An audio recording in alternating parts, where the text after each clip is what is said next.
You are now tuned into Then Radio. If you enjoy our videos, we ask that you consider joining our Patreon to support our channel. Don't forget to like and subscribe so that you never miss a new video. We hope you enjoyed today's episode, and as always, thank you for watching.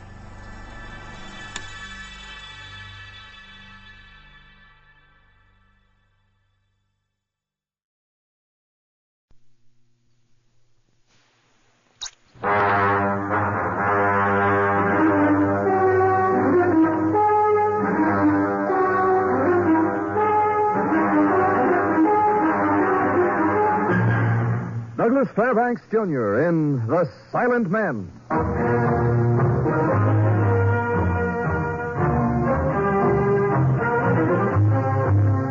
The National Broadcasting Company proudly presents Douglas Fairbanks' production of The Silent Men. Transcribed stories of the undercover operations of the special agents of every branch of our federal government and their relentless fight against crime. And now here is Douglas Fairbanks. This is no pleasant tale I have to tell. It is the story of the bitter struggle of the United States government to prevent the Soviet Union from arming for total war at American expense. It's a story of hate, intrigue, and murder told to me by a highly placed American official in Europe. In it, I will play the role of Special Agent Henry McAdam, a file case entitled Murder in Vienna, in which only the names and places are fictional.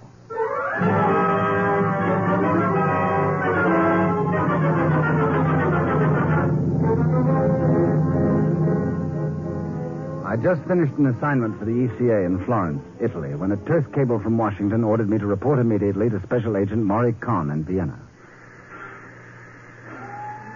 I'd worked with Maury some years ago on some tough narcotics cases, and a warm friendship had sprung up between us. It was good to see him weaving his lanky form through the little knots of people. McAdam, Washington's gifts are law and order. Come on. Well, where are we going? You know, in Vienna, there's only one thing you do on Sunday afternoon. Go for a walk. Any place in particular? No, just so long as it's in the American zone of occupation. No. The others aren't so healthy, eh? Not for me. Vienna's divided into zones, just like Berlin. Yeah, I know that. Yeah, but what about the International Patrol? Only in newsreels they're effective. What's the matter? Just picked up my shadow. Well, they don't let you get lonely, do they? No, for every American here, there's two commies to watch him. Let's stand here. He can't get close enough to hear me. Fill me in. What are you working on now?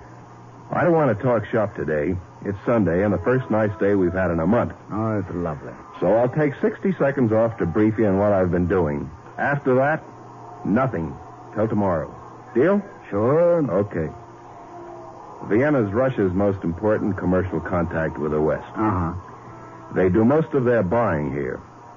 They set up an agency under Colonel Zarkov. Ball bearings, machine tools, heavy precision machinery. They buy it from all over the world, including America. How do they clear the borders with it? They not only buy materials, they buy men. Customs inspectors, officials of all sorts. Kind of frightening, isn't it? Yeah, and sickening. Some big American firms are shipping these goods to neutral countries knowing they'll end up in Moscow. Well, we not only have to buck the commies, but Americans too, it seems. That's what I've been working on. You've made no reports on this, eh? Nope. I've been carrying the facts up here in my head. Lists of names, shipments, and proof. How come you haven't filed interim reports? Interim reports would have attracted attention to what I was doing, and a lot of big names are mixed up in this. American names. They'd start throwing their weight around, and I'd be taken off the case one way or another. Like last night. What was last night? Last night, somebody took a shot at me.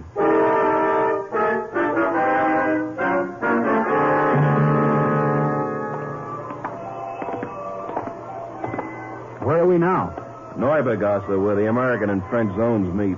Oh. You know, there's still a lot of charm about Vienna. Look at this statue of Mozart playing for two children dancing. And that organ grinder. Vienna, city of music and romance. Not now. It's a city that lives in the past. A city of tired, faded dreams. In 24 hours, the charm wears off, and you see it for what it is. All right, but the 24 hours it takes, do you mind if I enjoy them? Say, you're right. You should enjoy them, and I'll tell you what I'll do, Henry. I'm going to help you. That's more like it. Come on. If there's one thing in Vienna that's a sheer delight, I have it. What's that? A girl. She's waiting for us at the Stadt Cafe.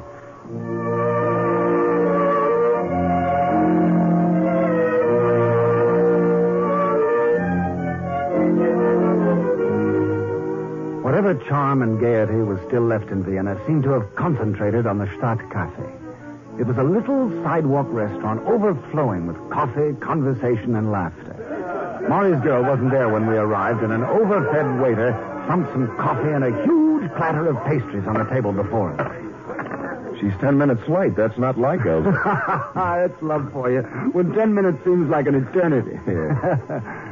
Your shadow seems to be having himself a time. He's got himself a friend now. The new one's probably your boy. So soon? Yeah. Henry. I know. Carry a gun and watch out. They must know I'm onto something. They wouldn't have taken a shot at me. Where did it happen? I'd taken Elsa home. Was on my way back. How long have you known her? Since I came here about a year ago. She's a receptionist at the ECA office here. Look, don't say anything to her about last night. Okay. Know anything about your work? No. Oh, there she comes now. And then some. Yeah. Elsa! Over here. Hello? Having your coffee without me? Elsa, this is Henry McAdam, the friend I told you about. Oh, how do you do, Mr. McAdam? Oh, Henry, to beautiful women. Yeah. Thank you. Henry, Some coffee? please. Hey, why were you so late, Elsa? I had things to do. What kind of thing? Oh, that is so like a man. For weeks now, he has been hiding some terrible secrets. And every time I ask him about it, he tells me politely to mind my own business. Now I am 10 minutes late, and I must give him a detailed account. Perhaps he will tell you what this mysterious business of his is all about, Henry. Could be. And you will tell me? Sure, positively. Just so that you may come with us. Elsa's making dinner for us tonight. No, really? You are coming to my apartment. Hey, you can't back out of this one, McAdam. You want to shatter a beautiful romance? Oh, two's company. Oh, come along, my two handsome American boys. One on each arm.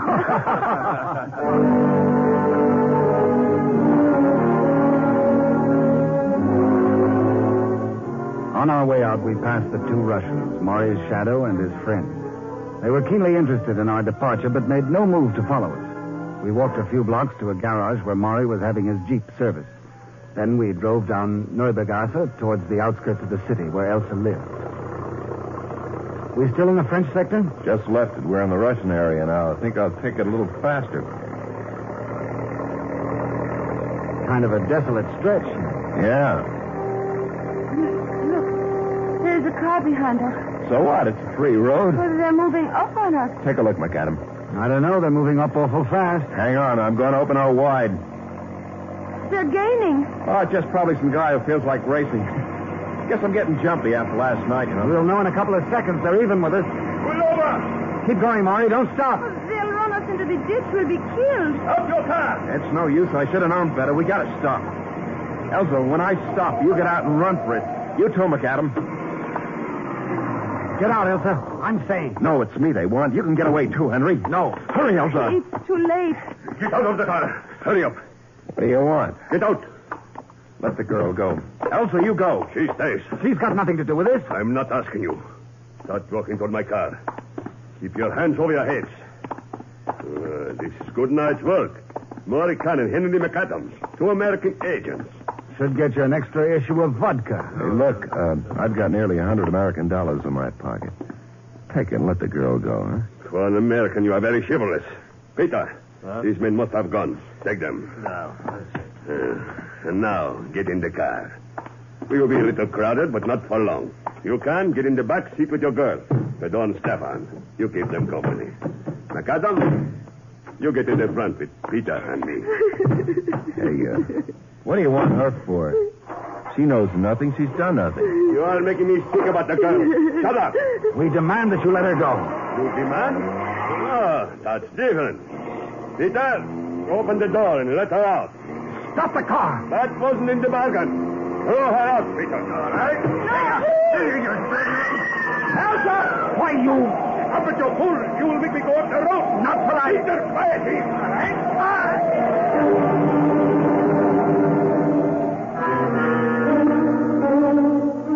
It was the cool antiseptic smell of the hospital that made me first realize I was still alive. I struggled to get my eyes open and finally made it. I found myself speaking to a man who sat on a chair near my bed. But the voice didn't sound like mine. What do you want? Nice to have you with us again. How long have I been where I am? A little less than 2 days. Oh, Feeling pretty woozy? tongue weighs 2 tons. How did Maury make out? You're in no shape to talk yet. I said, how did Maury make out? That's doctor's orders. Dead? The doctor said to... Maury's dead. You've got to tell me. Yes. And the girl? What girl? Elsa. She was with us in the car. We found you and Maury in a field. There was no girl. Look in the ditch. You'll find her, too. What do you want? I worked with Maury. I'm Kilbride, his chief. Good for you. Go away. We'll get to the bottom of this as soon as you can talk. Sure. We'll talk. Lots of talk. But Maury's dead. He never had a chance, did he? You go back to sleep now. All right. But when I get up, I'm resigning. I'm going back home and raise cabbages.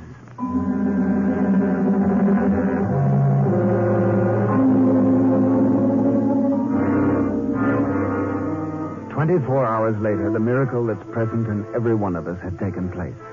I was out of bed, walking groggily around my little room. The door opened, and a nice-looking man in his early 50s came in.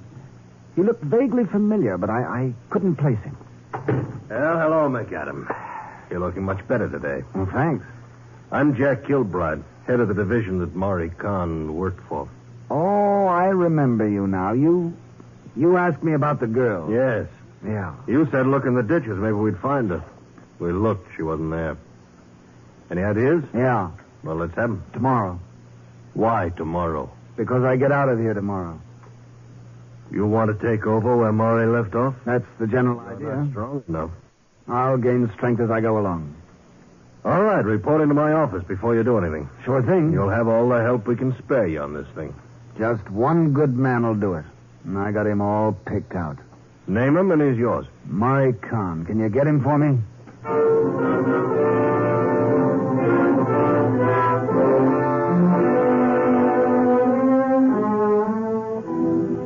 They checked me out of the hospital 10 o'clock the next morning. I phoned information at ECA headquarters. I asked for Elsa, and they said she hadn't reported in for work in 3 days.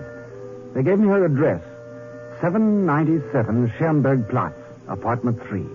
I took a cab to that address. I managed to climb the stairs and ring the bell on her apartment door.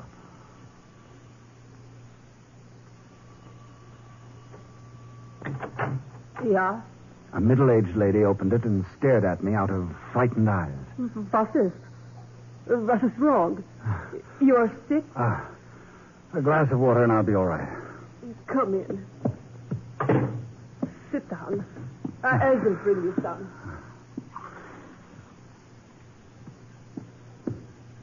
Here. Thanks. What you want? Elsa, where is she? She is not home. I've got to talk to her. I know nothing. You had better leave at once. When did you see her last? I have not seen her.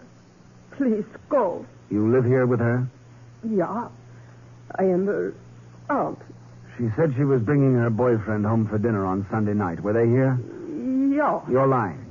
They did not come here for supper. Maury was killed on the way here. Why are you lying? They told me to say nothing. If I tell you, they will kill me. I was in the car when they threw her out. Is she still alive? Yeah. She is badly hurt. But she still lives. She's in a hospital? Yeah. Which one? That is all I can tell you. Already, I have told you too much. Her life is in danger. Tell me how to get to her and I can save her. I am helpless. We are all helpless. Now go. Go.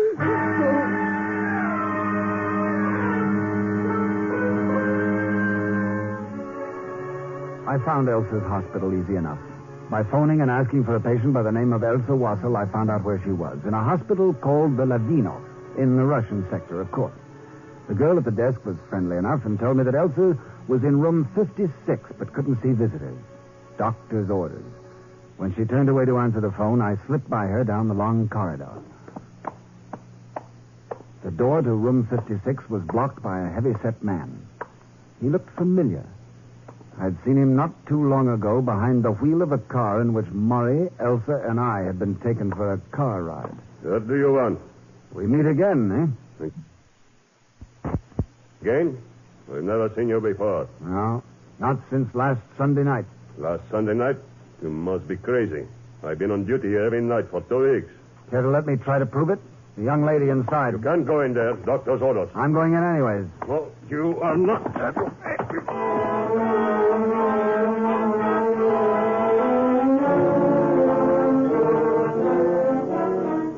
I put up a fight, but my knees gave way on me, and Ivan the Terrible finished up by tossing me out on the street like a drunken bum. I lay there on the grass trying to gather up enough strength to get up. Finally, 2 old women helped me to my feet and put me in a cab. I drove to my hotel and crawled into bed. There I stayed until the next morning. About 11 o'clock, I got down to Kilbride's office. Come in, McAdam. Sit down. Thanks. I thought I'd see you yesterday. I did a little sightseeing. At the Levinov Hospital. Thought I'd get in to talk to Elsa. Just like we tried the day before. You couldn't get in either? No. Doctor's orders, no visitors. Did they say when? No. The man guarding her door was one of the men in the car Sunday night. Are you sure? Positive. You'll be alibied 100 different ways. If we could get in to see the girl, she'll prove it. I wouldn't count too much on it. By the time we get to see her, she won't remember a thing. Give me an idea of what Murray was on, and I'll take over. Oh, we don't know too much about it. Let's see his file record. He left none. He kept it all in his head.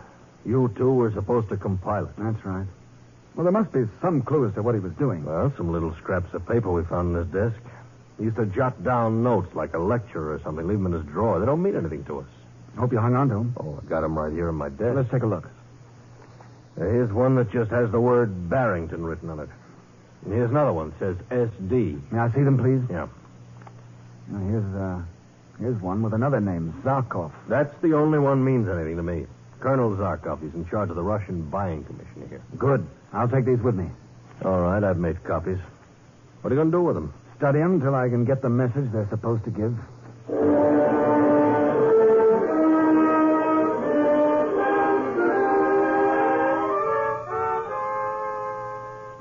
I took Maury's notes to my hotel and spent a few hours trying to make sense out of them. 2 of them had been written in pencil, blue pencil, and by the strength of the coloring, I knew they'd been written at the same time. These were the 2 that read Barrington on one of them and 2 letters S.D. on the other. I put a transoceanic phone call through to my chief in Washington. McAdam, you all right now? Fair. Heard about Maury? Yes. What's on your mind? I've taken over for Maury. I want you to trace a name for me. Give it to me. Barrington. 2 R's. Could be the name of someone in the export-import business. That isn't much to go on. What do you want to know, in case we find him? Everything. Now, look, this might help you. The initials S for sugar, D for David. Maybe the trade name of the company or the name of the company Barrington shipped goods to. You couldn't be bigger if you tried. Huh. Barrington and S.D. You're looking for a miracle. Well, I went to the right spot for one, didn't I?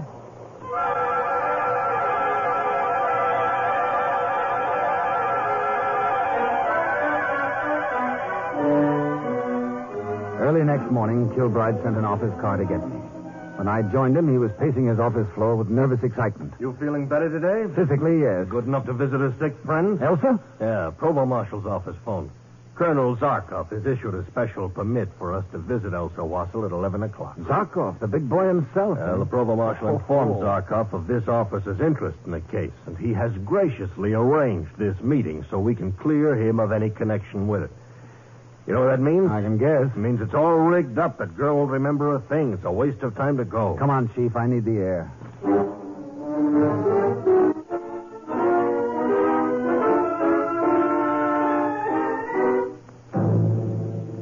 The girl at the information desk at the Levinov Hospital nodded us towards the long corridor and told us to go to room 56. I caught a glimpse of the same guard who had blocked me yesterday when I tried to see Elsa. Stop a minute. What is it? The guy at the door. He drove the car we were in. I'd know him anywhere. How come they left him here? I don't get it. You'll get it. Yes, American gentlemen. Been on any more motor trips lately? What do you want? We have a permit to see Elsa Watson. Just a minute, please. Colonel Zarkov, the two Americans. Oh, yes. Mr. Kilbride. We have met before. Your friend I have not had the pleasure. Henry McAdams. How do you do? Improving, no thanks to you. Rather surprised to find you here, Colonel. Isn't this a little out of your line? Your provost marshal has told me the basis of your interest in this girl. There are some very ugly implications which it is my duty to disprove. While you two diplomats are exchanging credentials, I'll go in and talk to the girl. We will all go. You understand, of course, she has been badly hurt and must not be too severely attacked.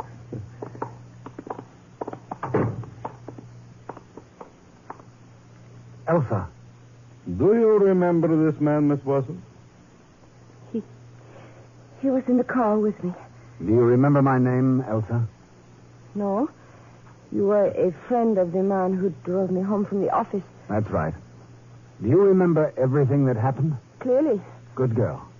Tell us. Yes. Tell us exactly what happened. I was being driven home from the office with this man and his friend. On the way, we were stopped by another car. So? How many men were in the car that stopped you? I do not remember. More than one, that is all I know. Hmm? Did you know any of them? Tell the truth. Huh? One of them was Hans Strobel, an old sweetheart of mine. He was furious because I had told him I didn't want to see him anymore. Mm-hmm. And what nationality was he? Austrian, of course. Austrian? There wasn't an Austrian in the whole You car. are mistaken. They were all Austrian. How many men did you say there were in the car? I do not remember. Can you give us any descriptions? No, only Hans. And I have already told this other gentleman... You may rest assured we are searching for him. If I show you one of the men in the car, would you remember him? Yes. Colonel, ask your man outside the door to come in, please. Certainly. Alex, come inside, please. No, it's no use, Henry. They've rehearsed this 100 times. This man, Elsa. Have you seen him before? He has been standing at my door. Before then? No. He was not one of the men in the car? No, he was not. Elsa, look at me and say that. I had never seen him before I got into the hospital. You're lying, Elsa. Do you hear? You're lying. This man killed your lover. So now you're resorting to typical American police methods. I shall have to conclude this interview. Elsa, were you thrown out of the car? I wasn't thrown out. I jumped out myself. I was afraid of Hans, what he might do to me. You see, gentlemen, a purely domestic affair. A jealous lover, the triangle. Our patient is becoming weary. Let's go, Henry. 1 minute. Elsa, you know Maury is dead. I have been told. You won't help me punish the men who did it. You loved Maury, didn't you? I did not. One does not love Americans. One merely tolerates them for cigarettes and silk stockings. Is that not so, Elsa? Don't let them frighten you, Elsa. One last chance. Would you swear in a court that what you have told us is the truth? Yes. Yes. Now, see what you have done. Let's get out of here.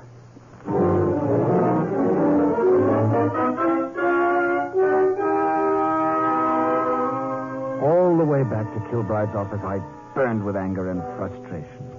Kilbride tried to snap me out of it, but I practically told him to go find a lake and jump in it. He put up with me till he got back in his office. What you need is a new head. One you're wearing is useless for a while. Take a week off. You're wrong, Chief. After seeing Elsa, what I need is a new stomach. She was scared, Henry. Scared to death. The whole world's scared to death. Bluffed into a state of panic. I'm in a panic. You're in a panic. Oh, here's a cable on my desk for you. Oh, thanks.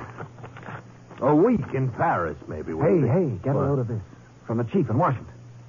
Checked records. No Barrington registered in import-export trade. However, Barrington may refer to road and airstrip paving machines highly strategic and forbidden entry into Iron Curtain countries. Oh. Letters SD may have been abbreviation for Switzerland. 3 of these shipped to Europa Company in Switzerland last month.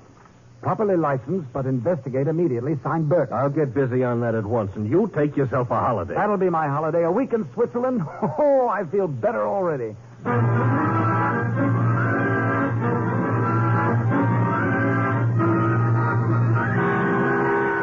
A day later, we were in Bern, Switzerland, talking to the owner of the Europa Company, the address to which the airstrip pavers had been consigned.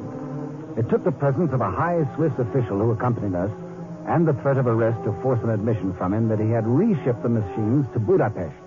We got the numbers of the freight cars which carried them and located them in a little town on the Austria-Hungarian border. From a reluctant customs official, we got permission to hold the train for examination.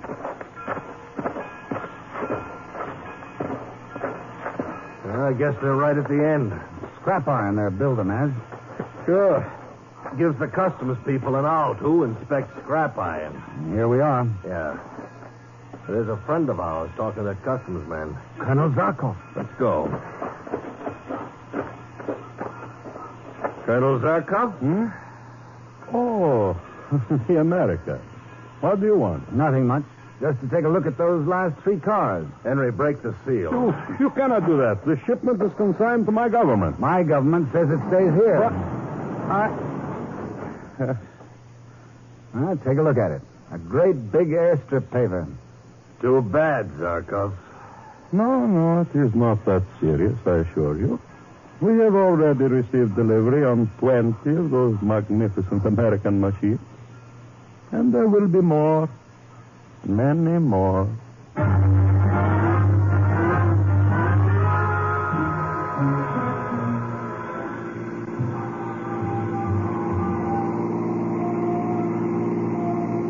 Maury would have liked that, stopping the shipment the way we did. Yeah.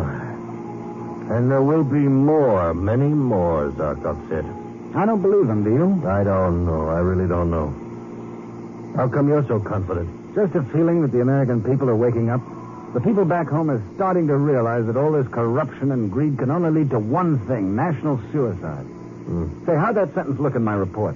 It could get you a promotion, a job in the Congressional Library. Oh, enough said. Strike it off the record.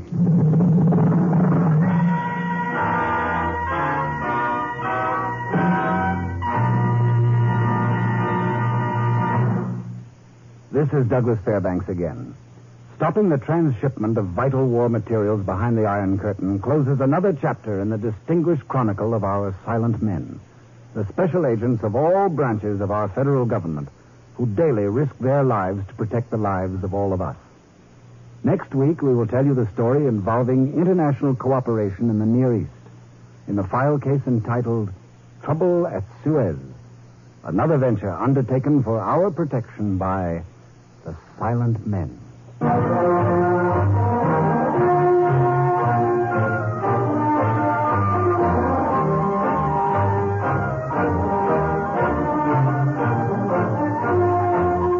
The Silent Men was produced and directed by Warren Lewis. The file case, Murder in Vienna, was written by Lewis and Russoff and transcribed in Hollywood. Only the names and places were fictional. Featured in our cast were Larry Dobkin, Joan Banks, Lou Merrill, Jeff Corey, Elaine Welch, and Lester Piava. Your announcer is Don Stanley. Douglas Fairbanks is currently presenting Betty Davis, Gary Merrill, and Emlyn Williams in the motion picture Another Man's Poison.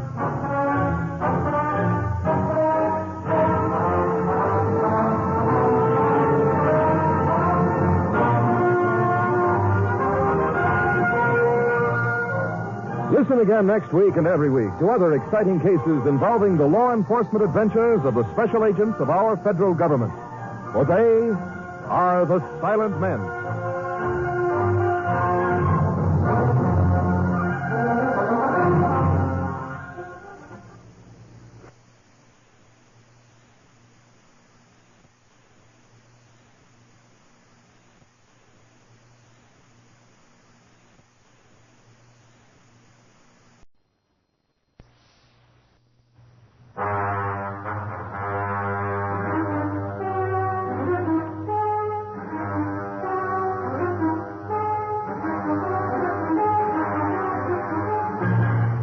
Douglas Fairbanks, Jr. in The Silent Men.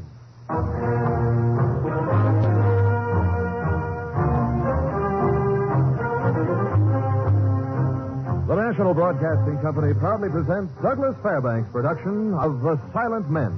Transcribed stories of the undercover operation of the special agents of every branch of our federal government and their relentless fight against crime. Now here is Douglas Fairbanks. In Cairo tonight, there is rioting on the campus of El Hajar University. In every coffee shop, Egyptian turns on Egyptian, pashas and fellahins alike, brother against brother, and all over the big ditch that cuts through the sands of Egypt, the Suez Canal. For whichever controls the Suez Canal, free men or conquerors, controls the world. It is because of the delicacy of the international situation that special agents of this country were asked to assist British intelligence to circumvent a certain radical element from gaining control of the Suez Canal. In our story, I will assume the identity of Special Agent Charles Wakefield in the file case entitled Trouble at Suez, in which only the names and places are fictional.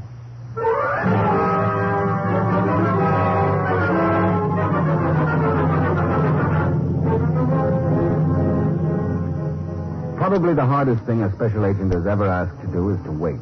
To move to a town, in this case, Port Sudan on the Red Sea, and to set up false identity. I carried a portable typewriter and reams of paper to support the claim that I was a writer. But when you're doing counter-espionage, you're often merely a chain, a link. All I'd been told to do was to wait. Someone would contact me. Someone would pass on to me certain papers, which I in turn would deliver to my contact in Suez. But 3 weeks had passed. 3 weeks of monotony. From my hotel window, I had seen the Red Sea filled with boats of all sizes carrying Muslim pilgrims to Mecca. And now, from that same window, I was watching them flood back into Port Sudan, wondering how much longer I'd just sit when... Hello? Wakefield? Yes? Would you come to the British consulate immediately? Yes, of course.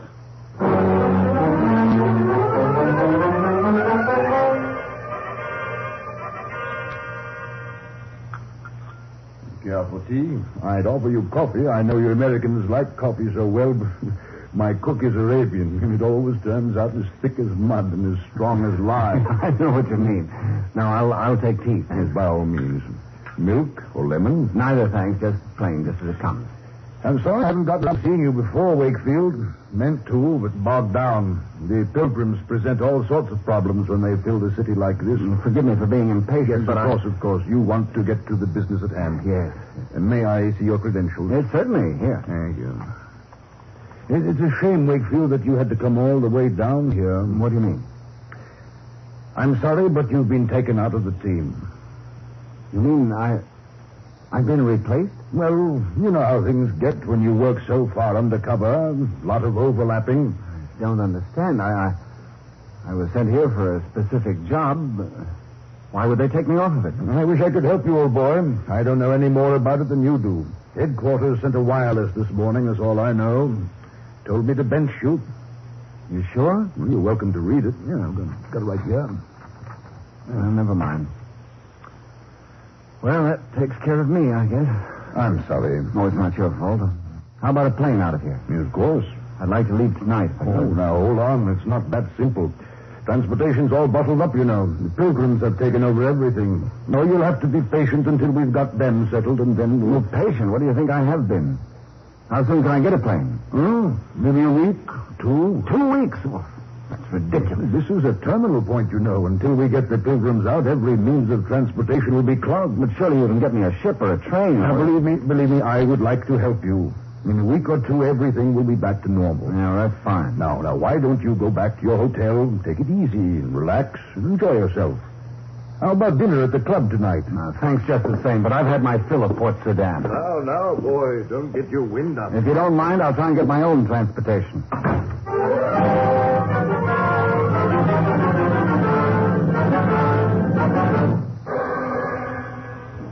I felt the consul was sloughing me off somehow. I was no longer needed in the setup, so it didn't matter to him when I got out. But he hadn't exaggerated the transportation bottleneck. The Muslims returning from Mecca had a corner on every type of conveyance. The poor ones, the fellahins, crowded the native boats, donkey carts, swelled the highways on foot. The middle classes filled the railway carriages and the Red Sea steamers. And the rich nabobs had every available reservation on the airliners. I just about resigned myself to being stuck in Port Sudan when I was approached on the street by a huge Nubian in a red fez and a dirty white suit. Pardon, Cindy. Huh?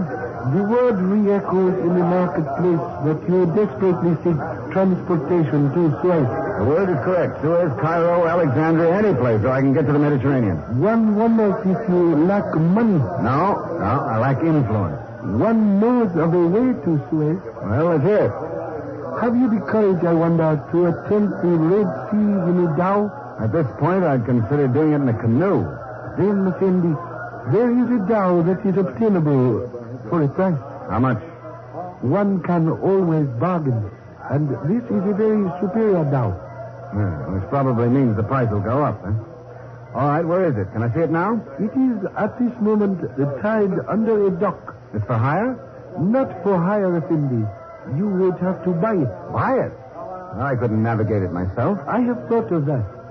The owner will take you to Suez, where you will, in utter gratitude, return the dhow to him as a gift. Well, that's a racket for the boys back home. You do not relish the idea, Effendi? If it takes me to Suez, I relish it. Okay, take me to the dock. One moment, Effendi. The money. I have it. In American dollar. Naturally. And you have it with you? I said I have it. 1,000 pardons. As you say. Okay, we proceed.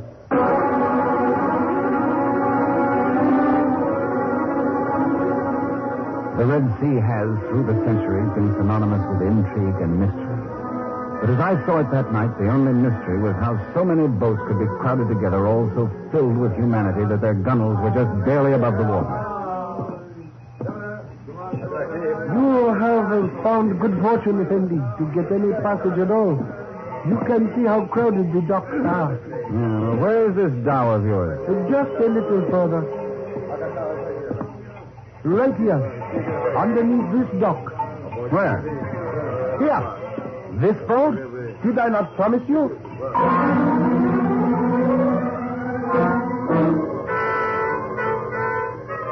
It was as he had said, a dhow tied underneath a dock. But what he hadn't told me was that it would be so overloaded with passengers that the wash of a rowboat could have capsized there.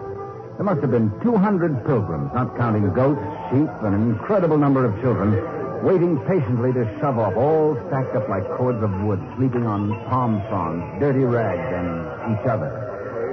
Well, this is your idea of transportation. Wait, Effendi. Where are you going? Do not leave me. It is only my wish to serve you. You've served me, forget it. You are very cruel to me. Did I not help you? Did I not do everything in my power? You see you are anxious to go to Suez. All I think of is to please you. No, I'm not that anxious. But what about my commission? I didn't buy the boat, did I? I've gone to a good deal of trouble for you tonight. You have money. Sorry. No, you do not leave me like this. Let go of me. I make you pay.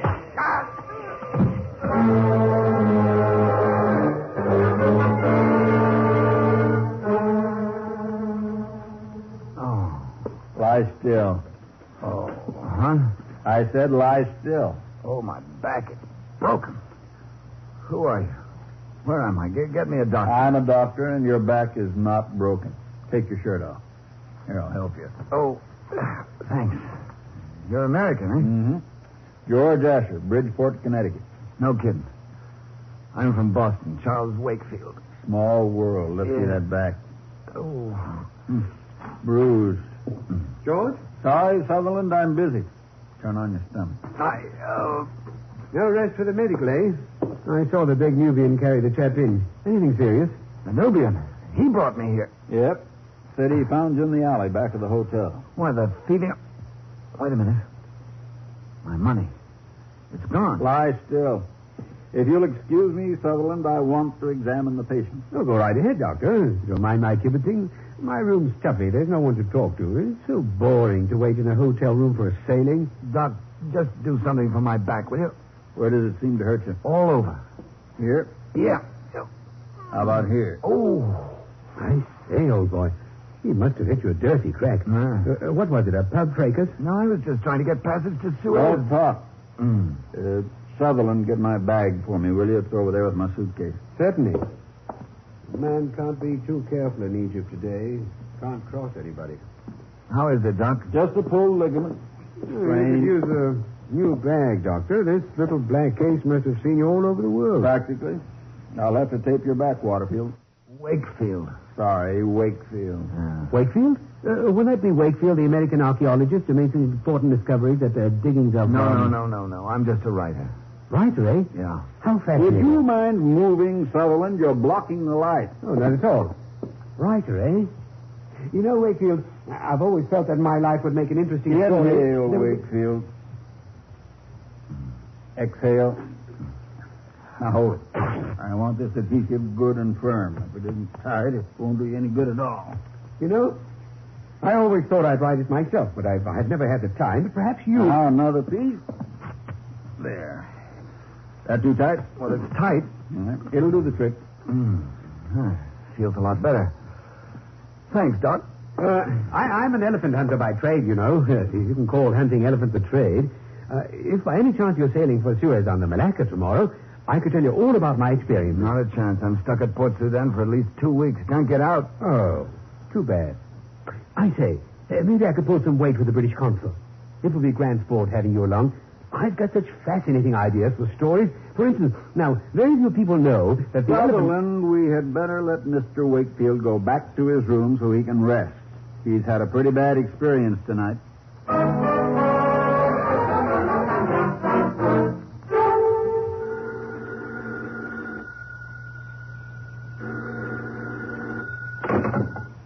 Hello?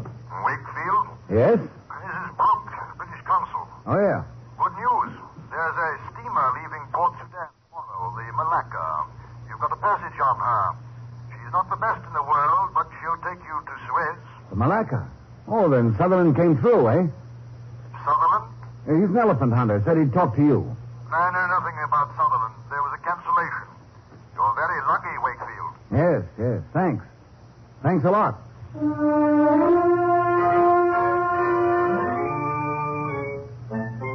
After the first pleasure of the news, I wonder whether I was lucky or not.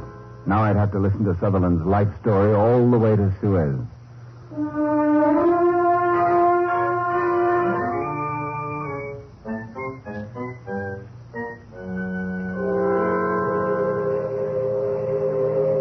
The Malacca was a squat, gray, ugly thing, as dirty as the dock she sat at, and, like all the other boats, impossibly overcrowded.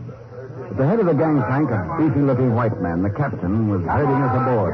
Sir, get those people on. Where's your ticket? Ticket? Okay, move along. Okay, you ticket. Yeah, I've got one here someplace. Oh, hurry up. Get it out. I've got a schedule to keep. Come on. Can't you see my hands are full? 2 suitcases? Nobody needs 2 suitcases. Leave one of them behind. Yeah, but that's my typewriter. Then leave the other one. I don't care. Doesn't it make any difference to you that I'm an American? Listen, just because we both come from the same hemisphere, that don't make us buddy-buddy. I'm on the Red Sea to make money. And if I can pick up one paying fare in place of your precious suitcase, I'm for it, see? Now, you got your choice, mister. Either put your suitcase off or I put you off. Okay, this one. That's better. Now, let's see your ticket and your passport. Here. Charles Wakefield, Boston. Okay, move along. The place wasn't so loaded up with foreigners, maybe we could move some miles.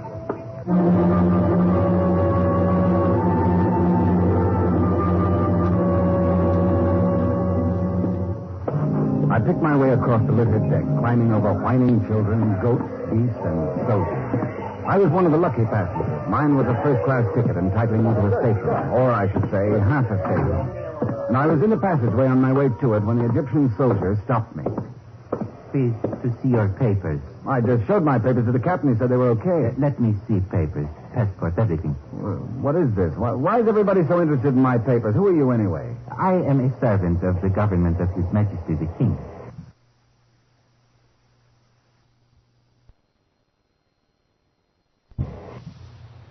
I'm called Harold, and I wish to see your papers. Oh, for Pete's sake. Well, here they are. 1,000 thank you. Yeah. Yes, this is written here that your name is Charles Wakefield and you're an American citizen. Occupation is writer. You're 31 years old and... I know what it says. You don't have to read it to me. Your papers are in order. I could have told you that. The matter is closed. Papers are in order. Proceed to stateroom. Thanks. Oh, I say. Sutherland. Oh, come in. Well, if this isn't luck, I've been wondering what sort of chap I drove to bunk with. Huh. In these close quarters, it's important, you know. Oh, not that I'm a snob. You know, I thought surely they'd put me with a doctor, but I couldn't convince that bull-headed Captain Rattigan. I had the pleasure. Made me leave my suitcase behind. Yeah, sounds like the old goat. Yeah. Look, why don't you stow your gear and come up on deck? They say it's something to see when Rattigan starts his old steamer up the Red Sea. You'd think it was a Queen Mary. I wouldn't watch Rattigan launch a rocket to the moon. I quite agree with you. But you wouldn't want to stay in this airless hole any more than you absolutely have to. I guess you're right. Yeah, I'll go up with you. How's your back feeling? Any better? Not much. It's pretty sore. You better take the lower berth. It'll be easier for you. No. No, don't be foolish. I'll take the upper. I'm grateful to have congenial roommate. Well, thanks. There's a doctor coming out of the stateroom. George. Oh, Sutherland. Look who's here. Wakefield. Well, I didn't expect to see you again so soon, Doctor. You know my back... Excuse me, will you? Well, what's the matter with him? Oh, you don't want to let the doctor bother you. He's a funny chap. Nice enough, but not really friendly. I suppose that's what Africa does to some men. But not to me.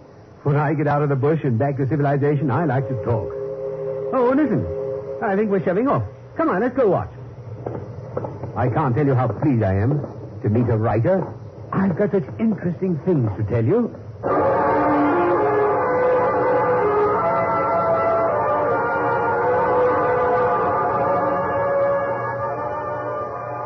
And he had.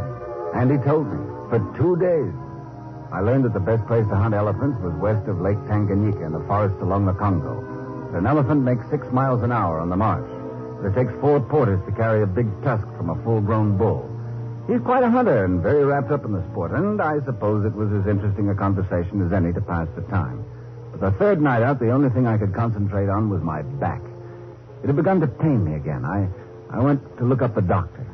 I hadn't seen him since we shoved off. His stateroom was just down the corridor from mine. I was walking toward it through an alleyway when I heard the shot. It came from his quarters. Then the door was flung open, and a ragged, bearded, and turbaned beggar ran out, away from me, out of sight. His appearance, as well as I could judge in the semi-darkness, was that of a very ancient man, but the way he moved suggested youth and strength. I hurried into the doctor's stateroom. Get out. Are you all right? Keep out of here. We're both Americans, and you're in trouble. There's nothing the matter. Now stay away from me. I suppose you ripped your luggage apart yourself. What about the visitor you just had? Why'd he fire at you? He missed. Shut the door. Now, I can't talk long, but I know you're a special agent detailed to carry a piece of microfilm to British intelligence. I don't know what you're talking about. Oh, I'm sorry. My credentials. Here. Naval intelligence. Yeah. You were taken out of the play because of a leak in the British consulate. But if there's a leak in the consulate and they know I'm out, they'll know you're in. They'll figure you're carrying it. Well, we had to take that chance. They know an American's got it, but 2 Americans, they won't know which one to suspect. Oh, now I understand my passage on the Malacca. I'm the decoy, eh? You might say that. Huh. But that film has got to get through. Sounds critical. It is.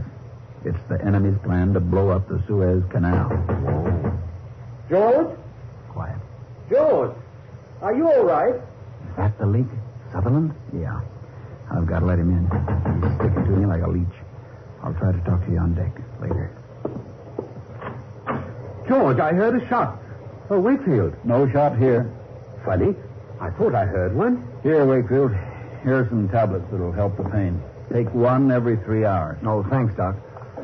Come on, Sutherland. I'd like to hear some more about that run-in with the pygmy chief. That'd make quite a yarn, you know.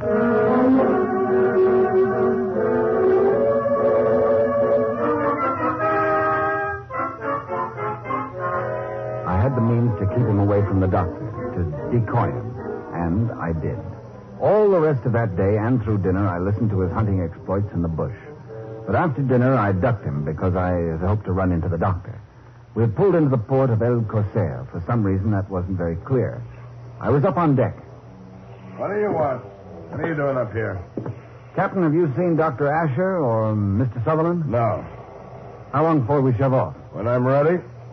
Are we going to stay here all night? Would that inconvenience I you? just asked. The gangplank's down. I thought maybe somebody had gone ashore. Nobody goes ashore. When I set out to deliver a load of people, I deliver them. Hey, look. What's that? What? Over there, coming up to the dock, all those soldiers on camels.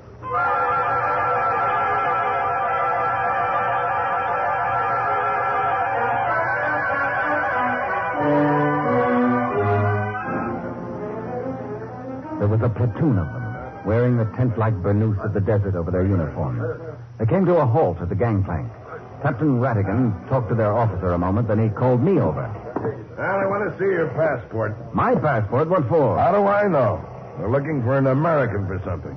May I see your passport, please? I must insist.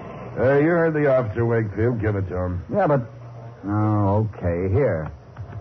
Passport is unfortunately not in order. But you haven't even looked at it. You are to come with me. Now, wait a minute. Rattigan, you can vouch for me. You said my passport was okay. It's out of my hands. I don't want any trouble with the military. You are to come immediately.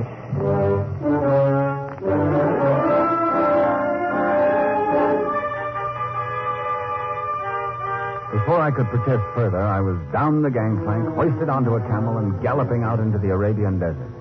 And in a while I heard it, in the distance. The Malacca, putting back out to sea. The soldiers didn't stop, nor did they let me stop, and their officer suddenly lost his ability to speak English. I was evidently a successful decoy, if they thought I was the American with the microfilm. We traveled all night. In the morning, we came to camp, a Bedouin tent.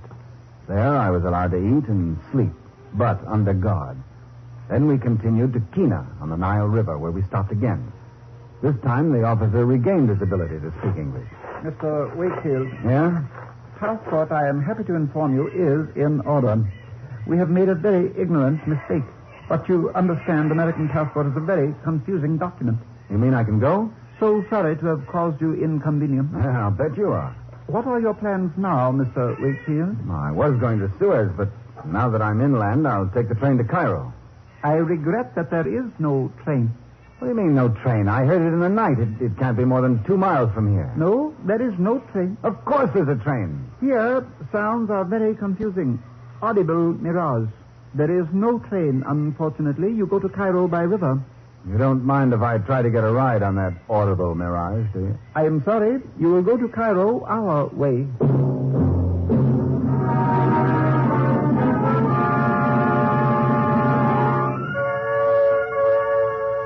Their way was a mildewed river barge with an inadequate-looking sail manned by 2 native boatmen.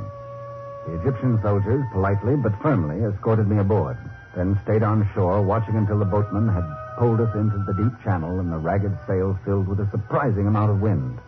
And we were on our way downriver. To Cairo, I hoped. I sat on a pile of canvas, watching the backs of the boatmen as they expertly worked the sail and tried to figure it out. If they thought I had the microfilm, why hadn't they searched me? And why had they let me go? Are you comfortable, Mr. Wakefield? Huh? You remember me? I'm called Harut, the servant in the army of His Majesty the King. Well, what are you doing here disguised as a boatman? The Nile is a pleasant journey. I was born not far from here. I grew up along this river. In other words, you're not going to tell me anything, eh? How can I tell when I know nothing? I have come along, as you Americans say, for the ride. You know what I think, Harut? I'm the one who's being taken for the ride.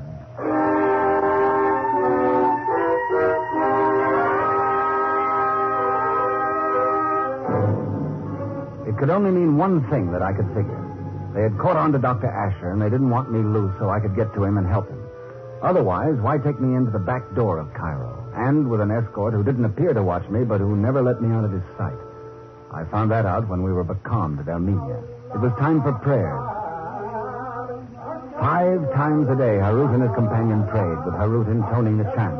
Only this time, the barge was docked. A perfect chance to escape. I crawled silently off onto the dock. Mr. Wakefield, I should regret to have to kill you before we reach Cairo.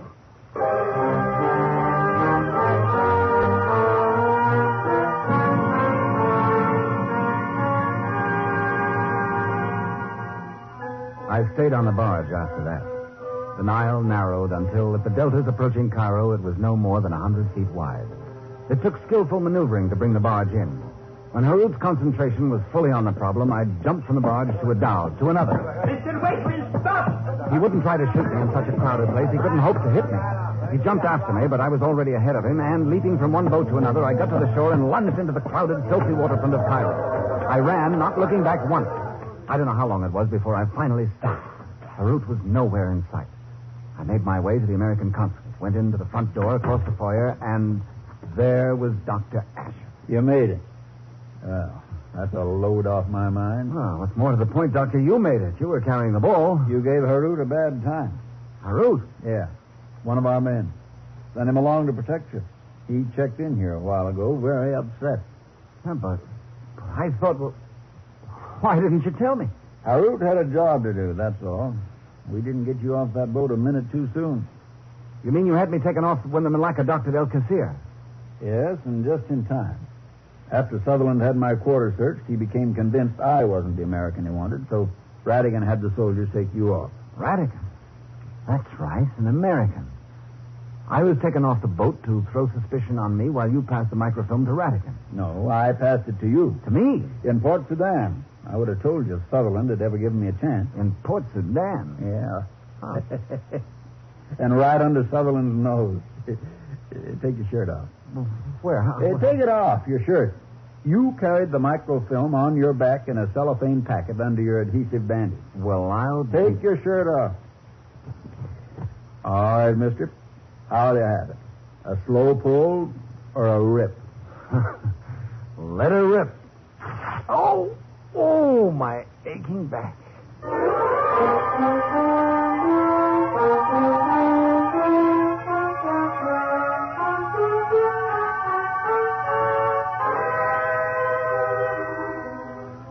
The microfilm was duly delivered to British intelligence in adequate time, and the trouble at Suez was averted, for the moment. This particular trouble. For trouble still exists in Egypt and will continue to for as long as there is friction and misunderstandings between peoples. There will be plots for destruction. The need for vigilance grows ever greater, and the work goes on for the silent men.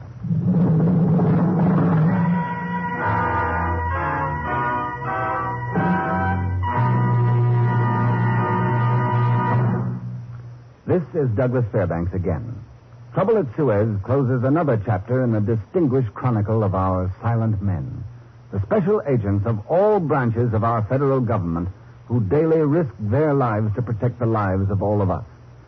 Next week, we will tell you the story involving teenage narcotics in the file case entitled The University Fix, another venture undertaken for our protection by the silent men.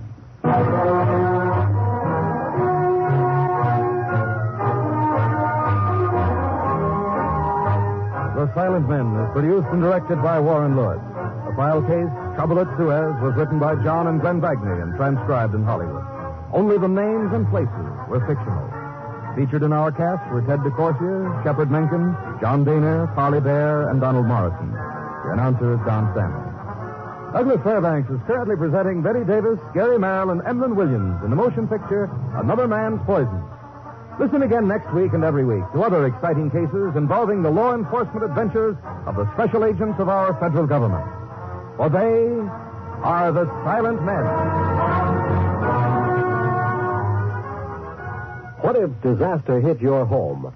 Who would help build and refurnish your house?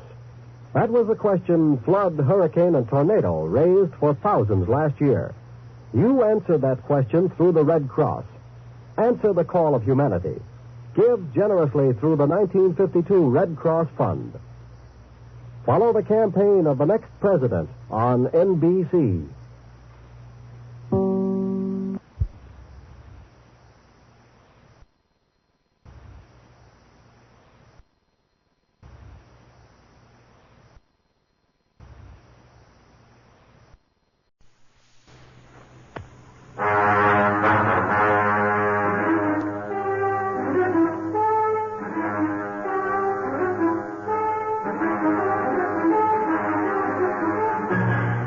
Douglas Fairbanks, Jr. in The Silent Men.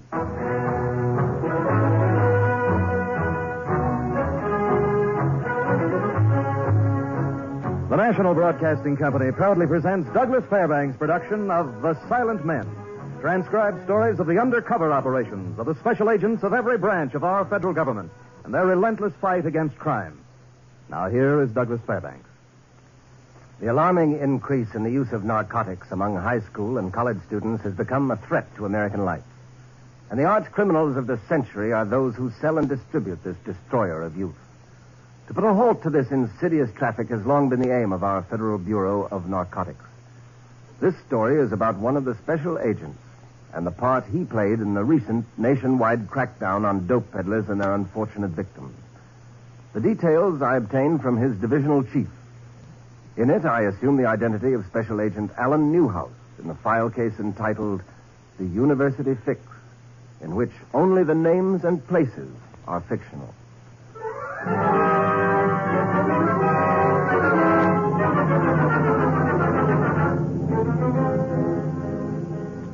The orders for this assignment came in the form of a cryptic telegram from my chief. Report to Dean of Men, Dr. Paul Warner, Boyne University, immediately, it said. Nothing more. A 3-hour plane ride, and I was walking down the corridor toward the dean's office. I knocked on his door. Come in. Dr. Warner? Well, come in. Sit down. Thanks. I'm Alan Newhouse. Yes, I know. I've been told to expect you. You once held an assistant professorship in political science at Galesbury College? 7 years ago. Why? I wish to assure myself that you have the necessary background for your series of lectures here. Oh, wait a minute. Let's take it a little slower. What series of lectures here? On government. Political science A. Didn't you know? No. No. That's one of the things my chief neglected to tell me. For obvious reasons, I would have yelled my head off. I'm sure you won't disappoint the students, especially the co-eds. Oh. No doubt you have a pipe to go with that tweed suit of yours. Several. That's all. Your first lecture will be given in 2 days, Theater 17. You have no further instructions for me, Doctor? None. Or perhaps the name of someone I can contact. Now, if you'll excuse me. I don't understand. Good day, sir.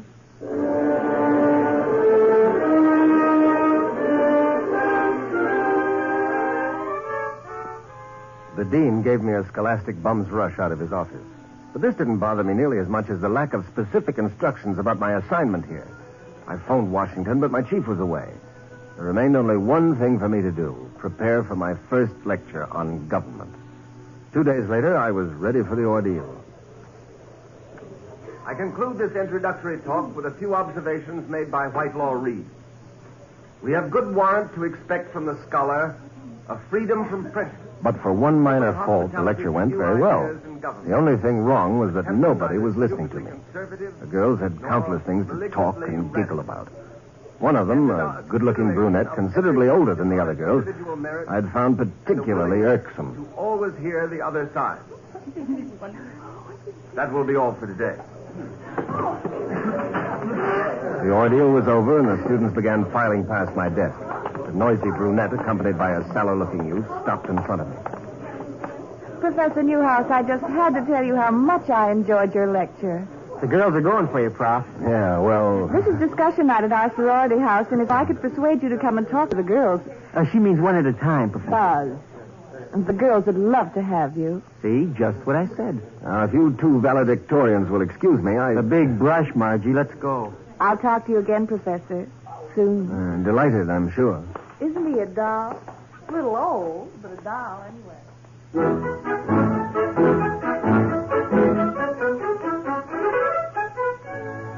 The brunette, her name was Margaret Pendleton, had evidently made me her project for the coming semester. I avoided her as well as I could, even to the point of rudeness. 5 days had passed, and I still had no inkling whatever of what my real purpose at Boyne University was to be. I was walking home from the library one night. It was a pleasant evening, and I stopped on the Oak Street Bridge to look down at the water. I heard some light footsteps behind me, but paid no attention to them. When they stopped and a woman took her place at my side, I was very much conscious of her presence. Without looking, I knew it to be Margaret. This is a beautiful spot, isn't it? It was. I've been trying to get you alone. I want to talk to you. About government? You don't like me very much, do you? Perhaps in a nightclub, something like that. You're talent seems slightly out of place in a university. Oh, you're a mean, stuffy intellectual. No wonder you're still a bachelor. Good. Now, perhaps you'll turn your magic charms elsewhere. No. Let's go for a walk. I'll walk you right home. Somebody should have a talk with your parents. All right, Dad. Come on, let's sit down on this bench. I'm tired. No. Sit down. Huh? I said sit down. Oh, so this is what college is all about now, eh? Do they give degrees for this? That's better. Look, Miss Pendleton, Margaret. And may I call you Alan? Or do you prefer Alan Newhouse, Special Agent, Federal Government? Well, how do you know that? Because I'm your contact. Contact. I've been trying to tell you that for 5 days.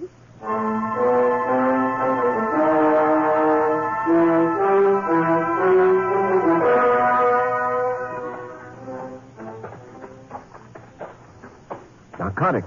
Here at college. Uh-huh. Nearly 100 student addicts. 4 students selling the stuff. You mean to say these Sucked kids... in before they know what it's all about. Oh.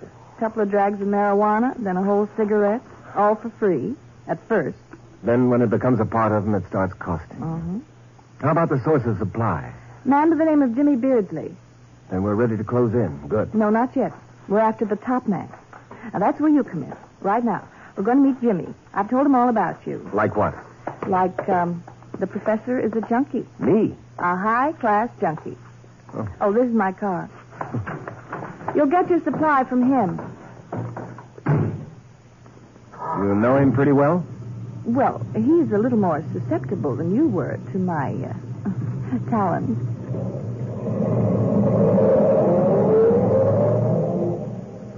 What kind of a guy is this Beardsley? Slum boy, makes good, acquires polish. Good-looking, virile. Had quite a case on Eleanor Warner, the dean's daughter. Is Warner's daughter mixed up in this, too? Oh, very much so. Poor kid got on the stuff. Her dad found out she's taking the cure someplace. Nobody knows where. It's enough to make your flesh crawl. Well, that's one of the reasons Jimmy wants to meet you. Oh. Figures you can find out where Eleanor is. He wants to know badly. Why? He wouldn't tell me. It'd be nice if I could find out. Yes. Oh, we're almost there now. Corky's Tavern. Oh, yes, Jimmy thinks you like me. Like me an awful lot. Well, on sober reflection, I think I can play that part very convincingly, you know? Well, this is the place. How come they put a girl on narcotics? It's tough work. It's dangerous. Oh, I've managed reasonably well. Only one thing bothers me. What's that? Those lectures of yours. Ooh.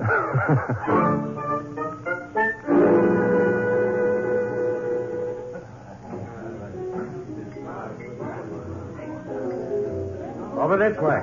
You're in a bad way for a fix, don't forget. Yeah. Oh, sit down. Glad to know you, Professor. I'm Jimmy Beardsley.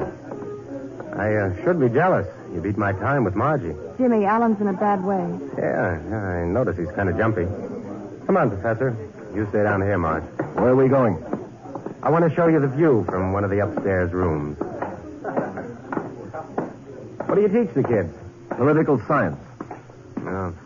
I never got higher than the 6th grade myself. I probably make 5 times the salary you do. It's in here.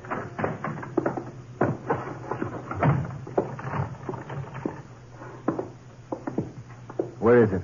Where's what? You're jumpy, Prof. Relax. Give it to me. Give you what? You know what I want. Miss Pendleton told you. Oh, she just told me you were a nice guy. Are you going to supply me or not? Oh, boy, you got it bad. You're shaking all over. Let me out. I'll try someplace else. She told me that I know. Take it easy. I'm just kidding. Here's a fix. It's on the house. Thanks. That stuff's poison. How come an educated guy like you goes for it? Hey, take me. I come up the hard way, but I don't touch the stuff. You mind your own business. How do you like that? It's for free, and it's none of my business.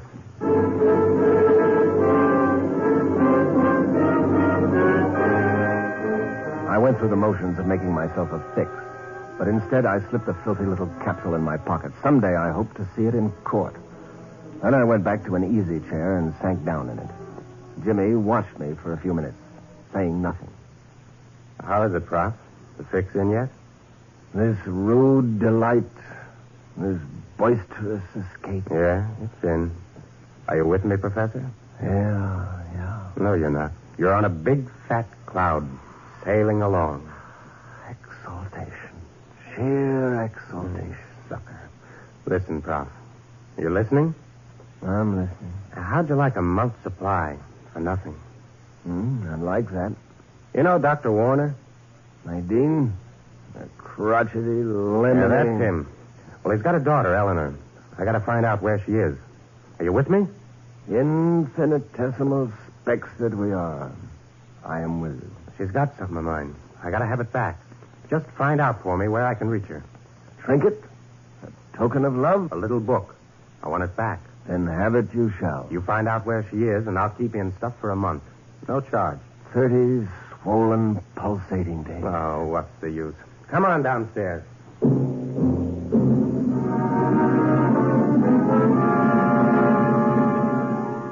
Eleanor Warner and the little book Jimmy wanted back loomed as two important items in the case. Next day, I tried to locate the girl without contacting Dr. Warner, but I failed.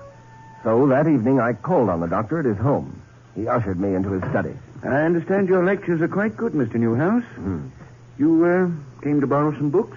No, sir. My reasons for being here are not academic. Really? I hope it's not my wine cellar. I have none. I should like to speak to your daughter, Doctor. My daughter? Of what concern is she to you? I'm a federal special agent. I'm aware of that. I'd like to question Eleanor. She's away, visiting relatives in another state. What state? It's no concern of yours. I've been sent here to conduct an investigation into the use and supply of narcotics in this university. And what has Eleanor to do with... Stop fencing, Doctor. Eleanor is an addict. What? How dare you? She may have some vital information for us. Where is she? It's a lie, a rotten, treacherous lie. You'll not help us? You feel you owe nothing to the hundreds of youngsters who may be next on the list? I owe nothing to anybody. Get out of here. Get out. I'll find her without you. Get out.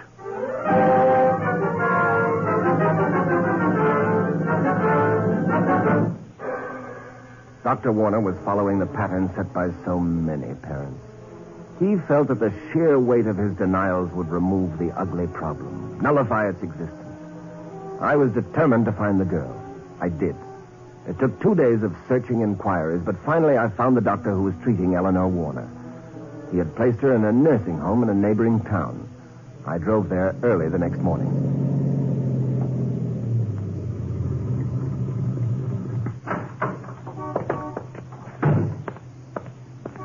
I made my way up the steps of the Baxter Nursing Home. Well, what's on your mind, young man? I want to see Eleanor Warner. Nobody here by that name. I happen to know different. Her doctor told me she was Doctor here. or no doctor, no one gets in to see that poor kid. If I've got to throw you out to stop you, I can do it. I won't argue that point. I've done it to bigger and tougher than you. No doubt. In this case, you won't, though. Who says I won't? This does. Read it. Federal special agent. That throws a different light on things, does it? Yeah. Come with me. I don't know what good she'll do you, mister. She's sick. Very sick. Locked up? Been like a crazy person for near 3 weeks. We've been cutting her down, and it's been tough. She'll tell you anything to try and get to a fix. She'll say we're torturing her. Anything. Don't pay no attention.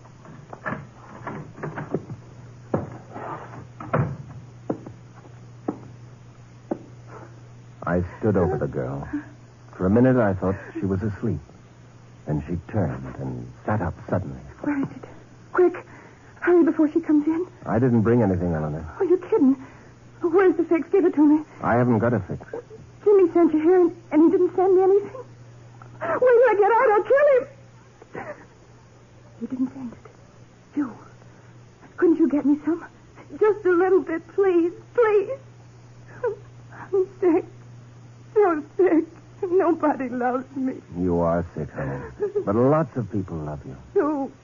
Does Jimmy love me? He said he did. And then he won't help me. Does my father love me? Sure he does. He hates me. He's hated me since the day I was born. I'm no good, and my father only liked good things. Good marks in class, good dates, everything good, or he wouldn't talk to me. Once he didn't talk to me for 3 weeks, and you know why? Go on, ask me why. He loves you, Eleanor. Some people just Because can't. I spilled the coffee. He didn't talk to me for 3 weeks. You just rest for a minute and I'll then... never rest again, never. Who sent you? Jimmy. He wants his little book, doesn't he? Have you got it, Eleanor? Sure, I've got it. Does Jimmy want it? I do, too. Where is it, honey? No, I'll tell you. I won't tell anybody but Jimmy. Is it at home? But where at home? That's the clever part of it. Oh, yes. I'm clever. Don't think I'm not. Nobody'll ever think of looking for it where I hid it. Is everything still in the book? All the pages? Yes, all of them. But nobody'll ever find it. My father... What about your father? Nothing. Nothing about my father. He's a great man, my father is. Oh, I've got it terrible, Yen, terrible. Just give me a little bit, just enough to... I've got to leave now, Eleanor. Will you tell me where I can find the book? Then, Jimmy, I'll tell him. He should have known I wouldn't tell anyone else. The nurse has got some. I know she has. You just sneak up on her quietly. Very quietly. I'm going now. You come back? Maybe if you ask her nicely. I'll see you, Eleanor.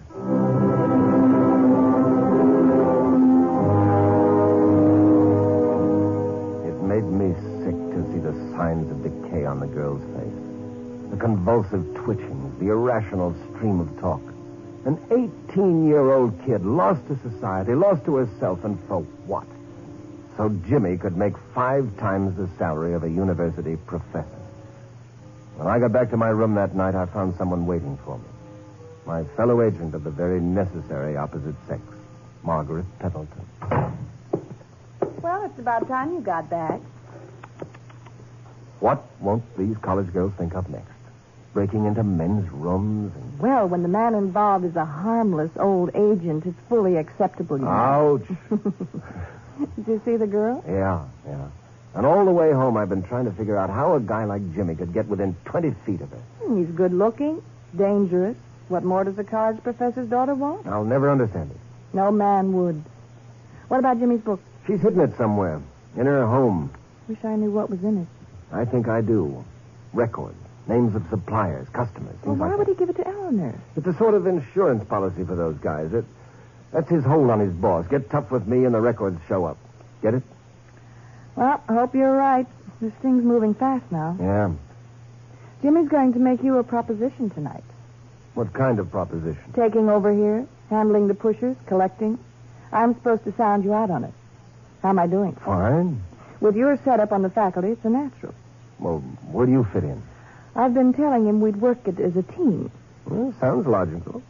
We do go pretty well together, don't we? Hey, is that a blush creeping up over that color-proof cheek of yours? You're dreaming. Oh. Well, these things happen, I'm told, even to old and harmless special agents. Yes. Well, back to the matter at hand, please. If you're interested, we go sing tonight. Where? Same place, Corky's Tavern. Kind of wish you weren't going along. Why? At this stage of the game, anything can happen. Does this raise a clean shirt? Not half as much as a clean 38.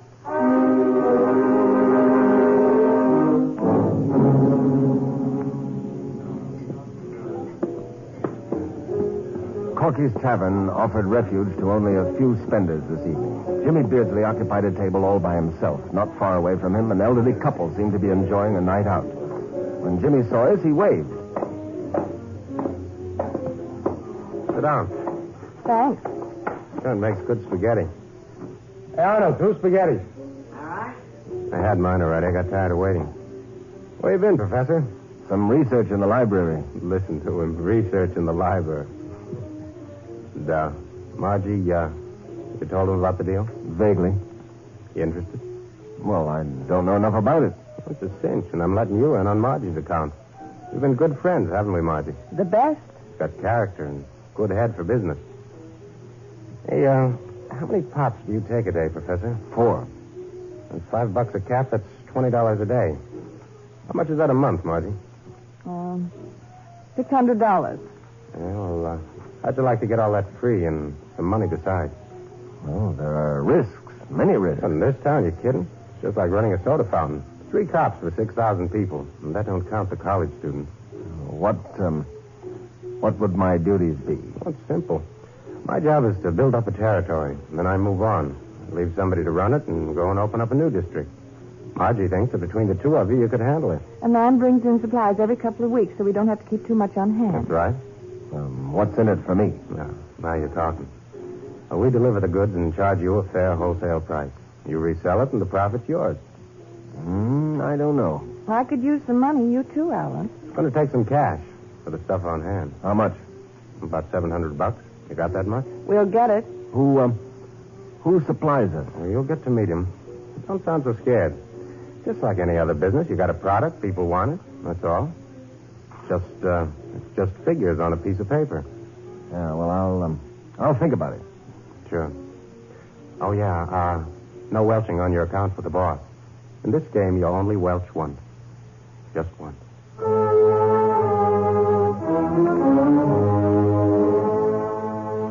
An agent develops a sense of timing that any comedian might envy. It's a sort of intuitive yet rational realization that the end of your case is in sight. One way or another, win or lose, I knew it was going to happen soon. Although it was past 11 o'clock by the time I got Margaret home, I took her walk to Dr. Warner's house. A light was burning in his study. I walked up the steps and rang the doorbell.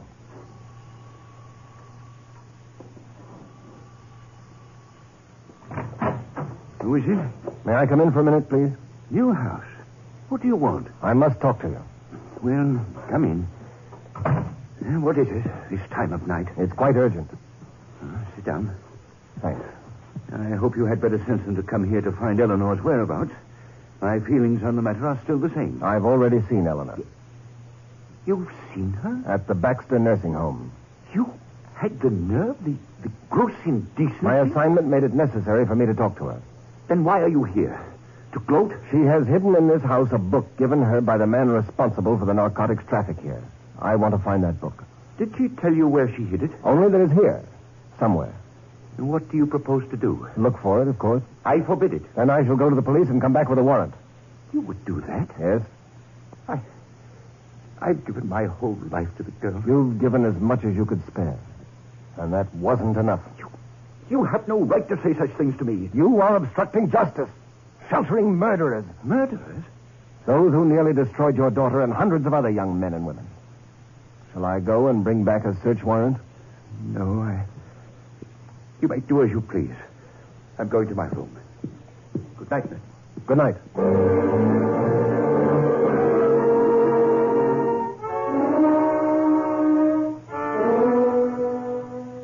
I've found the little black book, all right. Tucked away in one of Dr. Warner's books. And as I had hoped, it was the record of Jimmy Beardsley's activities. Lists of shipments, their value, dates of delivery, and the names of the consignees. It was written in a clumsy sort of code, and I knew our Washington office would have no trouble converting it into the kind of evidence an agent dreams about. It was nearly 3 o'clock by the time I got to bed, and it seemed that I had only just fallen asleep when my telephone rang. Hello? Wake up, Professor. It's nearly 8 o'clock. What is it? I found out last night that I got to leave town sooner than I thought. So I want your answer. Yes or no? I said I wanted a couple of days. I know, but it worked out different.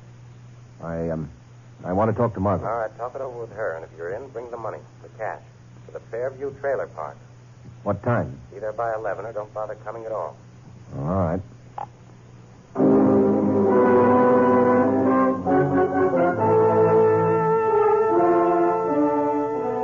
I called Margaret, and after we picked up $700 worth of marked money, we drove out to the Fairview trailer park.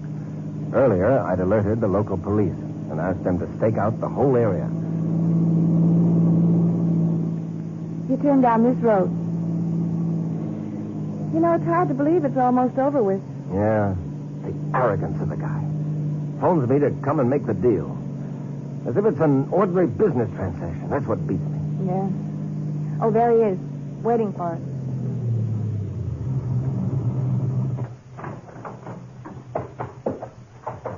Hiya. This way. This trailer. Now, what do you see inside? This the boss's? Yeah, he's on the move all the time, so he covers the route in the trailer. Like a milkman, eh? Yeah, something like. Ain't this a beaut? Sure is. Another couple of years, and maybe I'll have one like it. Come on, sit down. Well, where's, whatever his name is? I'll be with you in a minute, Wolf. Hey, shaving, I guess. I want to tell you guys something. This Burke's a good guy. He's on the level. He runs 3 whole states, and if he likes you, you're in. Oh, thanks, Jimmy. Thank you very much. Oh, here they are, Mr. Burke. Professor Newhouse and Margaret Pendleton. Yeah, very pleased to meet you. Haven't I seen you someplace before, Mr. Burke? Probably last night at the tavern. Oh. I was looking you over. And what conclusion did you come to? I think we'll do extremely well together. I believe you have $700 for me? Yes. Here it is. That's all there is to it? And Mr. Burke will call you every couple of weeks, Professor. You tell him what you want. And, where do I get the supplies? Right here, in my trailer. Isn't it a little dangerous? It's a little jumpy, Mr. Burke. If there's any danger, I'll be the first to know it. But if I phone you, that means everything's all right. Of course, you'll take the normal precautions. Next time you come for supplies, it should be at night. Yeah, well, I guess that's all. Now, if you'll give it to us. All right. These 2 packages. Well, there's some combination, Mr. Burke. You give him time, and this will be a 2 grand push. I shouldn't be surprised. I'd better go now. I have a class in an hour. Don't that kill you? He has a class in an hour. Well, take it easy, Marge. You too, Prof. That's it? Yep, that's all we need. Cops? Yeah. Okay, boys, take 'em.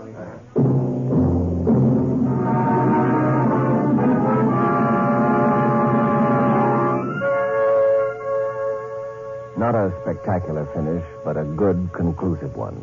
And that same week, in January of this year, 5,000, yes, 5,000 arrests were made in the biggest narcotic cleanup this country's ever known. Who knows, maybe we've finally put a dent in the organization whose special aim seems to be the mass murder of our kids' brothers and sisters. And oh, yes, there's quite a sequel to this story. Both Margaret and I were deeply involved in it. You think you'd like to hear it? All right. Listen. I do. I do.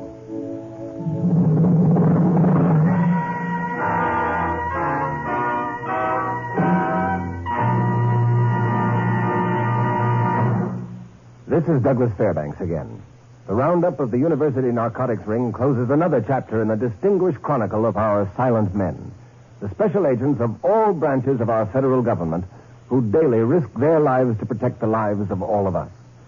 Next week, we'll tell you the story involving highly secret reports on guided missiles in the file case entitled The Torch, another venture undertaken for our protection by the Silent Men.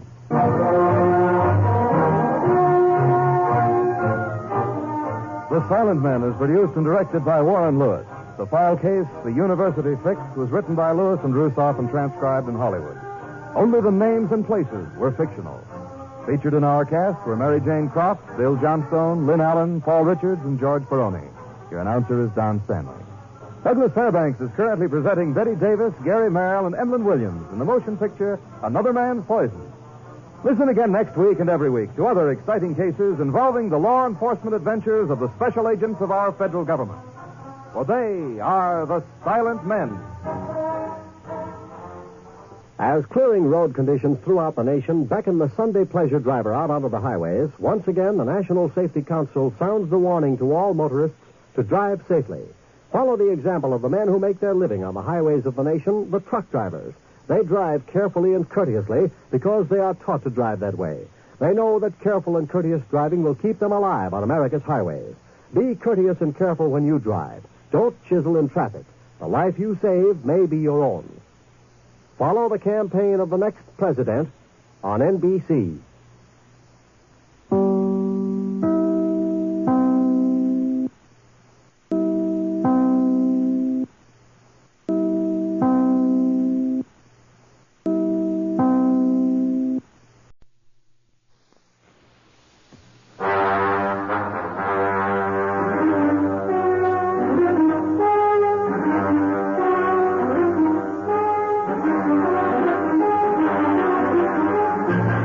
Douglas Fairbanks, Jr. in The Silent Men.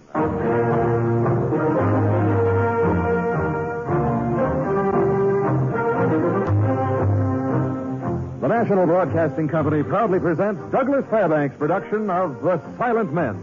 transcribed stories of the undercover operations of the special agents of every branch of our federal government and their relentless fight against crime. And now here is Douglas Fairbanks. When a man is murdered, it is usually a case for local authorities. But when the murdered man happens to be a soldier, the matter becomes a case for the federal government. It may be more than a man being killed. The motive may strike at the security of the entire nation. To protect that security, the case is placed in the hands of special agents of the federal government assigned to the protection of the armed forces.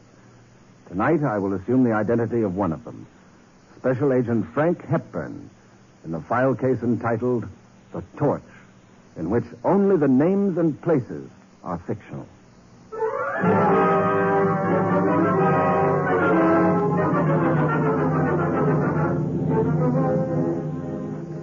I was working out of Las Vegas, Nevada, doing routine security assignments at the nearby air bases. Less than 100 miles away in the desert, guided missile tests were being conducted, but no trouble was anticipated until it came. I was awakened at 2 a.m. by military police. They drove me to a deserted spot off the main highway 40 miles out of town. There was a charred wreck of a car still smoldering. A man with the rank of lieutenant colonel was waiting for me. There, you can see the body. What's left of it. Yeah. Better not touch anything. That metal's still red hot. I'll be careful, Colonel. Who spotted this? MP car. They called me, I called you. Why? The car familiar to you? Yes, camp tag on the license plate. Throw your flashlight on it, Sergeant. Yes, sir. Okay, thanks, Sergeant. You taking a check on the registration? MP's got it on shortwave just a minute before we got here. Camp records have the car listed to Captain Walter Cronin. Check to see if Captain Cronin is on the post, will you? Yeah, I'd say that what's left of Cronin's behind that wheel, wouldn't you, Mr. Hepburn? I suppose so, Colonel, but that body isn't going to be easy to identify. Sergeant. Yes, sir? You got an asbestos glove or something to use on that door handle? I'd like to get it open. Oh, yes, sir. That frame is rather twisted from the heat. It won't be very easy to open.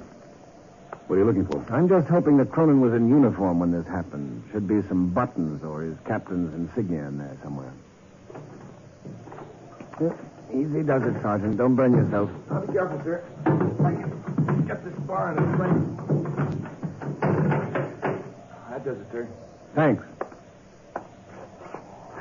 Feel that heat. Yeah. The hours before this cools off. Yeah, it's a rotten way to die. You don't suppose it could have been an accident? Not unless he was smoking a cigarette or something and passed out at the wheel. Nothing to indicate that, though. No skid marks or anything on the road. Looks like the car was driven off the road to a normal stop. Sergeant, may I have that glove and bar? Oh, yes, sir. Look, Colonel. Yeah. Captain's bars. Cronin, all right. Well, it'll be up to a coroner to tell us how he died. You know what his assignment was, Colonel? Yes, Pentagon man. What was he doing out here? He'd been here for the past 3 months observing the guided missile tests. Oh, brother. You think this is an espionage case? Possible. I want to run down on every contact he ever made while he was in this area. Who he made friends with, a list of all officers in his barracks, who he sat with at mealtimes, everything. You'll get everything I can get for you, Mr. Hepburn. Good. We'd better put a call through to Washington, too. I want to find out if Captain Cronin was cleared for classified information only or stuff that's top secret. And you won't have to call for that. Can you answer that? Yeah, I'm afraid so, Hepburn. Captain Cronin was authorized to view the test from the number 1 forward position. He was cleared right to the top.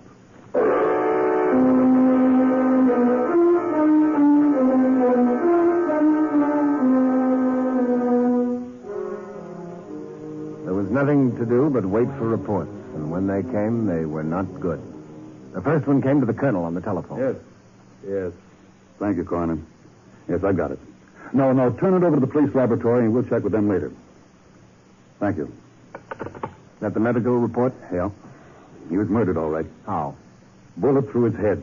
Coroner rule out suicide? Yes, point of entry was at the base of the brain. Shot was fired from behind him at close range. Come in. I have a report you requested on Captain Cronin, sir. All right. Eddie's.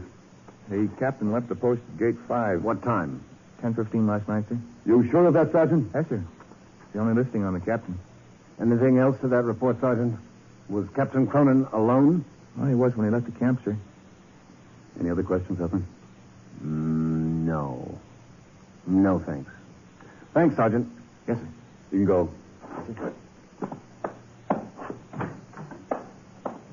Well, what do you think?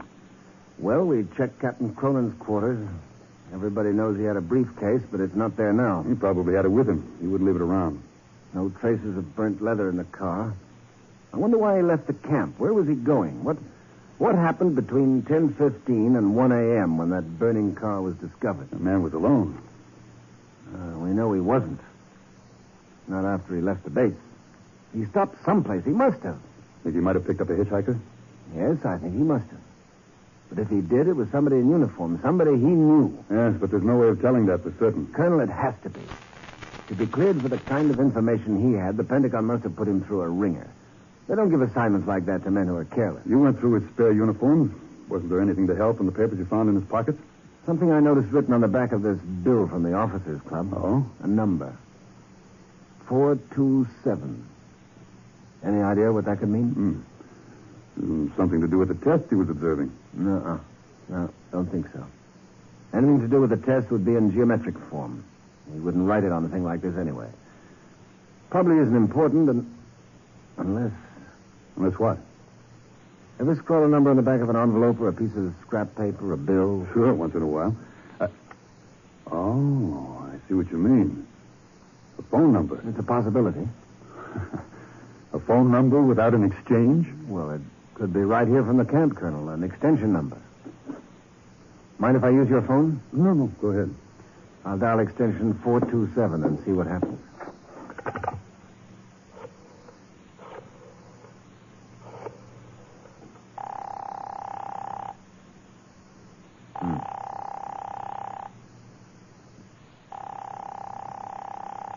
Anything? Not yet. It's 5 a.m. Might be one of the camp offices that isn't open yet. Yeah, I guess it is, or it's Station hospital. Nurses' quarters. Oh, I'm sorry. I must have dialed the wrong number. All right. I'm sorry. All right. What was it, Hepburn? Station hospital, nurses' quarters. Think Cronin knew somebody there? If that's the right number. He had some reason for writing it down. You know where the nurses' quarters are? Yes, near Gate 12, hospital gate, far into the base going toward Las Vegas. Captain Cronin left the camp by Gate 5. He could have picked somebody up outside of Gate 12. But a lot of our officers must meet nurses there, Hepburn. The guard on the gate wouldn't necessarily notice. No, but we can get something from him. A list of nurses who passed out through Gate 12 last night.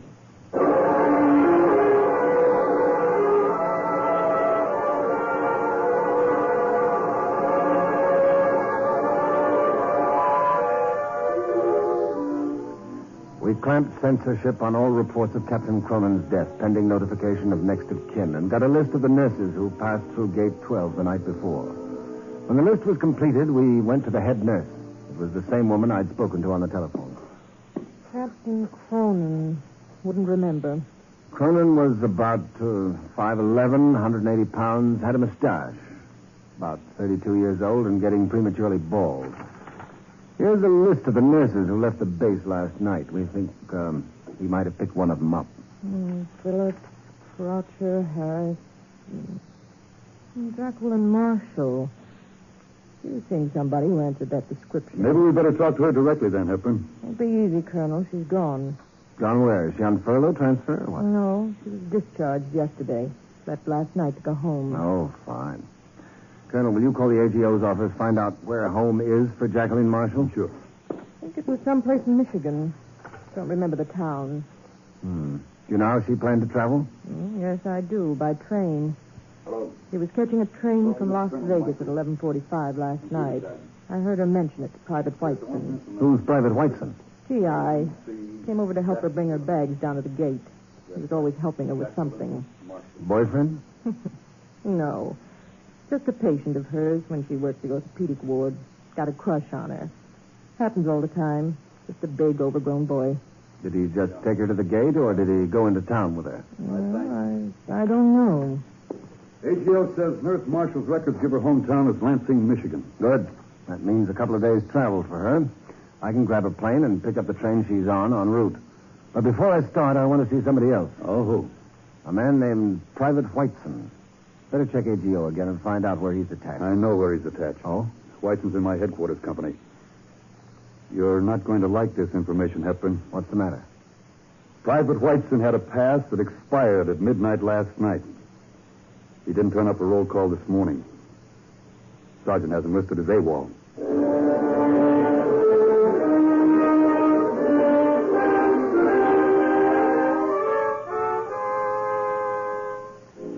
I put out an all-points bulletin on Private Whiteson with a request for all civil police to cooperate in his apprehension. We didn't have any line on his location, but we did know where Nurse Jacqueline Marshall was. I got a rundown on her rail reservations and put through a call to our Denver division to pull her off the train. Then I grabbed a plane for Denver. Bill Costin, our Denver man, had her in custody when I got there. Well, Frank, I gave her luggage going over. She had the papers you're looking for. She isn't carrying them now. What she is carrying isn't bad. Well, what do you mean, Bill? Oh, guess that means you haven't seen her, huh? Hasn't been much work from the male members of the staff around here since I brought her in. Oh, a good looker? Well, if you find one better looking, that's for me. Yeah, she's in my office.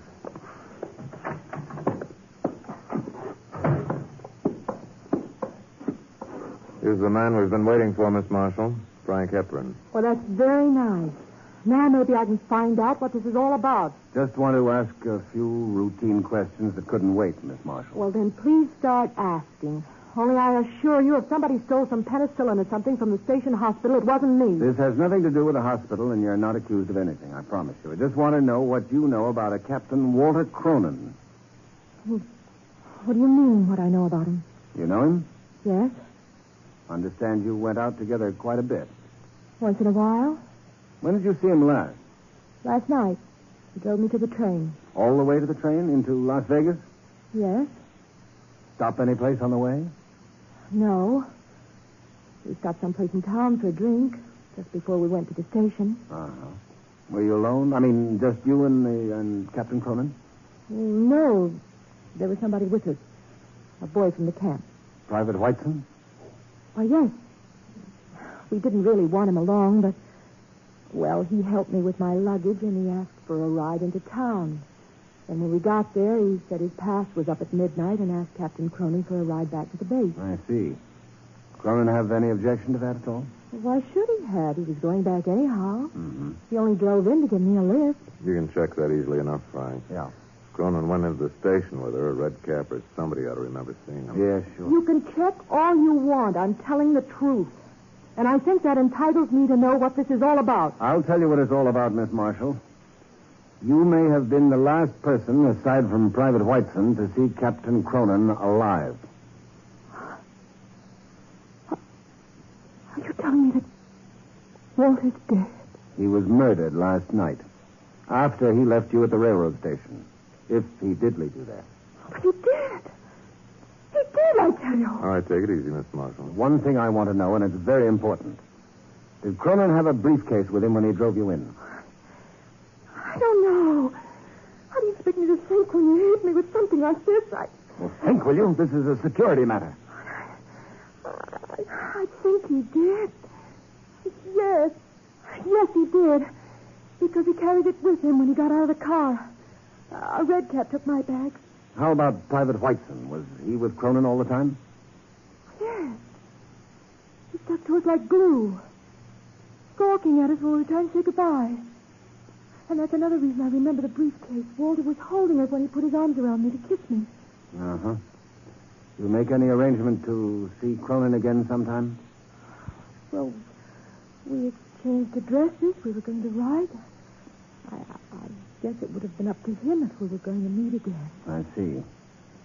Did Cronin ever tell you what his assignment was, what he was working on? I know he was in engineers. Other than that, it never came up. Let me ask you about something else that, well, maybe never came up. Did you know that Cronin was a married man? Married?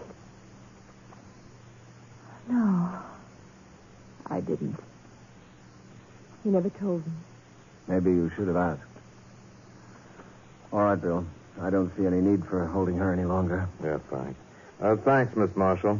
Car I brought you in still waiting out back. Just tell the corporal will drive you back to the station. You can pick up the next train coming through. I'm glad you can feel so matter-of-fact about it all. Bye. Well, what do you think, Frank?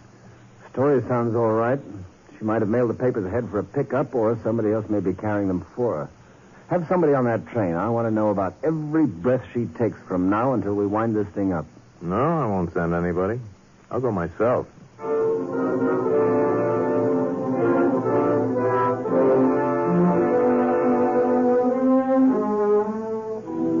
The murder of Captain Cronin was still less than 20 hours old when I got back to Las Vegas. The colonel had no leads on Private Whiteson. I went over the complete coroner's report on Captain Cronin. I must have read it through about 5 times before something hit me like a sledgehammer. What's the matter with you, Hepburn? Did you read this through? Yes, I read it. Pretty complete coroner's report. But nothing we don't already know. I mean this particular phrase here. Bone in the left leg of the victim shows healed, simple fracture of recent origin, probably less than 2 months old, judging by degree of calcification. Yeah, what about it? You said Cronin had been here for 3 months. That's right. Was he ever in the base hospital with a broken leg? What? No, he wasn't. And the dead man we found in the car isn't Captain Cronin. But who else could it be? Private Robert Whiteson. Oh, what a chump I am. Whiteson did have a broken leg 8 or 10 weeks ago. Sure he did. I've been reading it on his record here. I wouldn't have needed the record if I'd only used my head. The chief nurse practically laid it in my lap this morning when she told us Whiteson had been Jacqueline Marshall's patient in the orthopedic ward. Then Cronin's alive and has those papers himself. Either that or he's been kidnapped with them. But Whiteson was killed and his body burnt to throw us off. Either way. Well, how about that Marshall woman? Don't worry. She's tagged. It's Cronin we've got to find now. Yeah, with stuff like he's carrying, he'll try to get out of the country if he's the one. And he isn't going to play dead for just a little while. He'll want to stay dead. You can do something for me, Colonel. Get out a complete description of Cronin to all border stations, both Mexican and Canadian. You have his photo on the duplicate of his AGO card. That can be teletyped. Right. And tell them to watch out for attempted disguise. Disguise? What nature? A balding man with a mustache looks a lot different if he shaves off the mustache and puts on a toupee. And it's a cinch he won't be using his own name. I sent out an alert to all our divisional offices and got through to headquarters in Washington. I told them the story as it shaped up to me. We had to stop Cronin someplace. They dug a security report out of the files and started from the letter A, a complete and methodical check of any place he'd ever been, every friend he'd ever had. More than 20 agents were assigned for a rapid rundown. Cronin's wife had been notified of his death, a death that hadn't happened. She was in New York. I flew to New York to see her. While I was en route, the digging into Cronin's life was paying off. I had quite a batch of reports by the time I broke the dubious good news to his wife. They told me he was dead. Only a few hours ago they told me. I was getting ready to go to him. It was a mistake, Mrs. Cronin. The body in the car was the body of another man. So far as we know, your husband is still alive. Oh, thank heaven, thank heaven. Don't be too thankful yet, Mrs. Cronin. I've got a few things to ask you that may not be pleasant. I don't understand. Were you aware that for the last couple of weeks your husband has been converting most of his possessions into cash? Well, no. What do you mean? Real estate on Long Island and in Maryland, owned by him, has been sold recently. Payment checks have been cashed, but no bank deposits made. The sales were quick sales, and the property was sold at considerably less than normal value in the present market. Why would Walter do that? We don't need money, not a lot of it, not that badly. Apparently your husband did. He's also sold stocks and bonds on a rising market. Brokers' records show he usually doesn't sell until the market reaches peak and starts to level.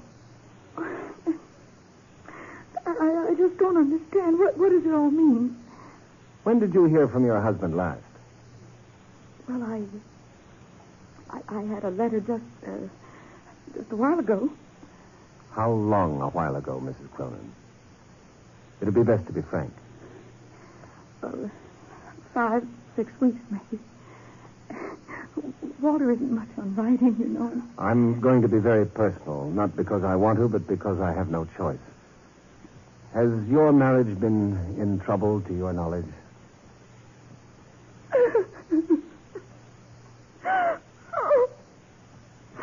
I don't know what's been wrong. Ever since he came back after the war, he's been so strange and so violent and not at all like he used to be. He didn't seem to care about me anymore, or about anything. I'm sorry. Did he ever mention divorce? No. I guess he might have if he thought it was possible, but you see, we were married in my face, and I couldn't consent to that. All right, Mrs. Cronin, Excuse me. Well, that may be for me. I'm expecting some further reports on your husband. But if it should happen to be your husband calling, talk to him as long as you can, but don't mention my being here. But I can't help you to do You'll that. have to do as I say. This is important, and helping him would only hurt him in the end. Oh, I wish somebody would tell me what's right or wrong. Hello? Yes? Is it him? Just a minute, please. It's for you. Long distance from Lansing, Michigan. Oh, thanks. Hepburn speaking. Frank? Yeah? Bill Costin. Oh. I'm in Lansing. Got in an hour ago with the Marshall girl. Yeah, Bill. She know you followed her? No. I think she's setting up a pass on those papers. Why? Well, when we got off the train, she stopped in the depot and sent a wire to Canada. Canada, huh? You got a copy of the message? Yeah, it was a request for a room reservation for next week at the Royale Hotel in Toronto. Requested in her own name? No, that's why I'm sure something's up. She asked them to reserve a suite in the name of Mr. and Mrs. Harold DeWitt. Harold DeWitt? That's right. Hey, sound like the name means something to you. It does. It's mentioned in one of the reports I got today in the make I asked for on Cronin. Wait till I dig my notes out of my pocket. You with Cronin's wife now? Yeah. How'd you locate me here? Called headquarters in Washington. They told me. Yeah. Oh, hold on, Bill. Here.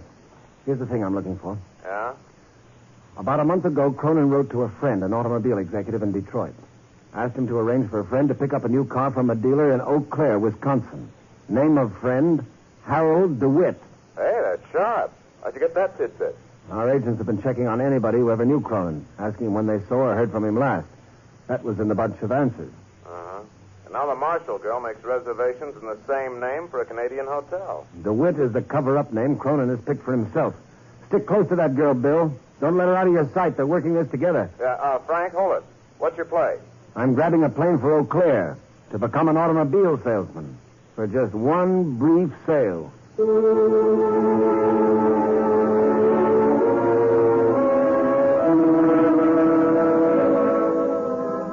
I wired ahead to have another division man cover the designated automobile agency in Eau Claire to make sure Cronin didn't pick up the car and get away before I got to him. He must have been playing it carefully, though, to avoid detection because he hadn't turned up yet when I got there. He didn't turn up for the next 2 days, either. I watched every customer that came in while the agency owner hovered anxiously in the background, trying to make himself look as though I belonged there. On the third day, he went out to buck himself up with a drink. And while he was gone, I got the customer I'd been waiting for. Good afternoon. Oh, good afternoon, sir. You interested in our new model? I'd be happy if you'd allow me to demonstrate it for you. No, that fine car. won't be necessary. I'm familiar with the car. Matter of fact, I came in to take delivery here. Oh, I see. You didn't place the order with me, did you, sir? No, that was arranged through somebody at the auto factory. Uh-huh. I'd be sure to get delivered today without waiting. Well, then the car must be back in the service department. I'll check on it. What's the name, sir? Oh, DeWitt. Harold DeWitt. You could have fooled me. What do you mean? Well, you remind me of somebody. If you had a mustache and a little less hair, I'd say your name was Cronin. Well, Captain Walter Cronin. And watch how you move, or I'll put a hole in you as big as the one you put in Private Whiteson. Now put your hands up and let's see if you've still got your service automatic on you. Here. Yeah, I've got it all right. I won't try to use it, though. I know you won't. Now. Oh. I guess I was crazy to try to get away with it. What are you? Police or CID man? CID. Better talk up fast about the reports on those missile tests. You sold them? Oh, no. Where are they? Oh, buried outside of Las Vegas. Nobody could find them. What? Yes, that's the truth. Never saw anything like that. I just wanted people to think it was me in that car. Papers were missing. They'd figure that's why I was killed. Any chance to stay dead? I wish I was dead. Why did you do it? Why did you kill the soldier? Oh, I was crazy. I mean, to be dead, I needed a body, so I shot him. How does a man know why he does anything when he's half out of his mind? All right. Let's go. Sure.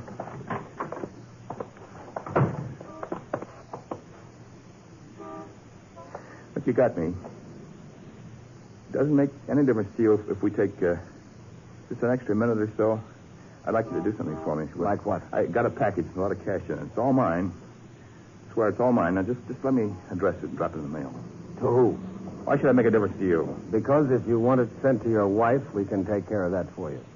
And if you're thinking of Jacqueline Marshall, one of our men has been with her ever since she cleared Denver. We know how you plan to go to Canada. We know all of it. Jacqueline had nothing to do with that. She didn't know I was going to kill White. Save it, Cronin. If she didn't know, why did she make that reservation in Toronto for you after we told her you'd been found dead in the burned-out car? I fell in love with her. I had to find a way. My wife would never have given me a divorce. I know. She told me. Maybe that's why the marriage ceremony reads, "Until death do us part," Cronin. I'm sorry. I'm sorry. So is Private Whiteson. So is his family, if he had one. Everybody's sorry. Everybody's always sorry when it's too late. That's our car over there. Get in.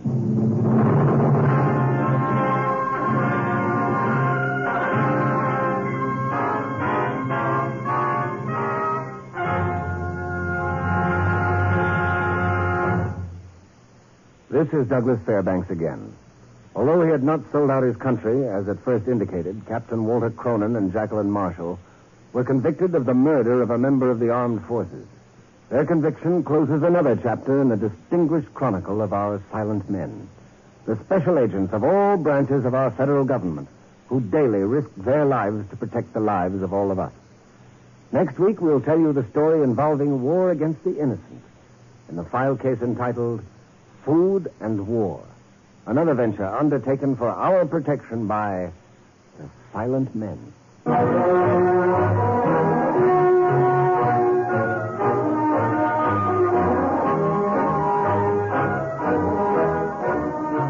The Silent Men is produced and directed by Warren Lewis. The file case, The Torch, was written by Joel Murcott and transcribed in Hollywood. Only the names and places were fictional. Featured in our cast were Lamont Johnson, Livy Janis, Gene Bates, Paul Freese, and Tom McKee. Your announcer is Don Stanley. Douglas Fairbanks is currently presenting Betty Davis, Gary Merrill, and Emlyn Williams in the motion picture Another Man's Poison.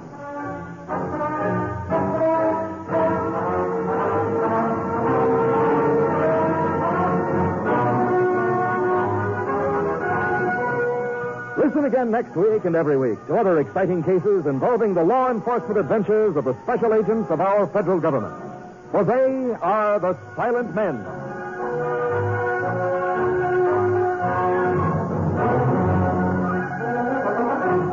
Friends, again disaster has struck. Floods have deluged the Mississippi and Missouri River basins, destroying towns and farms and sweeping away the homes and all the possessions of thousands of our fellow Americans. Again, the Red Cross is on the job, providing food and clothing and temporary shelter to these stricken people. Again has arisen the desperate need for funds to enable the Red Cross to carry on its work. If you want to do your share in this unparalleled emergency, send your contributions.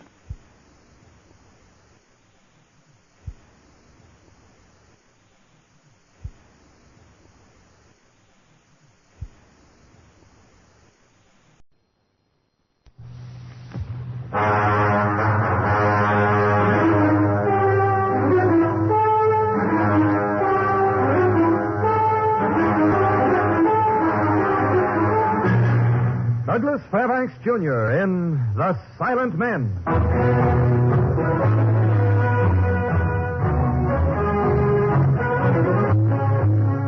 The National Broadcasting Company proudly presents Douglas Fairbanks' production of The Silent Men. Transcribed stories of the undercover operations of the special agents of every branch of our federal government and their relentless fight against crime. Now here is Douglas Fairbanks. The communist propaganda machine is busy the world over undermining and trying to destroy the power of democracy. Nothing must stand in its way. People, truth, decency, all must bow to it. This is well illustrated in a story you are about to hear. The details I learned while I was on an inspection tour for the offices of CARE in Rome. In it, I will assume the role of Special Agent Dick Brooks, a file case entitled Food and War, in which only the names and places are fictional.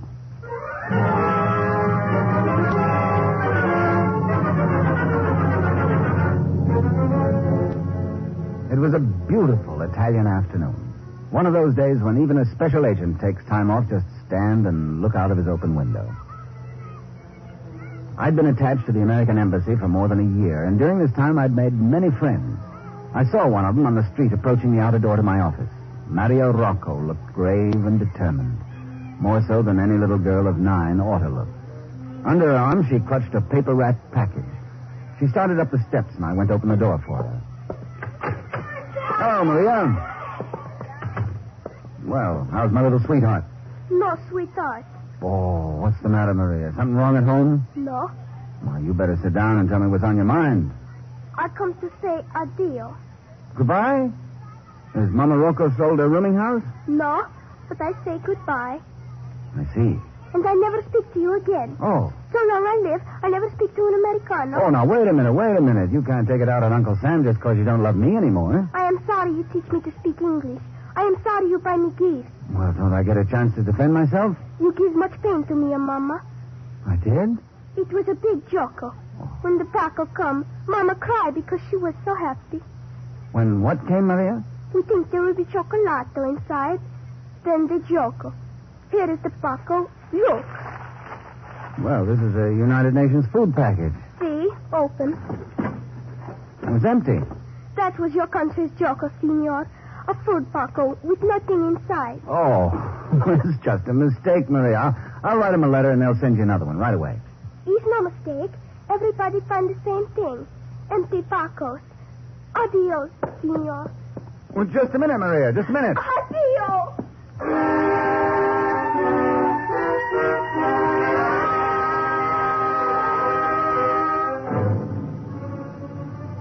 My first thought was that some clerk had stolen the contents of Mama Rocco's parcel and forwarded the empty tin. I thought I might get it replaced for her, so I called Alan Burns, head of the European Relief Program in Rome. Burns talking. This is Brooks, Dick Brooks. Oh, yes. How are you? Fine. I was wondering if you could do me a favor. A friend of mine got a food package this morning. It was empty. I'd like to have it replaced. Another one, huh? What do you mean, another one? Whole shipment, 4,000 packages delivered empty. Been flooded with calls all day. Well, I don't wonder. Abuse? Huh. I've had it in every dialect.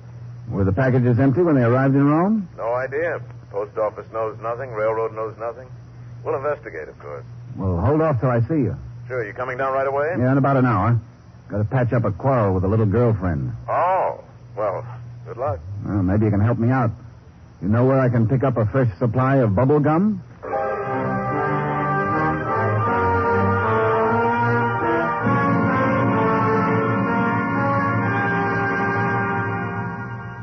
Mama Rocco ran a little rooming house near San Silvestro Square. I'd stayed there till I got an apartment closer to my office. But I liked her cooking, so I was a frequent visitor. She was busy in the kitchen when I came in. She gave me a smile and a greeting when she saw me, but behind it I sensed a deep hurt. Hello, Senor Brooks. Hello, Mama Rocco. What you making for supper? Smells good. Maria, she come to see you about the Paco? Yes, Mama Rocco. I tell her not to go. Well, it's good she did. They do this to make fun. Non parlare, Maria. But, Mama, you say... I say only what the others say. They say the Pacos are like all American promises. Empty. That sounds like a sentence dictated by Moscow. Then why do they send the empty Pacos? This is not the first time. Well, they were opened by thieves and the food taken out, Mama. You tell that to your friends. But the newspapers say... Maria. See, I will tell them, senor. But you must prove it. Es subito. I will, Mama. Don't worry. Buono, senor. If this happens again, your country will lose many friends.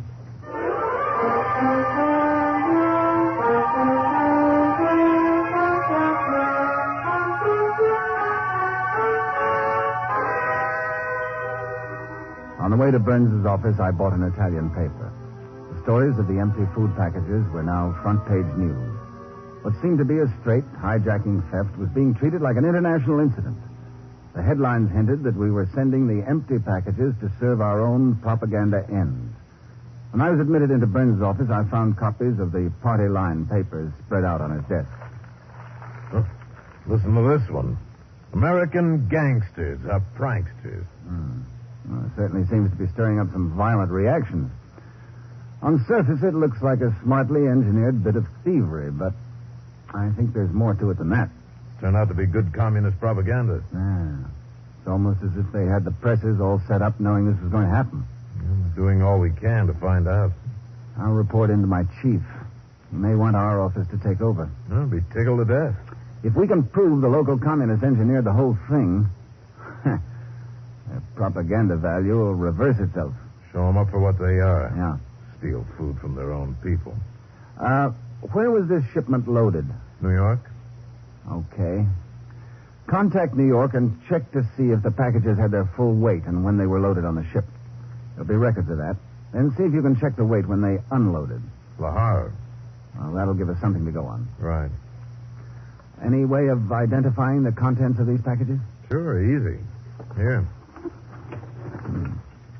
They're all like this? Yeah. I think I'll go out and see if I can buy some. Buy them? Where? Same place you can buy a locomotive if you wanted one bad enough. On the black market.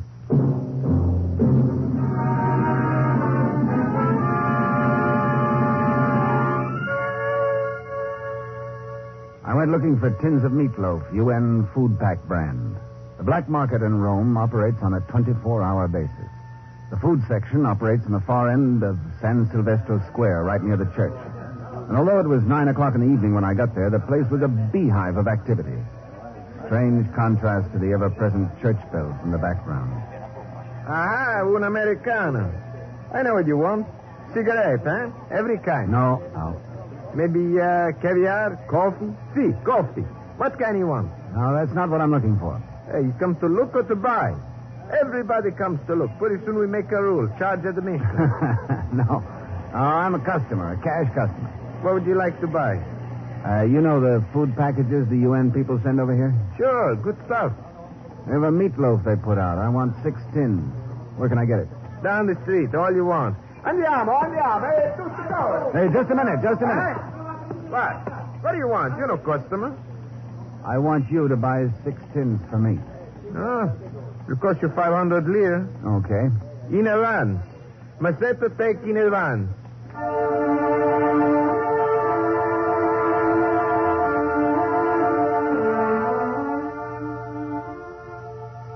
In a few minutes, he had completed the transaction and was cutting his way back to me. I saw a heavy-set man stop him. They talked a short while, then Masetto brought the tins of food over to him. Here you are, senor. Oh, thanks. 1000 lire for the meat, senor. How would you like to make another 500? Eh? What I have to do? To answer a few questions? How you know I got answers? I'll take a chance. You know, for 1,000 lire, I know much more. All right. Walk to the church. I meet you there in a few minutes.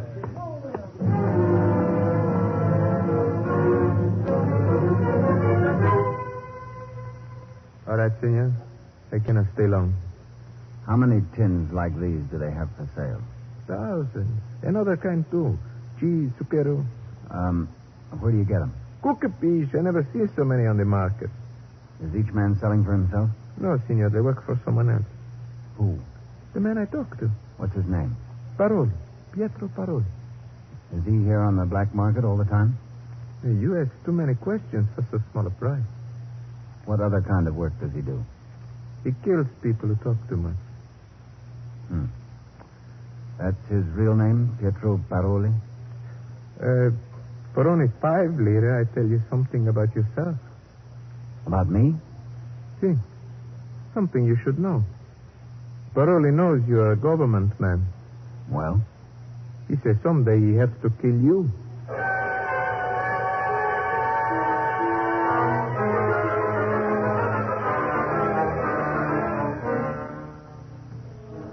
I went to the main police headquarters and asked for all the information I could get on Pietro Paroli. I got plenty. Pietro Paroli, fascist, black marketeer, communist, black marketeer. The record said in part. I asked for a 24-hour watch on Paroli, and the commandant said he would do it immediately. Next morning, I showed up at Burns's office with the 6 little tins of food in a paper sack. Yeah, that's them, all right. Yeah. Got any other tins belonging to the same lot? In the warehouse. That's them there mailed in. Let's check these against them.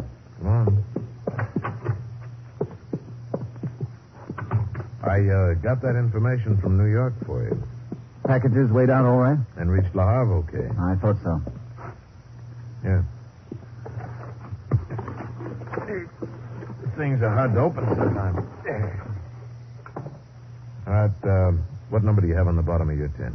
17-9882. Check. Same shipment. Next bunch is due in 10 days, you say, huh? About. No such thing as a regular rail schedule in Italy. You know the route the shipment will take? New York to Le Havre, across France to Turin, and down to Rome. Freight or express? Express. Why do you ask? I'm planning a little trip in about 10 days from Le Havre to Turin to Rome. By express.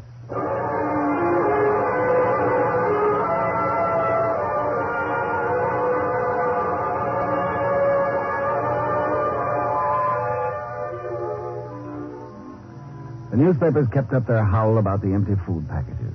The communist press wouldn't let it die. That's their propaganda technique. Seize on one little thing and keep on ramming it down the reader's throat, always fanning a resentment until it hits a peak. We were at the peak now, and I had no trouble getting a travel permit and the necessary authorization from my chief for a trip to Le Havre and back. That night, I went down to see Mama Rocco. Maria had evidently gotten over her mad. Senor Brooks, my sweetheart. Oh, a little more reserve, Maria. Such enthusiasm can get you into trouble, you know. Come see Mama. What is that noise, Maria? Look, see who's here? Oh, Senor Brooks. Is it not good he came? Maria's grown up. I honestly think she washed her neck today, you know? Andiamo. I show you what I'm making school today. Sure. Maria. See, Mama? You must not stay here anymore. Upstairs, to bed. But, Mama... This very minute. Oh, let her stay for a while. No, Senor. Mama... Go to your room. But just good night. I count 3.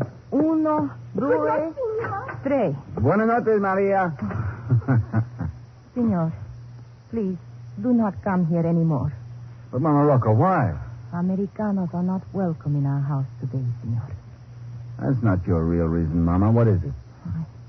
I would not want anything to happen to you. They were here yesterday.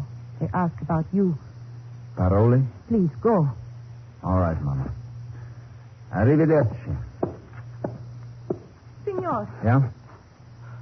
Lasci riguardi. I'll take care of myself.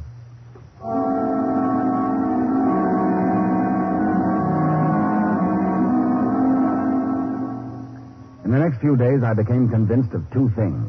1, that Paroli or someone equally interested had put a shadow on me. 2, that the same thing would be tried on the next shipment of food packages. My chief agreed with me, and between the 2 of us, we set up a pretty comprehensive operation. The ship was due in Le Havre in 4 days. My shadow tailed along after me when I went to have a final word with Burns. Oh, hi, Brooks. Just got a message from your chief. You're not going to like it. Well, let me sit down first. You better. The detectives following Paroli lost him. Well, that's not too surprising.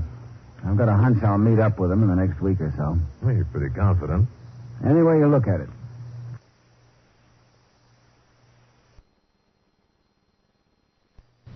From a money point of view, it's a terrific deal for Paroli. From the communist angle, it's even better. Yeah. Figured out how you're going to nab him? Set up very prettily, if I say so myself. I'm leaving for Le Havre tonight. I'll be there when the ship docks. From there, if everything's all right, I'm going to ride the shipment back to Rome. You going it alone? Well, not exactly. The French authorities will see that the train gets across France. When we get to Turin, the Italian authorities will take over. You'll work with them. Sure. At every stop past the Italian frontier, somebody will be posted to see that the train goes through. As soon as it leaves one station, the next one is wired to watch for it. If there's any delay, both stations on either side of this train. Follow me? Yeah. Both stations send their men in to locate the train and find out if anything's wrong. That's it. When and if the stuff gets loaded in the express cars, I'll wire you the exact numbers. Oh, will you be riding the train? Yeah. Look, you can do something for me. All right, shoot. Go out and buy me 3 neckties and a couple of cheap hats. Maybe an extra shirt and some dark brown hair dye. What are you going to do, disguise yourself? Uh-huh. I've got a shadow to lose. Oh, you're kidding. I thought that stuff went out with Pinkerton. Be surprised what a quick change of necktie and a limp can do. All right, I'll go out the back way. Good idea. Make sure you're not being tailed. Oh, and Burns. Yeah? A couple of sandwiches and some wine. I'm famished.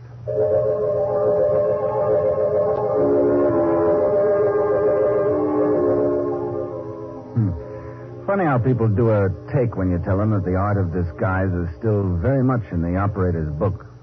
Maybe it's because they think a disguise means a Robin Hood costume or something. I waited in Burns' office till about 9 o'clock. Then I slipped out the back way and lost my shadow forever.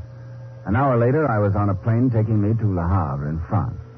I was at the dock 3 days later when the freighter Empire scraped into her berth. The minute the gangplank was down, I went aboard. Captain Billiam? Rough trip, Sonny, rough trip. What do you want? Ride home, I suppose. Got stranded in Paris. Or was it Monte Carlo? Nothing like that, sir. This is the workhouse, not the kindergarten for homesick Americans. Take a look at these credentials, please. I cash no checks and they give no rides on credit. Richard Brooks, Special Agent, Federal. Well, why don't you say so? You're carrying a shipment of food packages for transfer to Rome? That's what my manifest says. I'd like to see them, please. They're down in the hold. Can I go down and take a look, Captain? It's very urgent. All right, come on. But it ain't orthodox, and I'm defying the shipping laws of a foreign country. Quite a ship, sir. Elevator service. Yeah, it makes you sick to see how they've mechanized everything. Know what the most useless thing aboard this ship is now? What, sir? A captain. This way.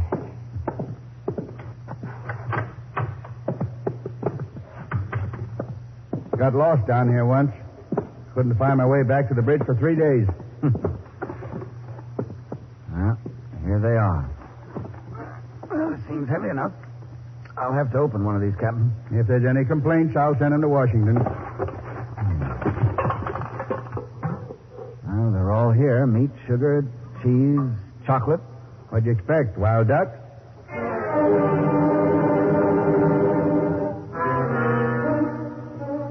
I'd contacted the French authorities when I first got into Le Havre.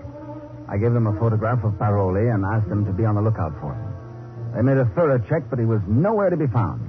I wasn't taking any chances, though, and while the parcels were being taken out of the hold, I stood by myself to see that they weren't being tampered with. And when the 2 express cars were consigned to Italy, were loaded and sealed, I telephoned Alan Burns in Rome. It was 2 a.m. when I got through to him.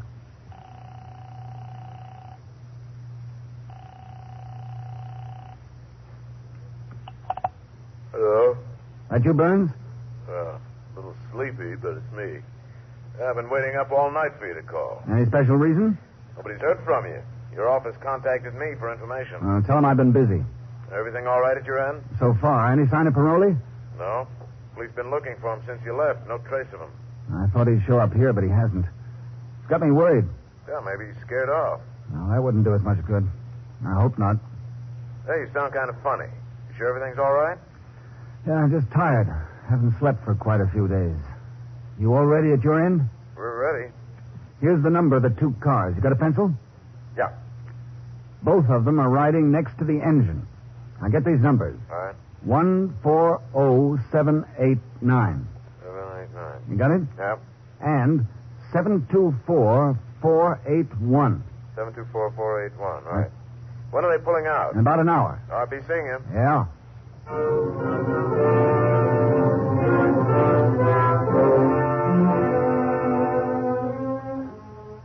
I had almost an hour to kill before train time.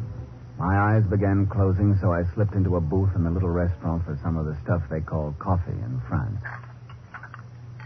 I guess I must have dozed off because all of a sudden I found myself being tapped on the shoulder. He was a little Frenchman with a bristling mustache and an officious-looking bowler hat. Monsieur Brooks, wake up. I'm awake. What is it? I have a message for you. Who are you? I'm with the Havre police, a detective. Huh. You look it. Pardon? Skip it. What's the message? The commissioner wishes to see you immediately. He has your man in custody, Pietro Paroli. In custody? Where? I can't leave the station. Tell him to hold him. He says you must come. I tell you, I can't leave the station. He is only outside in the car. Well, then tell him to come in here. He will not do that. He is personally guarding him. You say he's in front? Oui, monsieur. Well, I don't know. Well, perhaps you would like to see my credentials? Well, that might help some. Henri Laboussière, detective, oui? I salute you, Monsieur Laboussière. Let's go. The commissioner is very proud that we have found Monsieur Paroli. Right this way. I thought you said it was right in front. A few steps, that is all. Well, that's no police car. Wait. No, you don't. Monsieur, come back!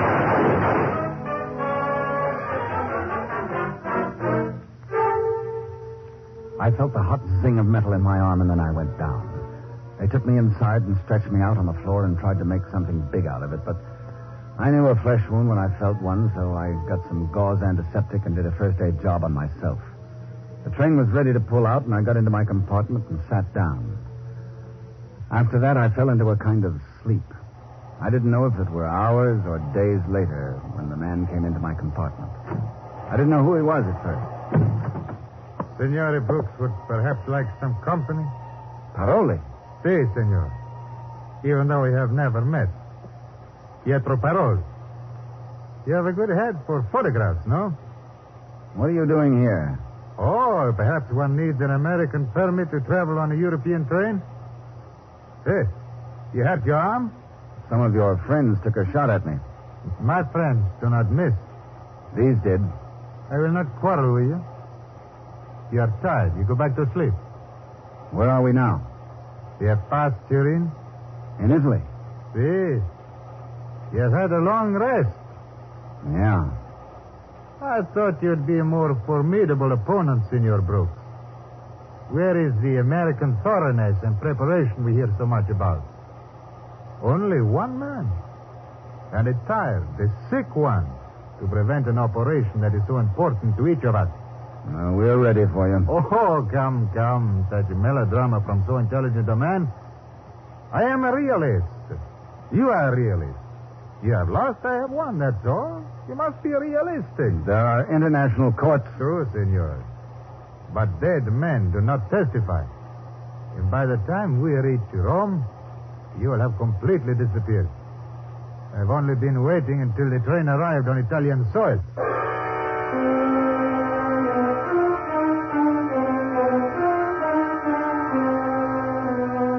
The good senor meant it. Of that I had not the slightest doubt. I'd seen his type before in the war crime trials in Nuremberg. Completely rational-appearing beings who kill because of necessity. Coldly, calculatedly, and sometimes with a certain good humor. My only hope was that the operation I'd set up would work. I don't know how many hours had passed since we passed the frontier, but through the window I could see the threads of day in the sky. Where are we now? I can't see any town. Probably because there is none. What's happening? The engine's pulling away. It will be back soon. Merely have to remove 2 cars for a siding. 3 hours, 4 hours at the most, yet the work will be done.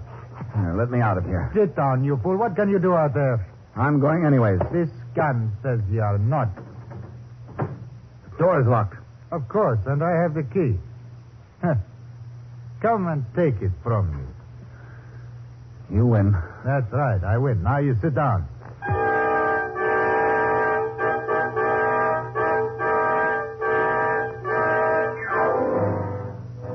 The hours dragged by painfully, slowly. Paroli kept his gun on me, a cold mockery in his eyes. 1 hour, 2 hours, 20 minutes. Then I heard the muffled sound of running feet alongside the car. And I knew hope again. What is all the noise about? Italian police. Lots of them. Impossible. Go on. Take a look out the window. Hey, I'm afraid you're right. I have underestimated you. That's a bad habit some of you commies have. A temporary setback. Perhaps I better leave. We will resume our association some other day. You in there, Brooks? Break in the door. That won't be necessary. Here is the key, senor. And my gun.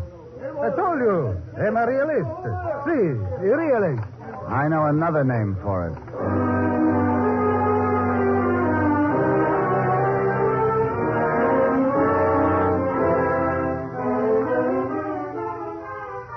Yes, Paroli was a realist. He submitted with philosophical resignation. And realistically, the Italian government is making sure that he stays out of circulation for a long time. Well, this story started out with a little girl, and it ended in very much the same way. Only this time I was bringing Maria and her mother the biggest food package I was able to get my hands on. Senor, who is Hello, Maria. Senor Brooks, you come back. Yep. After all the things we say. Oh, you couldn't help it, Mama.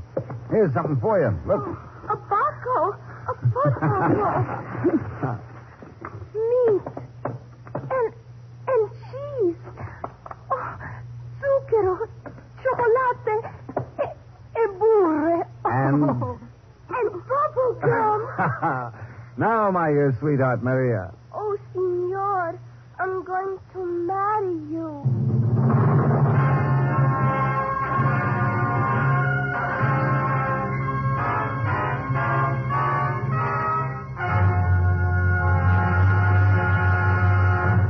This is Douglas Fairbanks again.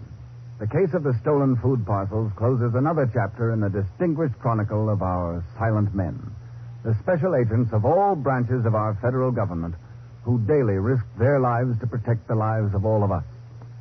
Next week, we'll tell you a story involving an internationally famous painting and an infamous crime in the file case entitled Stolen Masterpiece, another venture undertaken for our protection by the Silent Men.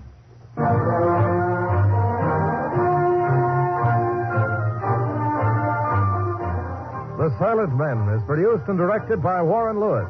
The file case, Food and War, was written by Lewis and Russoff and transcribed in Hollywood.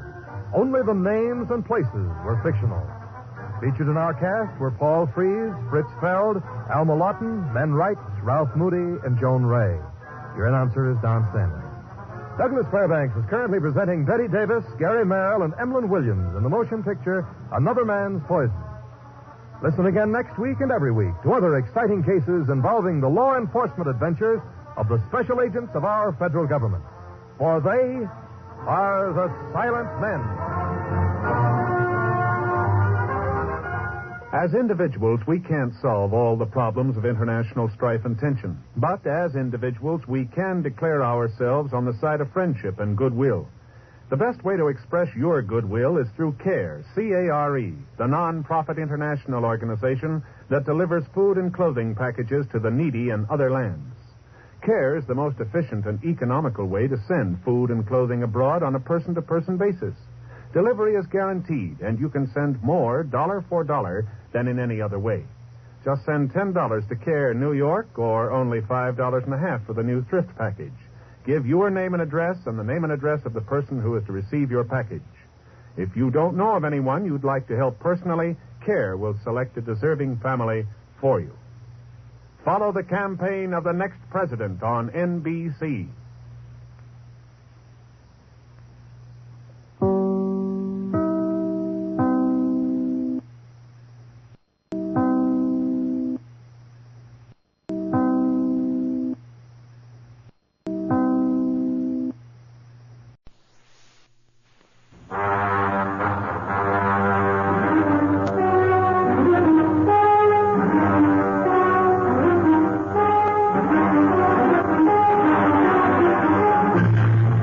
Douglas Fairbanks, Jr. in The Silent Men.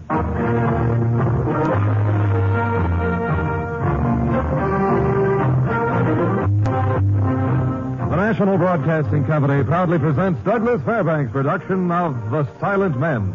Transcribed stories of the undercover operations of the special agents of every branch of our federal government and their relentless fight against crime. Now here is Douglas Fairbanks. The federal law enforcement agencies of the United States work in close cooperation with similar agencies in foreign countries. For only in this cooperation is there hope for a solid bulwark against international crime. This story tells how the French and American federal authorities combined to solve a difficult and baffling case. It was told to me by one of the commissioners of the Suez. In it, I will assume the identity of Special Agent Tom Manning, the file case entitled Missing Masterpiece, in which only the names and places are fictional.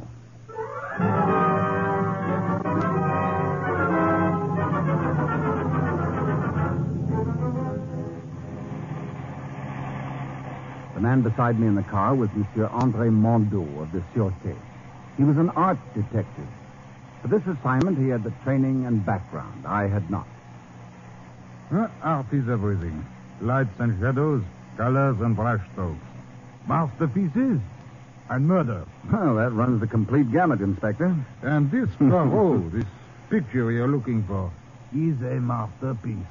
And you say the theft was reported 3 weeks ago, eh? Wait. Le Comte de Montpellier came home from his trip abroad, and it was gone. You said before the painting would probably show up in the United States. You didn't say why. It has happened like this many times in the past.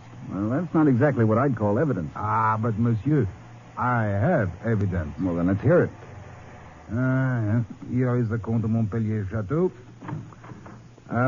Before we go in, Inspector, don't you think you'd better tell me what you know? Oh, come, monsieur. We let the Comte tell you in his own words.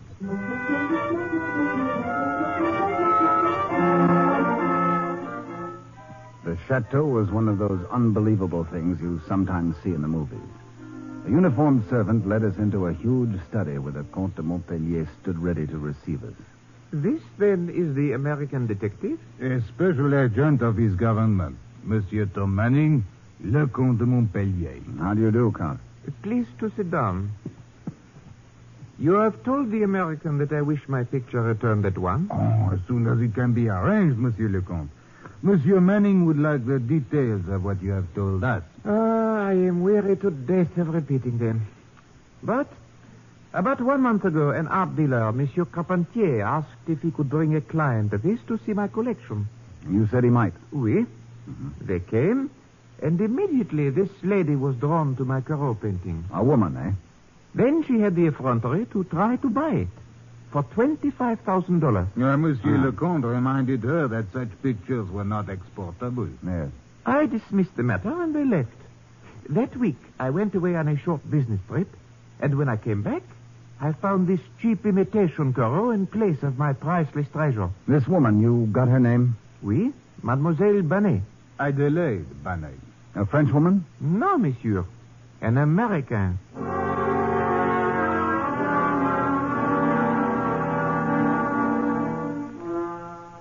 I persuaded the remnant of the French aristocracy to give us the imitation Corot someone had so kindly left in place of the genuine article. Then Inspector Andre and I headed back to the city. Monsieur, you are satisfied that we have a case? It's worth an investigation. What do you want me to do? We wish to take direct action, monsieur.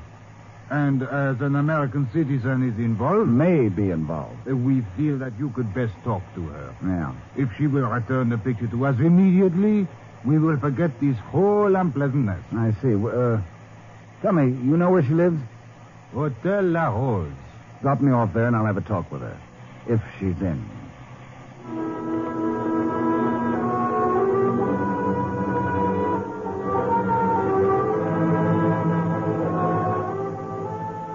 According to the clerk at the La Rose, Mademoiselle Banet of New York and Paris was not in her suite, so I sat around and waited for her.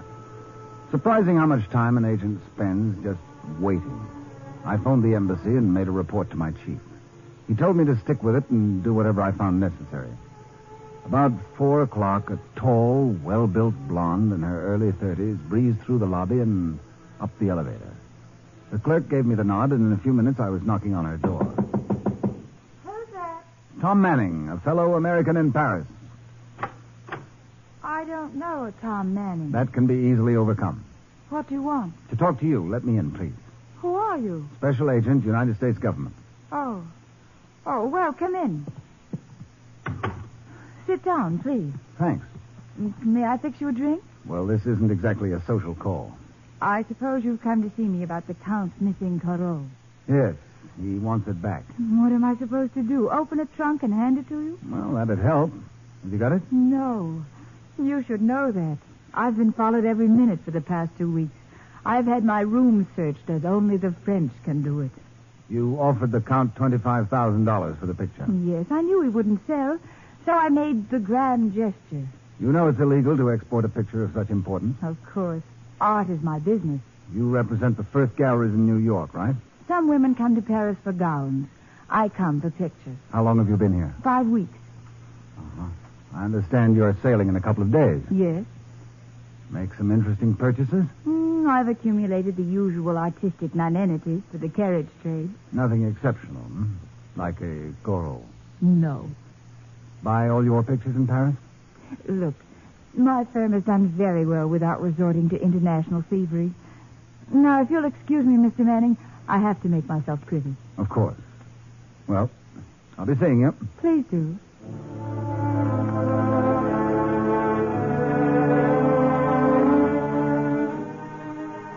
After a time in the service, a special agent develops a special sensitivity towards the guilt symptoms a criminal might reveal when you're talking to him.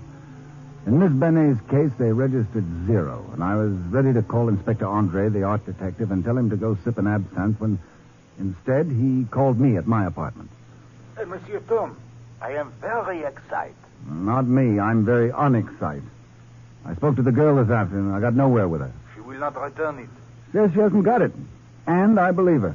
Nevertheless, we will get it back, thanks to you. To me? You planted the thought in my head. I did? About the imitation copy of Corot. Well, good for me. I said to myself, Andre, if you can find out who painted this imitation, you can find out who stole the original. But there was no signature on it. Every artist is his own signature. The brushes he uses, the thickness of his colors, his style.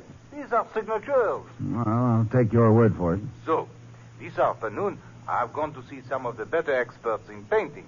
And they have absolutely identified the work. No kidding. No, the imitation was painted by César Laval, a painter of some skill and no scruples. César Laval? But that is not all. César Laval has been working exclusively for the Carpentier Gallery. Have you arrested Laval? No. He has left Paris very suddenly. Does that not show guilt? It helps, but we've still got to find him. The Sûreté will find him. I have no doubt of that.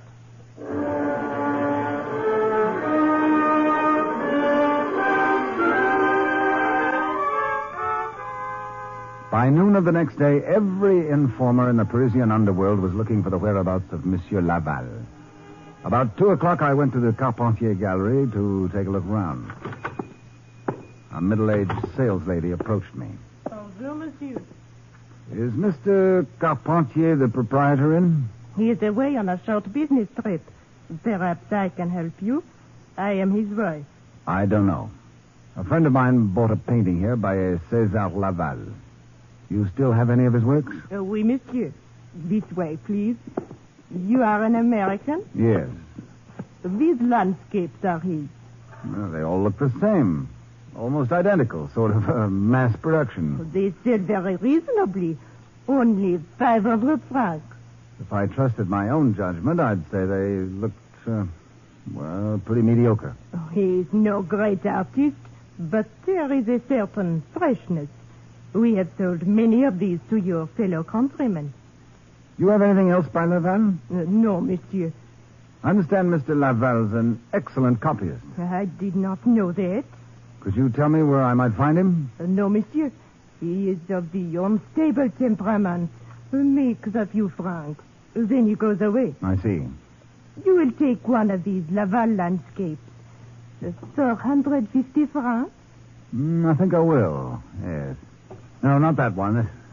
Looks like it's been scratched. Oh, that. Some foolish gendarme thought he would find some masterpiece hidden underneath it. Let me give you another one.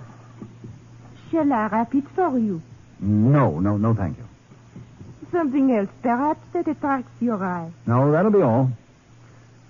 Here's your money. 450 francs. Merci. You now own a genuine Laval. And for only 450 francs. Yeah. Someday it may be worth 450 francs. Goodbye. Merci, monsieur. Detective.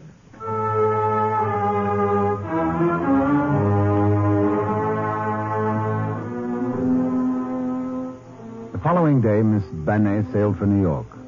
In the meantime, we hadn't located Laval, the painter whose imitation Corot had been found by the Comte de Montpellier. Without him, this thing was going to be tough to crack. But finally, they found him. Hey, Monsieur Tom, wake up. Come to the door. What is it? Quick, let me in. Well, you look like you've got big news. Oh, we have found him. We have his address. Oh. Laval's address. Get dressed, quick. Okay, give me a minute. Shave and a quick shower. For this job, it does not matter if you are not beautiful. Allons-y. Allons-y.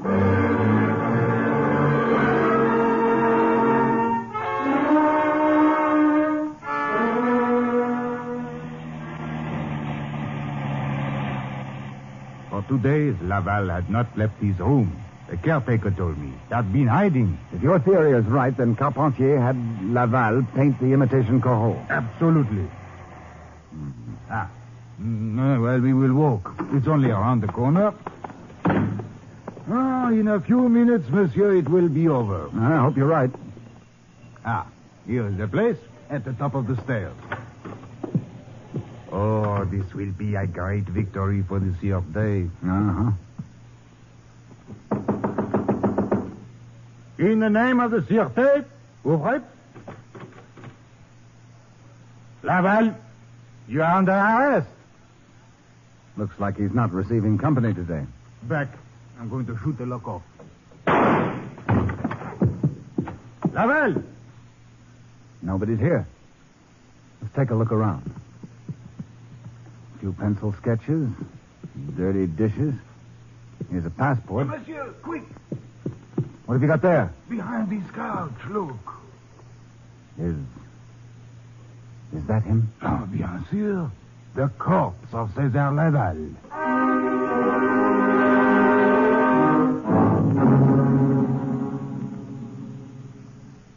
You don't think the motive was robbery, then? Oh, no. They made it look like robbery, but this was the work of a paid assassin. I know the trademark well. The quick knife thrust between the shoulder blades. You think this ties in with the missing picture? Laval dead is as important to others as he was to us alive. Carpentier? Oui. What's the next move, then? We go to inquire about the very interesting passport Monsieur Laval used so recently. The one that says he visited Amsterdam only 30 days ago.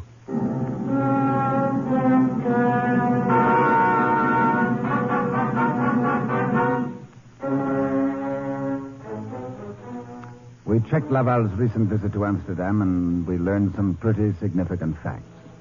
Laval had taken 4 of his own paintings with him. One of them, Inspector Andre was certain, covered the stolen masterpiece. Andre was sure Laval had shipped them from Amsterdam to New York to avoid too close a scrutiny by the French customs inspectors. So we went to Amsterdam and checked with all the shipping services. There was no record of any shipment to the Firth Galleries in New York. We stood on a street corner, tired and more than a little baffled. I tell you, Laval shipped the paintings from here. Not according to the authorities. They have no record of Laval shipping anything. Wait a minute. Eh? I wait? Maybe he got someone else to ship it for him as part of a larger shipment. Oh, you're right. He could have done that. Uh-huh. Bought pictures in some of the gallery and sent them together. Yeah. Oh, come, monsieur. We must go to visit the gallery.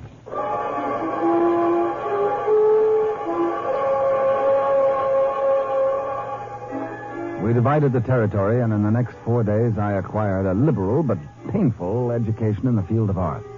Everywhere I went, I showed Laval's photograph and the Laval landscape I had bought from Carpentier. On the morning of the 5th day, I went into a picture house that was doing a brisk business. Yeah? Some fine prints today. Perhaps some China. We ship all over the world. America, South America. No, I'm not buying today. Will you take a look at this landscape, please? I handled some like it not long ago. About 5 weeks ago, would you say? Yeah. Say, who are you anyway?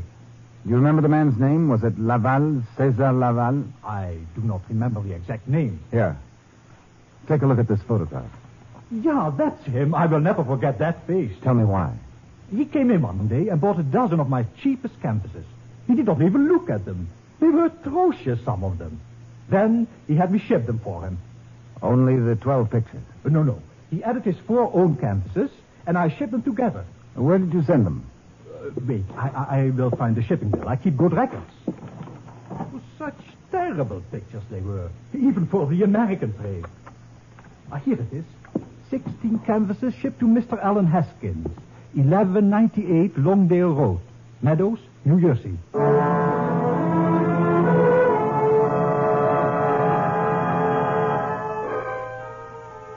Inspector Andre wasn't in the hotel room when I got back. While I waited for him, I put through a call to New York. About an hour later, the inspector returned, and I told him what I'd learned from the Amsterdam art dealer. Ah, monsieur. In 1 week, we will have the picture back. This has been a great day for you, Monsieur Tom. For me? Why? Why, you are completely vindicated. You say Mr. Haskins from New Jersey received the shipment? Yeah. Then you are right about Miss Banai. She is innocent. Before you bubble over, Inspector, I just spoke to New York. Ah, bien. You told them that we were coming, huh? Uh-huh. And I got some information about Mr. Allen Haskins. Example? Mr. Haskins is half owner of the Firth Galleries. So? And the other half is owned by Miss Adelaide Banai.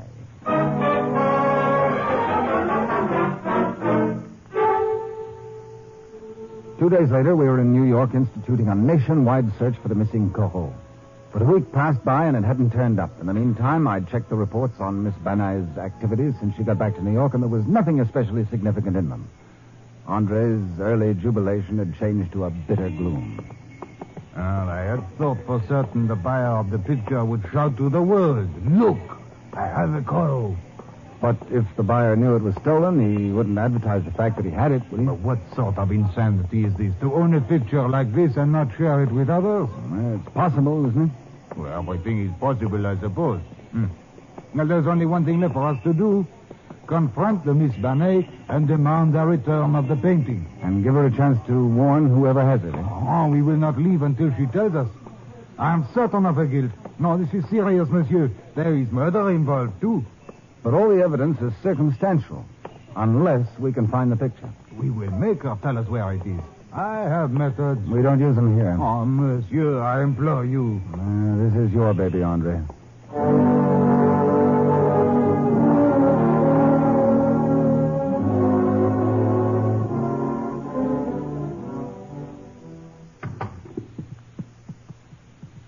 And so, Inspector, voila. We are now in the sacred precincts of the Firth Galleries. Très chic. Just like you'd imagine it to look. The only spot in America where you can still see lorgnettes. Monsieur. What is it? Idea. 2 of Laval's hideous landscapes. May I help you? These landscapes. Very interesting. By Sister Laval, one of the outstanding contemporary French painters. The manager, Miss Banai. She is in? I believe she's in her office. We'll go see her, Andre. Perhaps I'd better ask her if she's free. Well, don't trouble yourself. Where's the office? Up those stairs to the mezzanine. Come on, ami. I'm getting impatient. I did not expect that she would display the Laval landscapes here. She's a pretty shrewd gal. She knew we might trace him to this place. And if we find the 2 missing Lavals, we find the Corot. Have they had time to restore the original painting? Oh, oui. Come in. The antisocial Mr. Manning I met in Paris. The other gentleman I don't know. Inspector Andre of the French Sûreté. Quite a formidable team. Sit down, gentlemen. Mademoiselle, we do not beat around the bushes. I have come to take back the Corot. I see. And all trails lead to me. Yes. Will you answer a few questions? I believe I have the right to refuse. That's right. Do you refuse? Not at all. Go ahead. And mademoiselle, Corots sur le lac were shipped here? No. Did this firm receive a group of paintings from Amsterdam? 16 canvases, I believe. Yes. Included in that shipment were 4 Laval landscapes? I believe so. This shipment was not consigned to this firm, but to your partner. Why? Mr. Haskins has been ill at home for some months. I wanted him to see the pictures before they were displayed in the gallery. Why were Monsieur Laval's canvases included in that shipment from Amsterdam? A matter of expediency. I had commissioned him to buy some cheap canvases with a Dutch flavor. He included his own paintings with the lot. You had 4 Lavals. We only saw 2 in your gallery. Where are the other 2? Well, I sold them, of course. To whom? Well, I really don't know. They went out as cash sales. May we examine your sales record? You may not. May I make a suggestion? Certainly. After we're gone, contact your attorney. Explain to him the nature of our investigation. Tell him the following governmental agencies are vitally interested: the Treasury Department, the Department of Commerce, and the State Department. I see. And what do you think this consultation will lead to? The exact whereabouts of the 2 missing Lavals.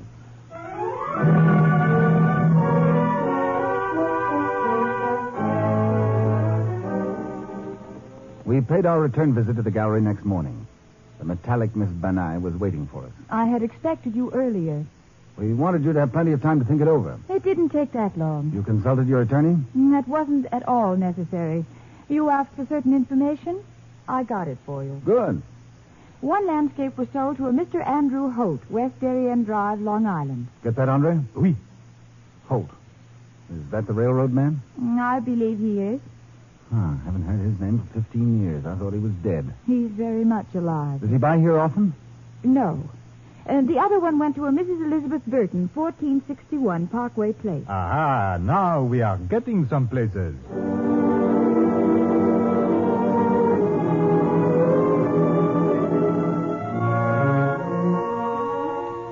Then we rode out to Mrs. Elizabeth Burton's home on Parkway Place. She led us into her study where the Laval was hanging. Andre examined it minutely, and he told me it was a Laval and nothing more. From there, we went to Andrew Holt's estate on Long Island. And it was an estate, complete with iron gates and a long, curving driveway.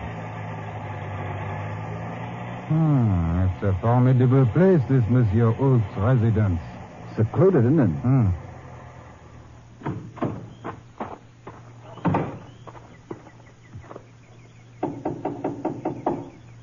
Hope we have no trouble getting in. He's not exactly renowned for his hospitality. Well? My credentials, sir. Special agent.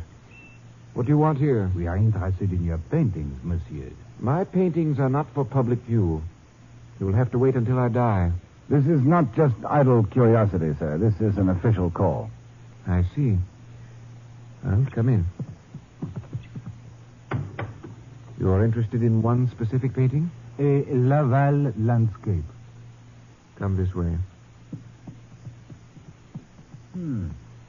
Monsieur, why do you keep your pictures covered? That is my business.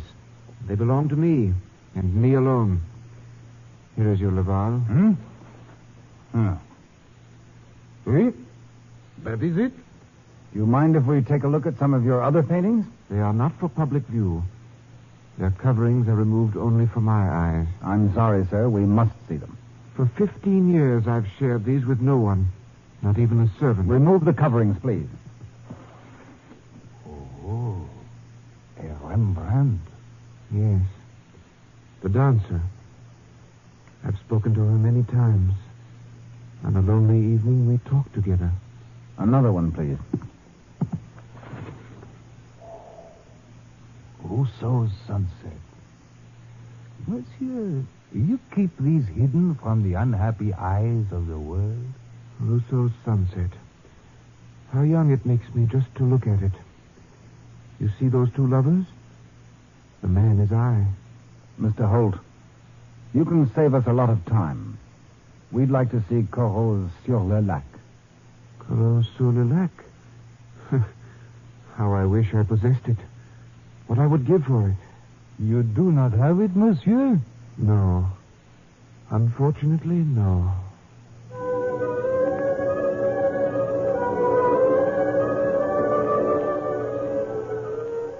We looked at every painting in his considerable collection. He owned $1 million worth of masterpieces, but there was no Corot to be found. In his eerie way, Mr. Holt introduced us to his collection as though they were living beings. Before we left, Andre stood before the Laval painting again. I saw him take out his little penknife and make a quick, tiny scratch on its surface. Then we left and got into the car. Stop when you get outside the gate. What for? He has it. In the house, I'm certain. What makes you think so? That Laval painting you saw me test it with my knife. Yeah? It isn't a Laval at all. It's a copy of a Laval. A copy of a copy? Oui, done only recently. Probably yesterday. Look at the pigment on my knife. Huh? Wet and fresh. Banet had one made for him in a hurry when she knew we were closing in. Oui. Oh, we will wait till it is dark. Then we will go and get the Corot. Well, why not now? Oh, you'll see us coming and hide it again. And it won't be hidden tonight? No. When he thinks he is safe, he'll take it out to gloat over it. Like a miser with his gold.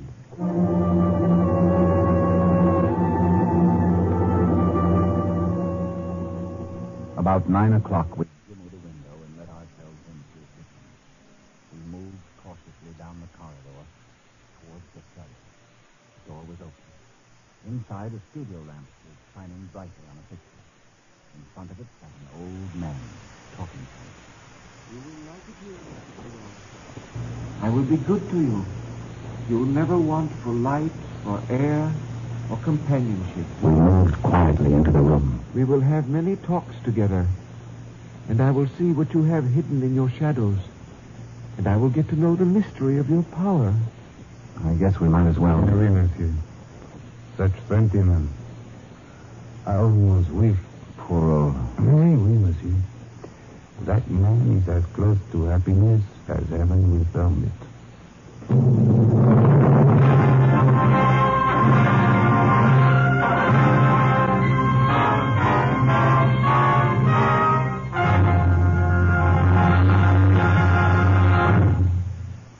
This is Douglas Fairbanks again. Adelaide Banet paid for the criminal offense of smuggling objects of art into the United States. Luckily for her, she had no connection with the murder of César Laval. For this crime, Monsieur Carpentier of the Carpentier Galleries in France made a final accounting. The recovery of the stolen masterpiece closes another chapter in the distinguished chronicles of our silent men, the special agents of all branches of our federal government, who daily risk their lives to protect the lives of all of us. Next week, we will tell you a story involving heartbreak, fraud, and the United States mail. In the file case entitled The Miracle Cure, another venture undertaken for our protection by the Silent Men.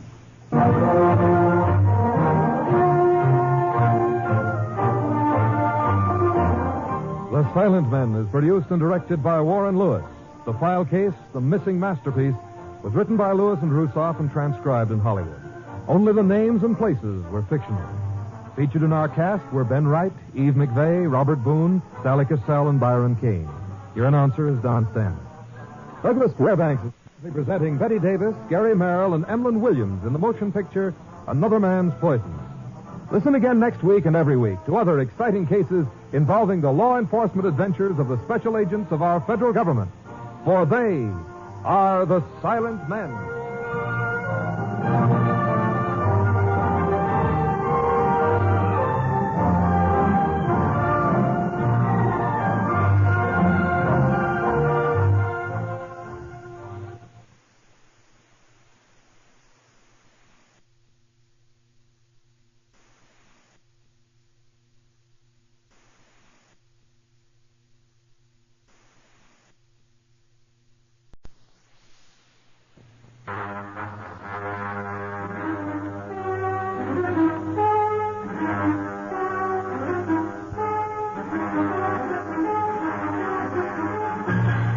Douglas Fairbanks, Jr. in The Silent Men.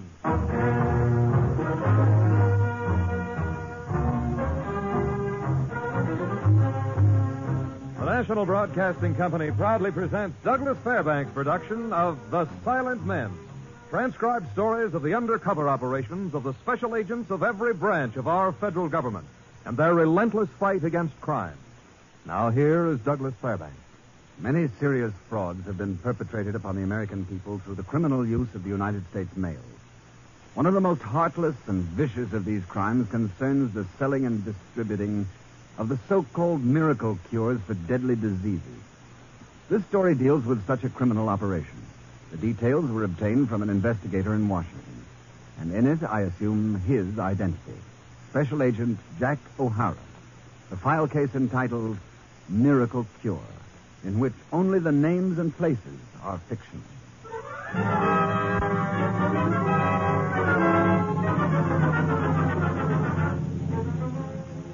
The complaint came through channels from the post office of a little town called Pawnee in Arkansas. Through the mails, a victim of dread disease had been buying a strange white powder that was guaranteed to cure him. My instructions were to question the victim for more information.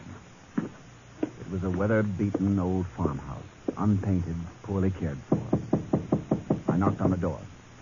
Come in. Should have answered the door. Didn't have the strength.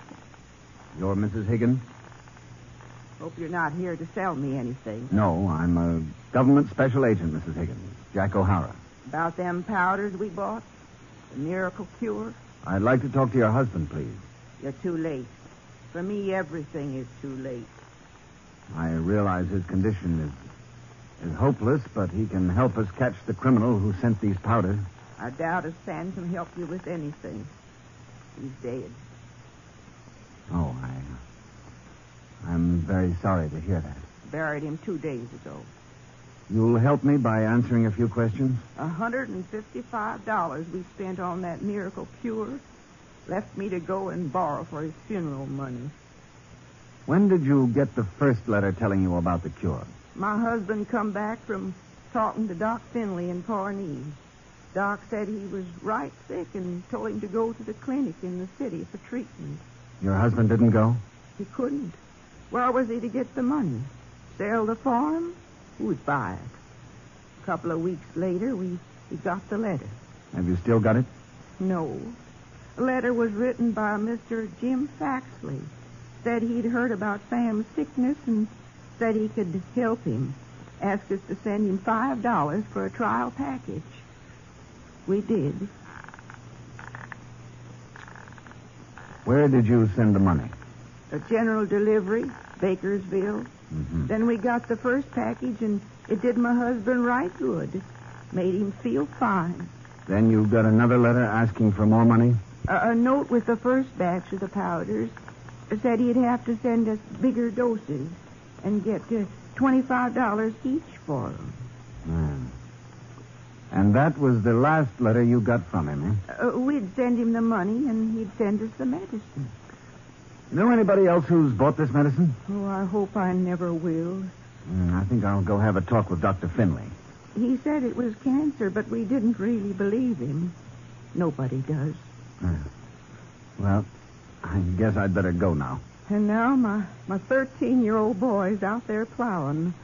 There'll be no more schooling for him. No more.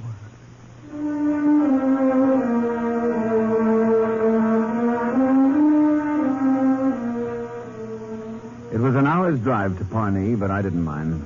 I needed the bright sunshine and the sweet country air to counterbalance the gloom and helplessness I'd found in Mrs. Higgins' shack. I reached Pawnee and stopped my car in front of the post office. I walked down the street till I saw Dr. Finley's shingle stuck on the wall of the Kearns drugstore. Didn't seem to be any private entrance to the doctor's office, so I pushed open the door to the drugstore. Come in again if that don't work, ma'am. Oh, yes, sir? Is Dr. Finley's office in this building? Ah, you're a northerner. Can tell by your clothes. You're that man they sent down from Washington. Heard you were in the district. I was looking for Dr. Finley. Government man hits a small town. That's news, mister. You here to see the doc about them powders? You seem to know all about it. Pity. Crying pity, but that's the way it goes. His office is upstairs, door through the back room. How does a fellow keep any secrets around here? I'm beat before I start. That's what all of us been saying.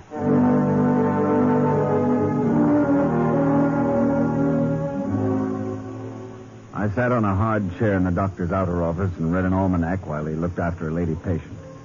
After a half-hour wait, he ushered her to the steps and turned to me. He was an aging man, his shoulders bowed with the pain and weariness he was trying to save others. Yes? My name's Jack O'Hara. I'm with the government in Washington. I heard you were here. Come into my office. Yes, sir. Sit down, won't you? Doctor, I've just come from Mrs. Higgins' place. Poor soul. You weren't aware that Mr. Higgins was using this so-called cure? Not at first. He had stopped calling on me, and I thought he'd gone to the clinic. I suppose I should have inquired, but I've been busy, so busy. I suppose I should hold myself responsible. No, I don't mean that at all. I'm just trying to find a point from which to start my investigation. You know what it means to the average farmer in this district to be told that he has to spend a year in the city taking treatments, borrow the money, or sell the land? Most of them can't borrow, and many of them won't sell their land. Exactly when did you find out about the powders? A few weeks ago. They'll clutch at anything, these people. Their lives are spent in looking for miracle formulas as relief from poverty or from disease. Mrs. Higgins told me you took some of the powders back with you. Yeah, had the druggist analyze it for me. Shall I call him up? I'll see him on my way out. A narcotic derivative. Stimulant, some aspirin. That's all it contains. Well, I hope you still have some of the powder left. I'd like to send it to the lab for a detailed analysis. I gave it to Mr. Kearns. I'm sure he'll still have it. Ever run across anything like this before, Doctor? I don't think so. If it's an isolated case, a matter of one man being victimized, it's going to be almost impossible to trap him. I could inquire among the medical men in the neighboring towns. Good idea. Get a list of anyone who's died from the disease in the last 3 years, and another one of any patients suffering from cancer now. Gladly. And, Doctor, not a word to anyone about what you're doing for me. Too many people know too much about this thing already. Small town is like that, Mr. O'Hara. You'll say nothing and answer no questions? Aspirin. The man who sent that powder to Mr. Higgins deserved to die himself. That's just what we're looking for, Doctor. A murderer.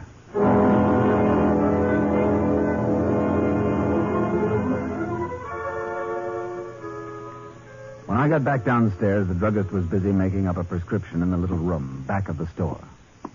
Had quite a talk with old Doc Finley, didn't you?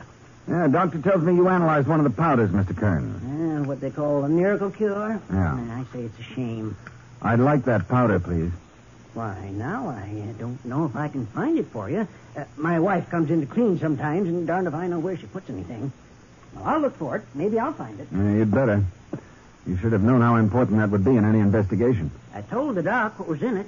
Didn't he tell you? I wanted an analysis from our lab in Washington. Well, I'll sure look for it. It's in a little white envelope now. You wait just a minute here, and I'll look through some of this stuff. The ingredients in the powder, are they easily obtainable? Any drugstore has them. Any doctor, as far as that goes. Anybody. The doctor tells me there was a narcotic derivative in it. No use giving you the technical terms. Had some Seconal, Benzedrine, and aspirin ground together with some chalk. Enough to deaden pain and give a man a feeling of energy. These darn city newspapers are full of ads saying that they'll cure this and cure that. You think Mr. Higgins answered some advertisement in a newspaper? Why, don't you? That's what everybody's saying. I see. Well, better be running along. Oh, Mr. O'Hara. Yeah. How'd you know my name? Why, Oh, never mind. If you learn anything important, you let me know, eh? Sure thing. We'll call a special meeting in Town Hall.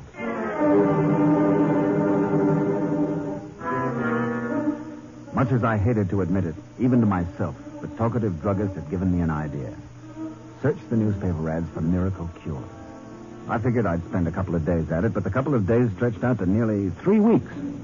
By the time I was through, I'd made 4 side trips to neighboring cities and towns, interviewed 5 postal inspectors in other states. But nothing tied in with a cure Sam Higgins had bought. A few days later, I went back to see Mr. Adley, the man in charge of the post office in Bakersville, where Higgins had mailed his money. No, sir. I've been racking my brains since I saw you last. Still got no idea who picked up the mail Mrs. Higgins sent in. There's been no more mail for Jim Faxley? Not a letter. Been searching through every delivery. Newspapers, catalogs, everything. He may be using some other name. As long as it's general delivery, he can claim it on any name. We don't know who to look for. Here's what I want you to do from now on. I want a written description of everyone who picks up mail at your general delivery window. Now, how can I do that? Bakersville is the county seat, you know. We do a big business here. I don't know exactly how you're going to do it, but it's got to be done. I don't know. That's quite a job. Yeah. No matter what way you look at it, it's quite a job.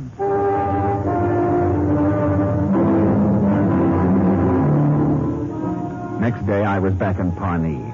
I tried to slip through the drugstore on my way to Dr. Finley's office upstairs, but the gabby pharmacist collared me. Oh, Mr. O'Hara, I've been waiting for you near 3 weeks now. Sorry, I've got no big news for you. Well, maybe not, but I have for you. Uh-huh. I found that powder, the powder Mr. Higgins got in the mail. Oh, wonderful. I got it back here in the prescription room. Come on. Knew you figured it's pretty important, so I had the old lady come in and help me find it. Here we are. Well, thanks very much. Dr. Finley in his office? Oh, he's out on a call. Be back soon. Go sit down for a while. Been traveling around here. Yeah.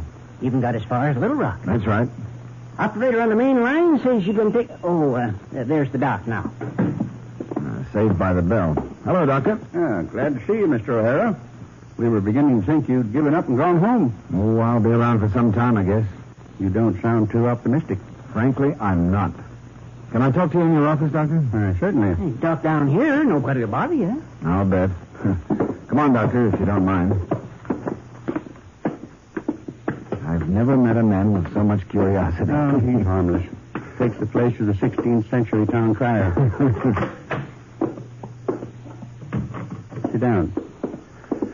Doctor, I'm getting nowhere. Fast. I knew it as soon as I saw you. Did you get the list of victims I asked you for? No, not yet. This thing has got me absolutely running around in circles. All I've been able to find is the one victim, Sam Higgins. And the source of supply is as much a mystery to me now as it was when I first got here 3 weeks ago. Well, doesn't that indicate that it might have been done by somebody in the district? Think back, Dr. Finley. Has any stranger ever asked you questions about Sam Higgins' illness? No. How soon could the local people have gotten to know? Well, there are no secrets in a small town, Mr. O'Hara. Yeah, I've learned that. All right. There's only one thing to do. Get me the list I asked for, and I'll start tracking them down one by one. Those who've died of the disease, those who are ill with it now. And I'll start on it at once.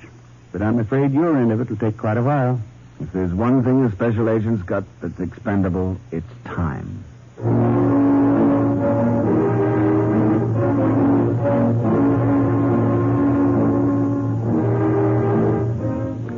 Bakersville was the center of the area I was concentrating on. Around this hub, 8 little towns formed a crooked circle. I made my weary round again, asking, searching, probing for a Jim Faxley who got mail under that name. No result. I returned to Bakersville. I was in bed in my hotel when the phone rang. Hello? Mr. O'Hara, this is Dr. Finley in Pawnee. I hope I didn't awaken you. No, go ahead, Doctor. What is it? I've been trying to reach you all day. You got something for me? The names of 7 families who bought those powders in the past 6 years. Oh, good. Give them to me. Same operation in every detail. Typewritten letters offering to save their lives. The first sample at a cost of $5, and then the increase to $25. Fine. All of these letters signed by Jim Faxley? That's one of the things I don't understand. What? None of them were signed by Faxley. Huh. In each case, a different name was used. How about the post office? The money always sent to the same place? No, always to different post offices. 2 of them were sent to Bakersville, where you are. For a minute, I thought we had something. I'm not through yet. Are you there, O'Hara? Yeah, I'm here. Well, I've got the names of a woman who is buying and using this quack cure right today. Now you're telling me something, Dot. Mrs. Adelaide Hobie over in Blaney. Know where that is? Well, I'll find it. Well, guess that's about all. Hold on a minute. The names of the 7 families. Give them to me.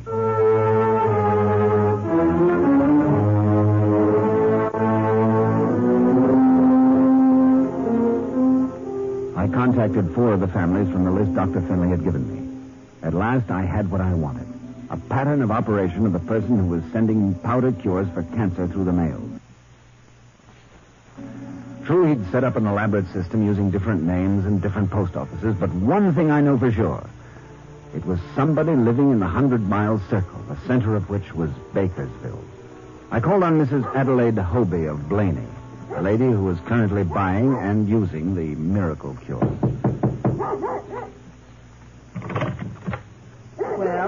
You Mrs. Hobie? That's right. Who are you? I'm a special agent of the federal government. I'd like to talk to you. What do you want? This may take some time. May I come in? What truck you got with me? May I come in, please? All right. Come in. I understand you've been buying some medicine powders from out of town. That's right. Who told you? Dr. Wolseley, I'll bet. Couldn't do nothing for me himself, but can't stand to see me getting well. You've been getting this through the mail? I have, if it's any business of yours. Making me feel better. That's all I care about. You've been sending him the money by mail? To Bakersville. Frank Smith, general delivery. Bakersville? That's what I said. How did you happen to hear about this medicine, Mrs. Hobie? Dr. Wolseley told me I better hurry up and get to the clinic. I about made up my mind to go when this letter came. Man said he could save my life if I'd send him $5. And it did. It saved my life. Have you got the letter? What if I have? I still don't see that it's any business of yours. It is, Mrs. Hobie. Believe me. Get me the letter, please. Here it is. Oh, thanks. Typewritten signature, Frank Smith. Huh. When's the last time you received some of this powder? Near 4 weeks ago. I'm expecting some more, and I'll be glad to see it when it comes. You sent in the money for it? 2 weeks now since I mailed it into Bakersville. Mrs. Hobie, I'm sorry to have to tell you this, but this powder is a fake. It's made me feel good, and I'll go on buying. It's not medicine at all. It has some drug properties in it that makes you think you feel better for a while, but... Just don't you interfere with me, mister. You've been swindled, Mrs. Hobie. You'd better go and see your doctor as soon as you can. Pity you can't mind your own business. We'd both be the better off for it.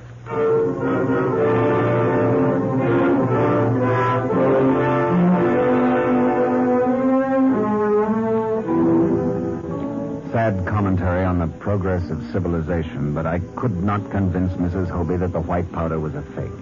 That she was letting herself die without real medical aid. She refused to shake off the beliefs in sorcery and magic miracles her ancestors had planted in her blood. Back to Bakersville, I went as fast as I could. Mr. Adley, the postmaster there, was surprised to see me. Well, you still around? I've been living the rural life. Well, looks like it agrees with you.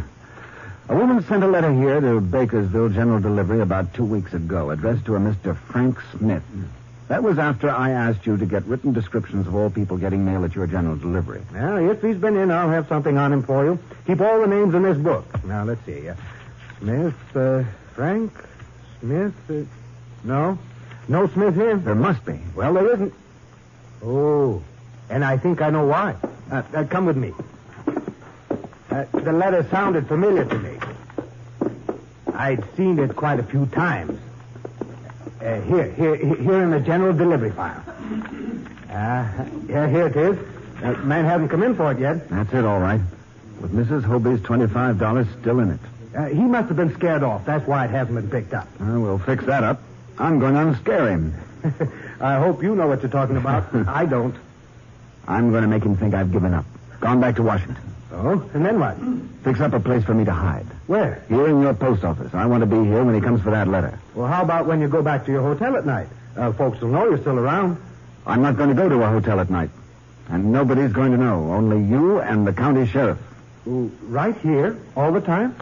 Sneak in an army cut sometime in the next couple of days. Anything you say, Mr. O'Hara. But you're going to do without a lot of the comforts of home. Home? What's that?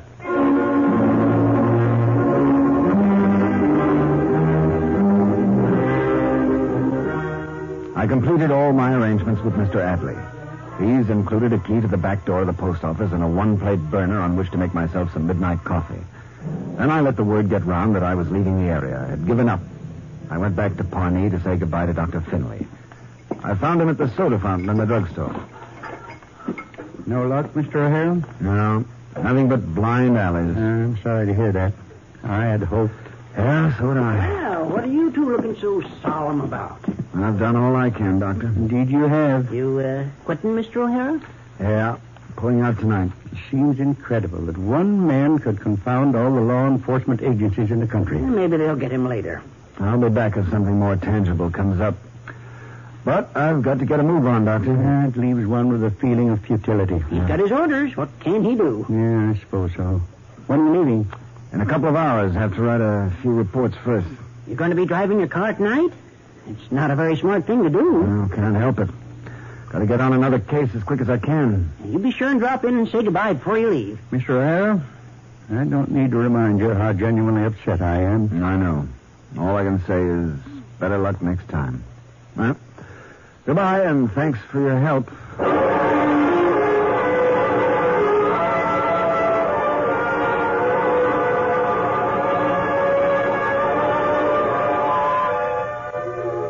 I spent the next couple of hours making loud noises about my impending departure. Surprising how many people walked up to me in the lobby of the little hotel and gave me their goodbyes. More people than I thought Pawnee could boast other citizens. It was about 9:30 when I headed east out of Pawnee as though I was taking the main highway. But a few miles from town, I cut across a side road till I was on the road that led to Bakersville. At 2 a.m. and 10 miles out of Bakersville, as I previously arranged, I met the county sheriff, Ed Ferson. He hid my car in a garage on his farm. Then he drove me back to the Bakersville post office by way of the back alley. This is the darndest thing I ever heard of, hiding out in the post office. What time is it, Sheriff? 4:04. Well, it's getting light. I'd better get in there. And eat and sleep there. Uh-huh. No one to talk to at night. No lights on at night. That's right. Remember, not a word of this to anyone. Not even your deputies. And a plainclothesman spotted in the post office all the time, waiting for a signal from Madley. Have a car standing by at all times, in case there's a chase. And all this just to catch a guy selling some little old quack medicine. All this to catch a murderer, Sheriff.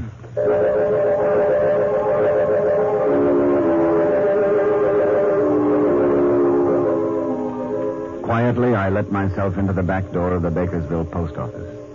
In the dim light of a sulking dawn, I found the army cot that Postmaster Adley had set up for me. I stretched out and looked at my watch. 4:30. How many hours would I spend here before something happened? If it happened. I'd already spent 7 weeks on this case. How many more to go? At 8 o'clock, the postmaster came in. I got you some breakfast. I can use some, thanks. I wish I could have brought you something hot. Oh, I'll manage. You sleep all right? On this thing? Takes a week to get used to it. I was thinking. Good thing this is a one-man post office, isn't it? Might not work otherwise. What time do you open your doors? In about 5 minutes. Why? This cot can be seen from your stamp wicket. We'd better fold it up and put it away, sir. Yes, guess we'd better. If anybody asks for the Frank Smith letter, cough twice, just like you're clearing your throat. That'll be enough. Okay. Now, we've got another little job. Bring the Smith letter here. Sure. What are you going to do with it? Mark the money and set it up for fingerprints. Oh, here you are. Say, how do you do that? You'll know in a minute.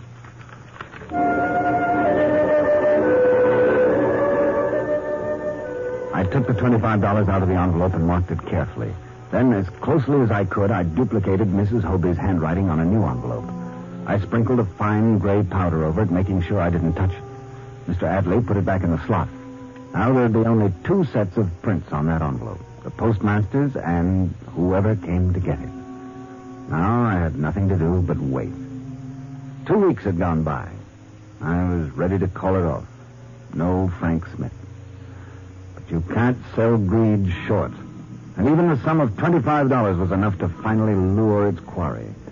It happened on the 17th day of my wait, about 11 o'clock in the morning.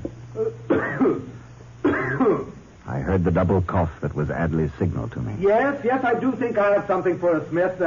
Frank Smith, did you say? I worked my way carefully along one side of the letter racks. Then I saw the customer for the letter. A woman.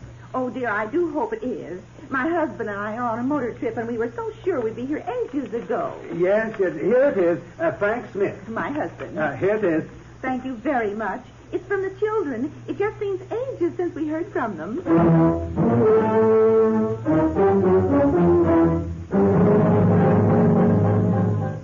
The postmaster gave the sheriff's deputy the nod, and I saw him follow her out of the door. The big play was on. I was back in business again. 10 minutes later, I sat in the sheriff's car about 50 yards from the Bakersville drugstore. Having yourself a cup of coffee in the drugstore, just as calm as can be. Here she comes out of the door. Shall I follow her? Well, let's see where she's going first. Yeah, she's getting in that car in front of the store. Start it up. We'll get the license number. There she goes. Didn't even look this way. Let's go. She's moving pretty fast.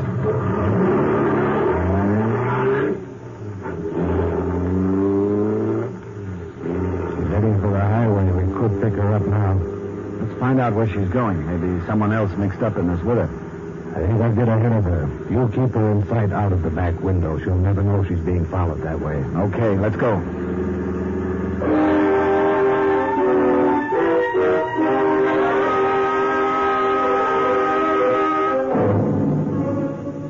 For an hour, she stayed behind us on the highway out of Bakersville. Then she turned off the highway towards a little group of buildings I knew quite well. Pawnee, Arkansas. We doubled back and went down the main street of Pawnee. For a minute, I thought we'd lost her. Then I saw her car parked in front of Mr. Kern's drugstore. I asked the sheriff to stop his car. Yeah, she sure's got a weakness for drugstores. You walk over and see what she's doing inside. Sure.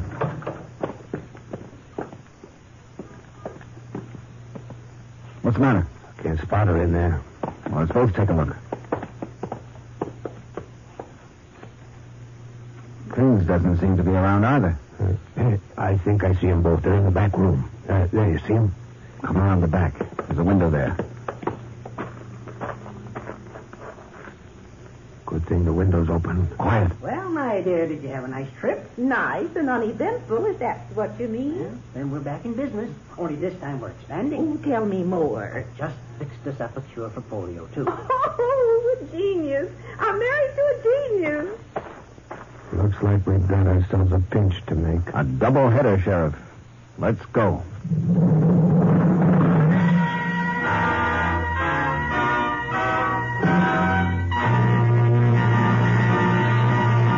This is Douglas Fairbanks again. The apprehension of Mr. and Mrs. Kern's vicious activity put an end to one type of fraud through the mails and closes another chapter in the distinguished chronicle of our silent men. The special agents of all branches of our federal government who daily risk their lives to protect the lives of all of us. Next week, we will tell you a story involving a daring attempt to destroy the Atlantic Fleet in a file case entitled Sabotage. Another venture undertaken for our protection by the Silent Men.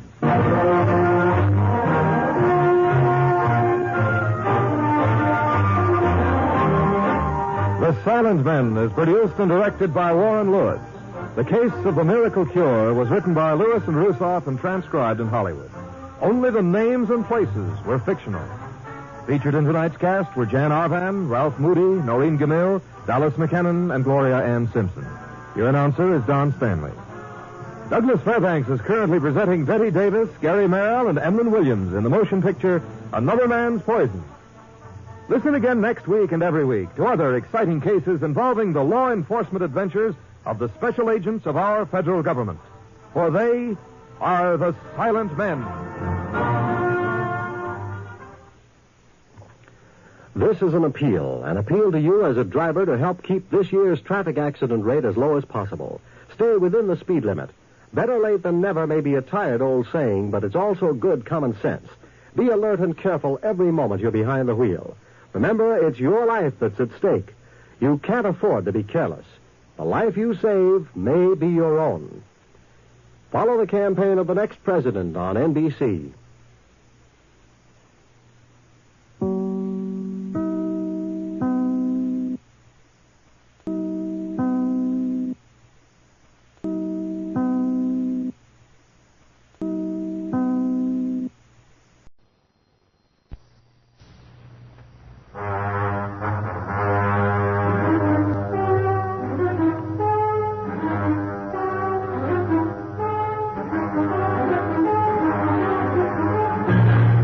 Douglas Fairbanks, Jr. in The Silent Men.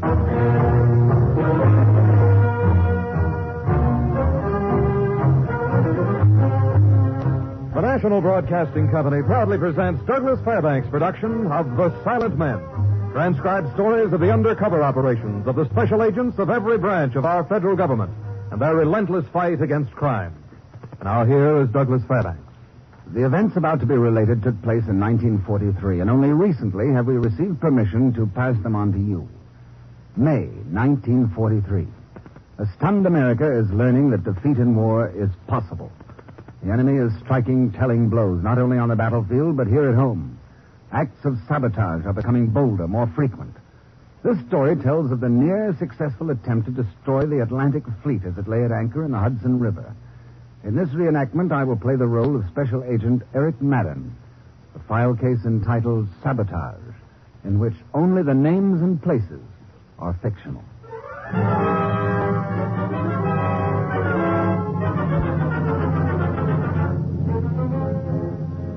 All federal agencies have been called in to fight the deadly effectiveness of the saboteur. Enemy aliens and their sympathizers are under constant watch. Federal special agents are planted in the factories they work, the meeting places they gather, the restaurants they eat in. Because of a facility with European languages, I've been assigned to cover Ludo's Cafe in Brooklyn, a known hangout for undesirables. I have a job there as a waiter.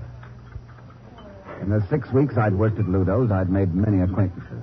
One of them, Mr. Stephen Hoyt, was coming toward me now. Good evening, Eric. Good evening, Mr. Hoyt. I'm expecting friends to meet me here soon. Yes, sir. You will service? Yes, sir. Good. I'll take one of the back booths.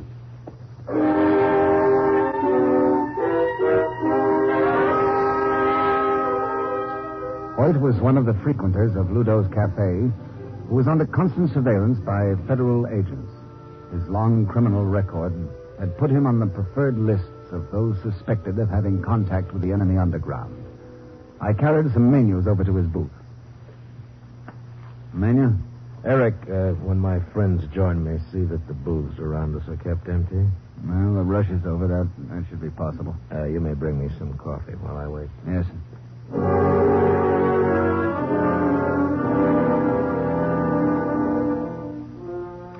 When I returned to his table, Hoyt had been joined by two friends. A woman in her late 30s and a short, heavy-set man with a thick European accent. They were deep in conversation when I set Mr. Hoyt's coffee down. Thank you, Eric. One more kind of photograph and I can finish the map. Be quiet, Kurt. There's someone standing by. Oh, that gives us 30 hours of ample time. Kurt, you talk too much. You worry too much, Martha. A public place affords most privacy. You should know that. Waiter, bring us 3 of your cold plate specials. Oh, no, I would prefer something hot. Day after day, those cursed cans. 3 cold plate specials. Quickly, please.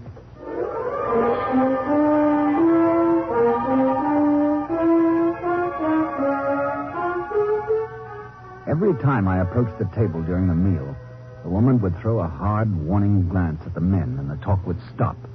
But for all her caution, I overheard enough to justify my slipping outside and making contact with Bill Taylor, the special agent who'd been assigned to tail Hoyt. He was leaning against a light pole a couple of 100 feet away from Ludo's.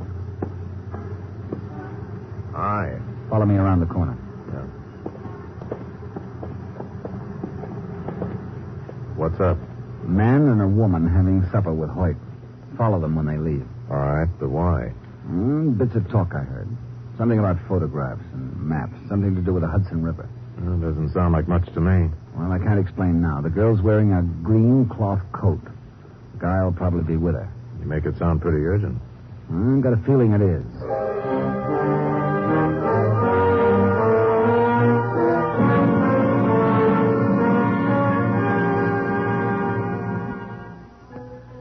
When I got back to Hoyt's table, his two friends were just about ready to leave. Then you understand clearly what you're to do. Yes, madame, clearly. What do you want? Clean up the table, miss. I do not like a waiter who walks so you do not hear him. I told you Eric was all right, Martha. Ludo would not have him if he would. Come, Kurt.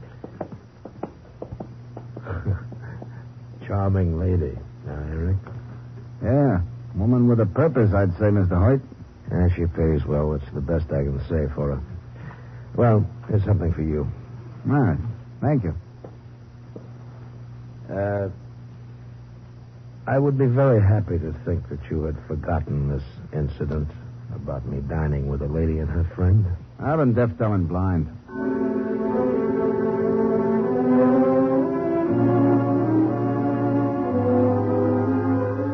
had arranged for Bill Taylor to meet me at my apartment when I got home. He was there waiting for me when I came in shortly after midnight. Hi. Come on in. Make yourself at home. Thanks. Care for a drink of your scotch? Oh, you found it. Good. Yeah. The girl lives at the Pelham Apartments, 509. The guy went in with her, and they stayed about 20 minutes, and I followed him home. How's she registered at Pelham? This is going to knock you for a loop. Go on. She's registered as Mrs. Hoyt. Mrs. Stephen Hoyt. It's a front. He's fronting for her. How about Kurt? Had quite a time following him to his place. What a place. Where? The foot of Baxter Street on the Hudson River. Lives on the top floor of an old boathouse. Well, it's shaping up into something. I wish I knew what. Yeah, broken down old boathouse, but it's storing a beautiful high-speed motor launch. Got its registry number written down here someplace. I'd like to know who owns it. You know, I did that while I was waiting for him. Well? Owned by a Mrs. Stephen Hoyt, the same one. 509 Pelham Apartments. I don't like it. Well, I said my piece. Now it's your turn. Things they said at the restaurant. I jotted them down afterwards. I'll read them to you. I'm ready. One more photograph, and I can finish the map. La Bête arrives at 2 a.m. 30 hours.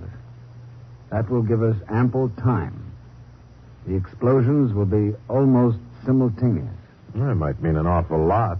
Or nothing.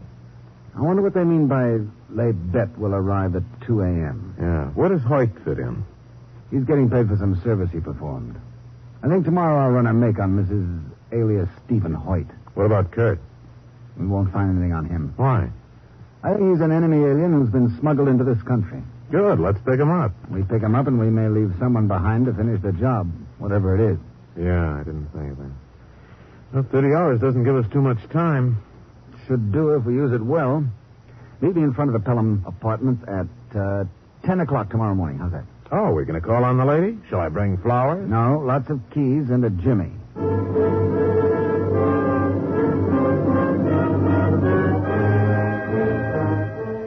Next morning, we waited in her doorway across from the Pelham Apartments till Martha came out. She got into a cab and drove away.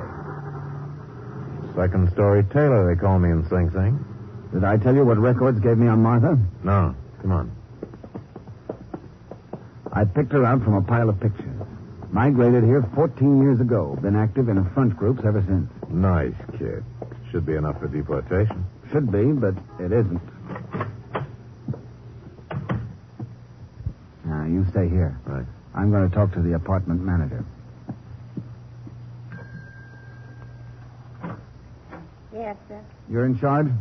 What can I do for you? If it's for vacancies, we... It isn't. Just take a look at my credentials. Federal Special Agent. Well, I assure you, I have... Now, relax. It's one of your tenants we're interested in, a Mrs. Stephen Hoyt. Oh, 509. She just left a few minutes ago. I know. Did she say when she'd be back? No. Has she done anything wrong? I always had a feeling about her. Nothing I can explain, mind you, but... This building has an automatic elevator? Press the button on the floor you want, and it goes... Where's the control switch? In the basement. Mm-hmm. Look, what's this all about? I'm sorry, ma'am, but for the next half hour, your elevator is going to be out of commission. Anybody comes in, you tell them to walk up. You going to search her place? Yep. Well, who'd ever think she'd tangle with the federal agents? What's she done? Maybe nothing. I haven't time to explain now. I never had much use for her myself, but to think that She's not to know we've been here, understand? Not a word to anyone. How do you like that? Anyone would think I'm the type who talks. How do you like that?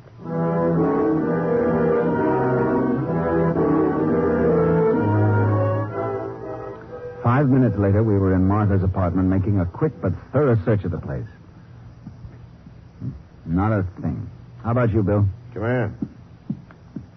Well, the lady's dressing room. Yeah, she's been using it for something else. A dark room for developing pictures. Take a look in this wardrobe. Photography equipment. Yeah, high-class stuff. Take a look at this enlarger. Find any pictures? Not a one. Maybe she doesn't believe in exhibiting her work. Well, let's give the place a going over. You start in the kitchen, I'll work here. Right.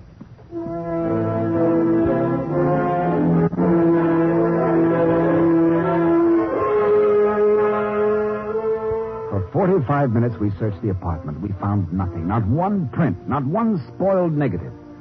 We put everything in order and left before Martha came back. On the way out, I stopped to ask the apartment manageress a few questions. You done already? What did you find?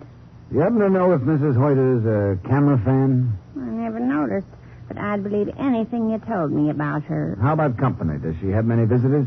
Hardly any. No wonder. Never did see a woman so close-mouthed.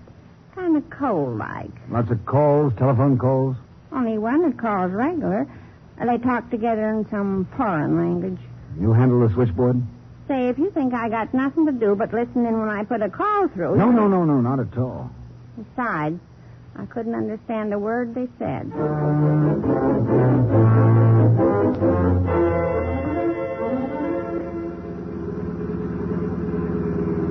You know, Eric, this whole thing's developing into a big nothing. Well, I bet we'll arrive at 2 a.m. If I only knew what that meant. Did you check at headquarters? Yeah, nobody knew. No such town, no such a name means anything. Well, did you report to the chief? Report what? It's a talk I overheard in a restaurant, a hunch that something's wrong with nothing to back it up? Huh.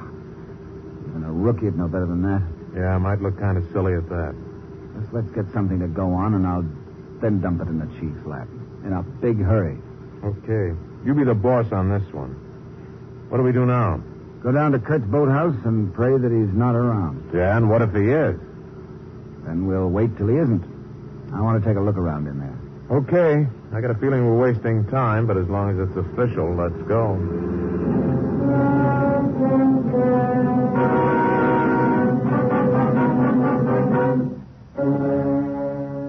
We parked our car a few blocks from the river's edge and walked down to the shore.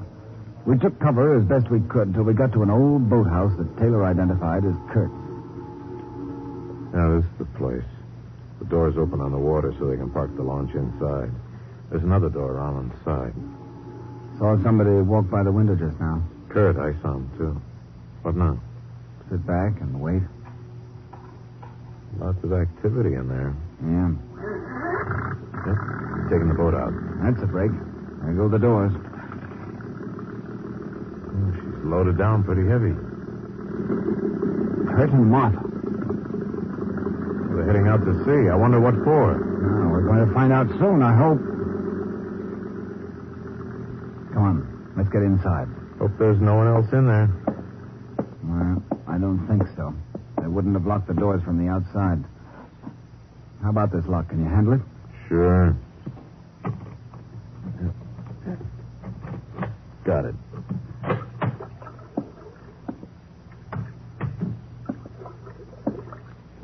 Nothing down here.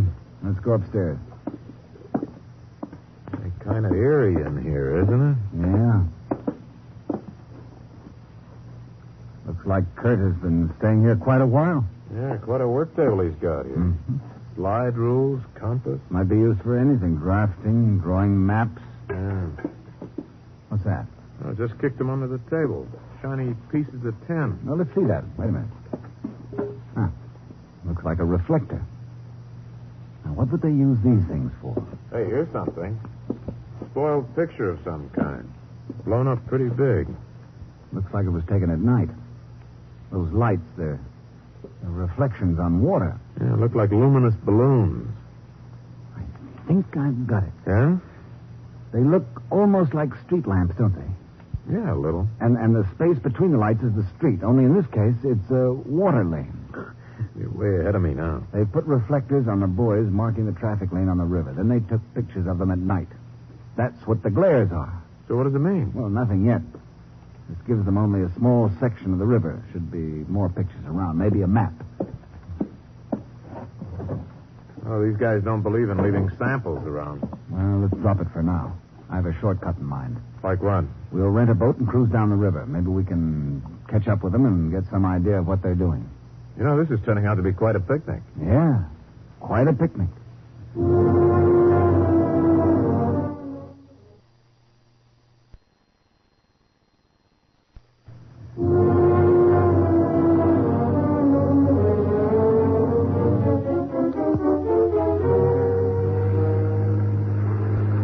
For an hour, we cruised the river in a rented boat looking for Kurt and Martha, but we did not locate them. We were set to turn back when a small Coast Guard patrol boat bore down on us. The man on board signaled us to stop. We cut our motors, and he came up alongside. What do you guys think you're doing out here? Been watching you for 20 minutes. These boys set out here near the mouth of the river. Do they mean anything special? This is a Navy area, Bud. It isn't smart to ask those kind of questions. We're federal men, tracking down a lead, officer. What kind of lead? Your security guys will drive me nuts yet. Hey, does the word Lebet mean anything to you? Is it the name of a ship? Naval intelligence gives out all information about ships. You know of anything that's due to happen out here sometime early tomorrow morning, 2 a.m.? Look, I got one job, to patrol this area. Federal men or not, you better get moving. This is urgent, officer. Well, then contact Naval Intelligence like I told you. We may not have time. Can you tell us of any special activity that's to take place around here in the next 24 hours? Check with the proper authorities. I got one job, to patrol the traffic lane. Look, officer, maybe you should get in touch with someone in authority and tell them to be on the alert for trouble. What kind of trouble? Where? In this area. Oh, sure. Yeah, I'll get in touch with the Admiral right away. Okay, Pete, let's get rolling. You guys had better get going, too. 2-1, that guy thinks we're screwballs. I'm beginning to think he's right.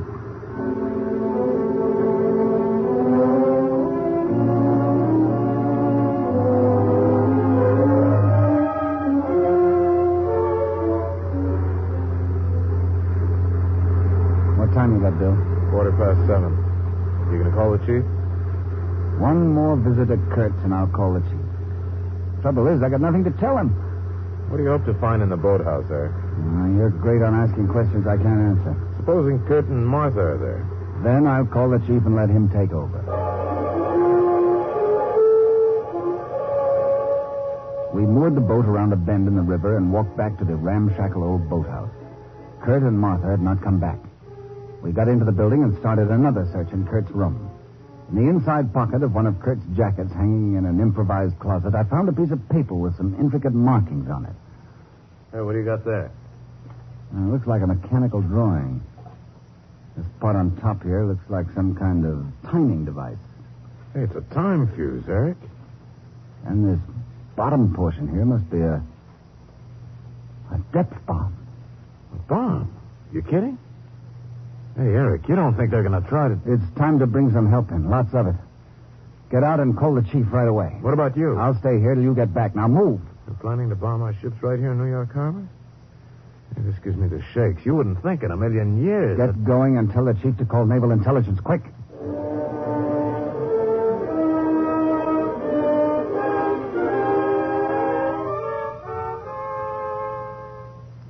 Bill had no sooner started down the stairs when I heard the sound of a boat coming in toward the boathouse. For a minute, I thought they must have met out there, Taylor and Kurt. But it was quiet outside, and I breathed easier. I looked around for a place to hide. There was none. I figured I'd drop out of the window to the ground below. I moved quickly toward it and lifted the sash. I saw her standing below the window, a gun in her hand. Martha. I would not try that if I were you. I heard steps behind me, and I spun around. Kurt stood there. Your hands over your head. High. You move and I shoot you where you stand. Now, turn around slowly. All right, Martha. You can come up now. Your timing's poor, Kurt. You're too late. The waiter who served us last night. Hoyt's friend. And a federal agent. An agent in Ludov? You're learning from us? In 10 minutes, we'll have 50 men here. You're no doubt referring to your friend who went to summon help. He won't. We met him outside. They knew then there might be another one upstairs. Well, we cannot keep them here. We will remove them. With a couple of bullets, I should remove them permanently. Put a gag on him so he can make no noise when he is in the boat.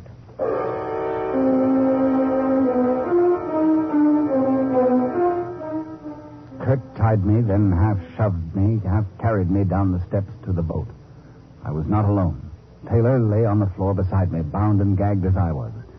They started the motor, and we backed out into the channel. 15 minutes later, we drifted into another boathouse. We were unloaded from the launch and taken into a back room. Take the guards off. They may yell all they want. Nobody will hear them now. Why do you stare, Mr. Waiter? He is looking at your depth bombs, Kurt. You should have seen them when they were all lined up against the wall. The 14 of them. Now only 3 remain, and soon they will be out to welcome the Atlantic Fleet. The Atlantic Fleet? You did not know. The Atlantic Fleet is coming in to anchor early this morning. These bombs will be there ready to greet them, attached to the anchor buoys. You think you're going to get away with this? Of course. It's well planned, and it will be well executed. You see, even you, an American federal agent, you did not know that your fleet is anchoring this morning. They bet will arrive at 2 a.m. A ship? Our name for the flagship, the Centaur. The one carrying Admiral Penay. It's 10 o'clock, Martha. We better go. I can quickly dispose of these 2. We will wait till Mr. Hoyt arrives. He will watch them till we get back. That fool? Guard these men? It is his life or theirs. He will guard them.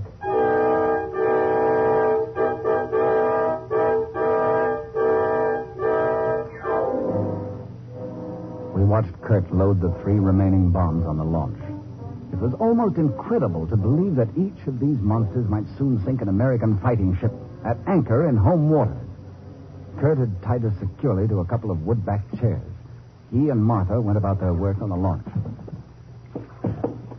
Only I could work my hands loose. I messed this one up, Bill. I should have brought the department in a long time ago. How many people do you think will believe this, Eric? It's like a nightmare. They've got to know the ships were coming in. How? Well, the Japs had help at Pearl Harbor, too. Maybe Hoyt. That scares you. It scares you silly. Keep trying to work your hands loose. Yeah. If one of us does, whistle. That'll be the tip-off. Fine.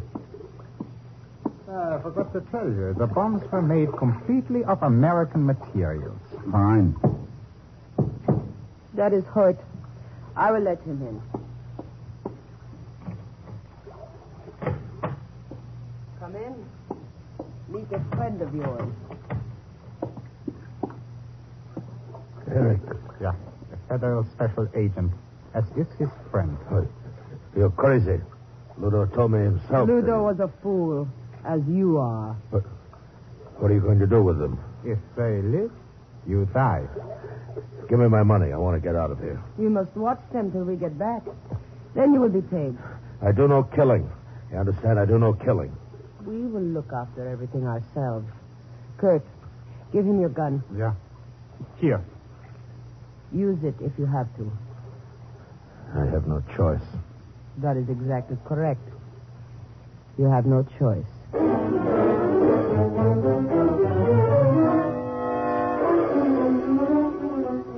They left with their load of depth bombs. I started working on the ropes that tied my hands to the back of the chair. My hands were sore and blistering, but I began to feel little frayed strands of rope that told me I was making some headway. 11:30. I should have been back. Our men probably haven't by now. You're next. Shut up. You're lying. Why don't you untie us? It'll go a lot easier for you. Yeah. 15 years instead of life. You know what these people are trying to do? Thousands of American kids out there. Save it. You can buy and wave a lot of flags for the dough I'm making tonight. What some guys won't do for a buck, huh? Makes you want... Do it. Shut up. I mean it. Look, we still got time to stop it. If the fleet's coming in at 2 a.m., That's enough, I said. All right, cut that out. Nobody can hear you anyways. Hoyt, can I have a drink of water? Yeah. Nothing funny, though. I'll drop you. Got your hands free? Get him to stand in front of him. Yeah. Here you are. I'll feed it to you. I'm not untying your hands. Okay. Just stand a little in front of me, will you, so I can get at the cup? Yeah.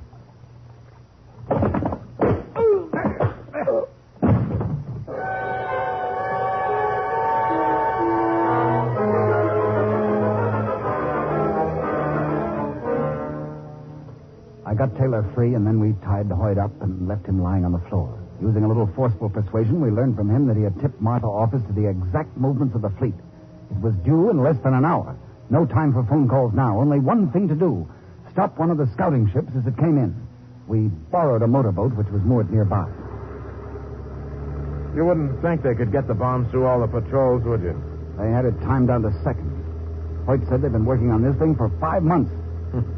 7 million people in New York. How many of them would believe it? We should be pretty close now. Yeah, I think I see one of the buoys. Yeah, make sure you don't hit any of them. You know what it'll mean if you did. Hey, do you hear that? Yeah, destroyer signal. On time. They had the fleet movements figured out to the minute. You think we can get to her in time? She's still quite a way out. Yeah. Look, there's a boat coming toward us. Maybe it's a patrol boat. Slow down. They can get out to the fleet faster than we can. Hey, that's no patrol boat. It's Kurt and Martha. Give her all the speed she'll take. Right. Can't bother with them now. She sees us. They won't let us through. They're trying to block the channel. What'll I do? Go right for her. Either she moves or we ram her. Get down here. Got to get through. They're forcing us over toward the buoy. Ram them. She's moving out of our way. We might make it. Pull your wheel over hard. Yeah. Oh, that was close. She's heading to one of the anchorage buoys. Bill, if she hits it...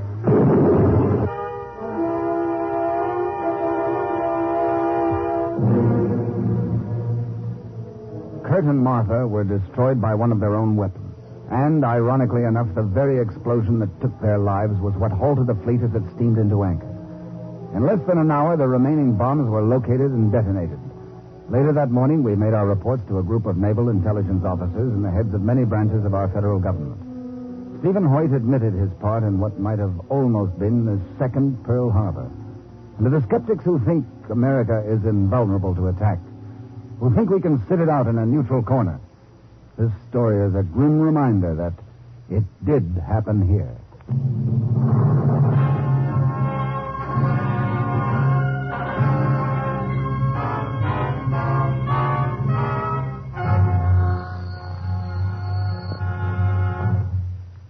This is Douglas Fairbanks again. The failure of the Hudson River bomb plot closes another chapter in the distinguished chronicle of our silent men. The special agents of all branches of our federal government who daily risk their lives to protect the lives of all of us. Next week, we will tell you a story involving widespread counterfeiting on the eastern seaboard in a file case entitled The Green Sedan, another venture undertaken for our protection by the silent men.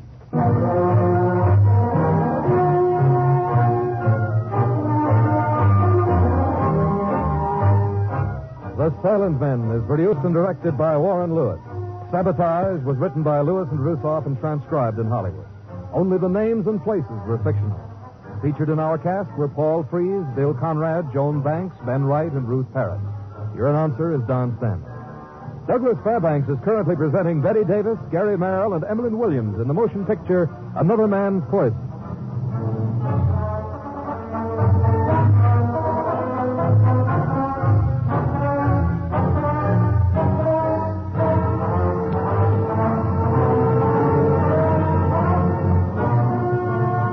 Listen again next week and every week to other exciting cases involving the law enforcement adventures of the special agents of our federal government. For they are the Silent Men.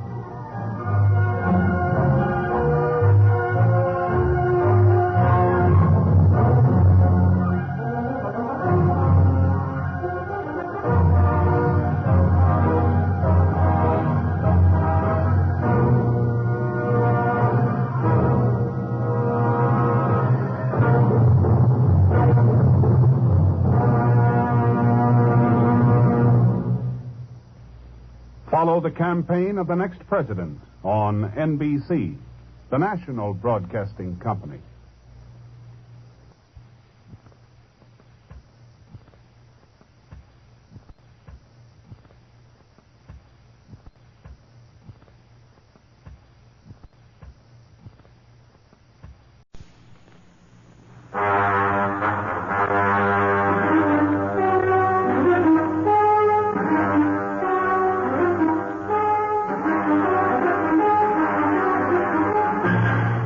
Douglas Fairbanks, Jr. in The Silent Men.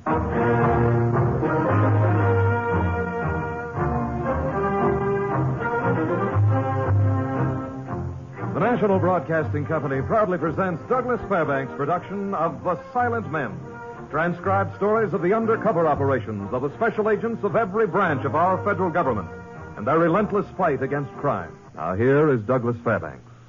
Last year, Americans were victimized for more than $500,000 by counterfeiters. This case deals with a counterfeiting ring, one of the most cunning and daring in criminal history. In it, I play the role of Special Agent Sam Courtney, the file case of the Green Sedan, in which only the names and places are fictional.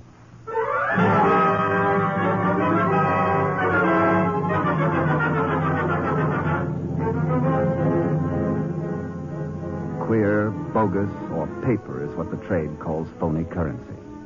A load of it had been dumped in Albany, $4,000 worth. And I'd been sent there to question some of the victims. Yes?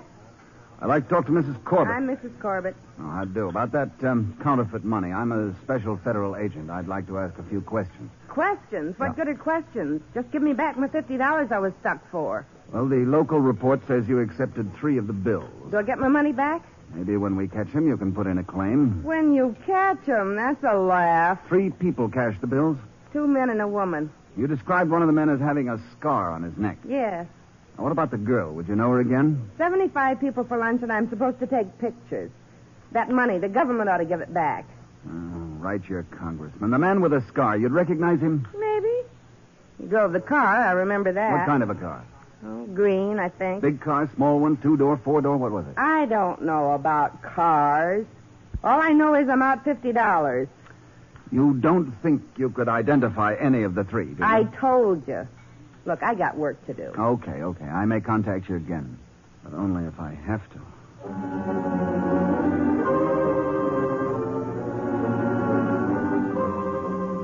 I spent another 2 days in Albany gathering information.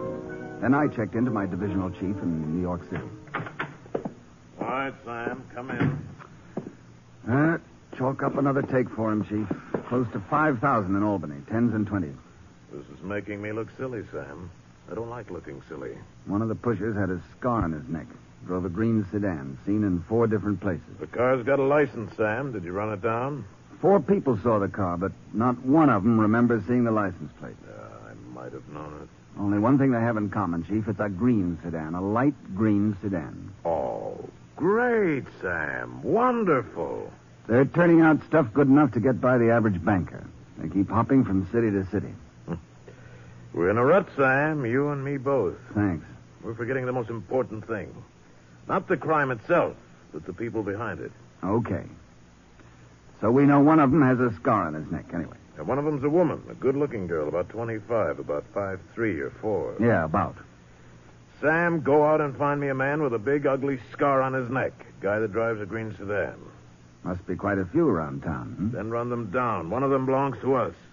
Medium, heavy build, scar on left side. All right, Sam, beat it. You got work to do. That is the understatement of the week.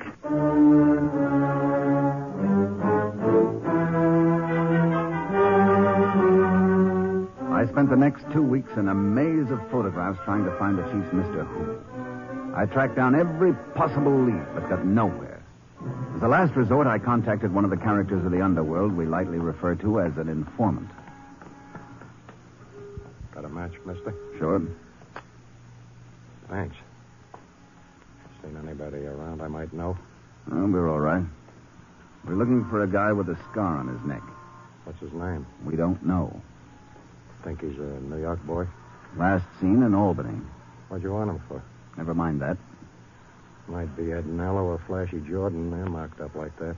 It isn't anybody we got on record. What'd you want him for? Pushing queer.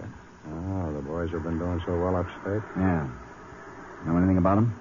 Well, I'll get in touch with you. Well, call me as soon as you know. Any time, at night or day. How about a retainer? Say 50, huh? Let's say 25. All right, only don't let it get around that I'm cutting prices.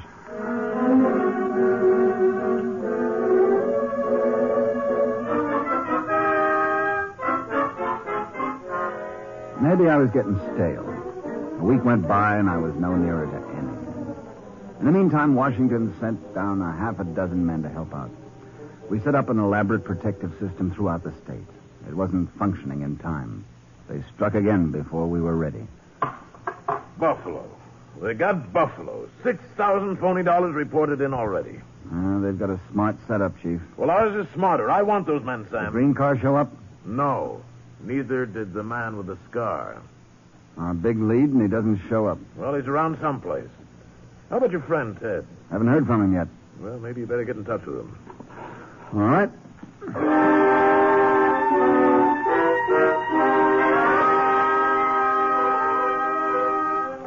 I tried through the usual channels to contact Ted Manning, my source of information on matters pertaining to fringe society.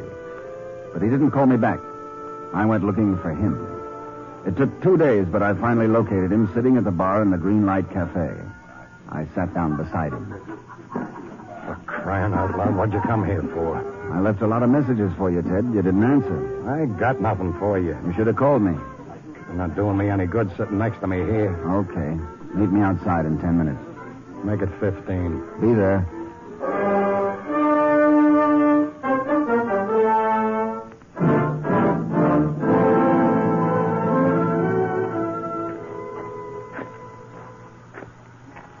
Well, here's a good spot to sit down. I never even knew there was a park around here. You gotta look for these things. That guy with the scar. I checked all around town.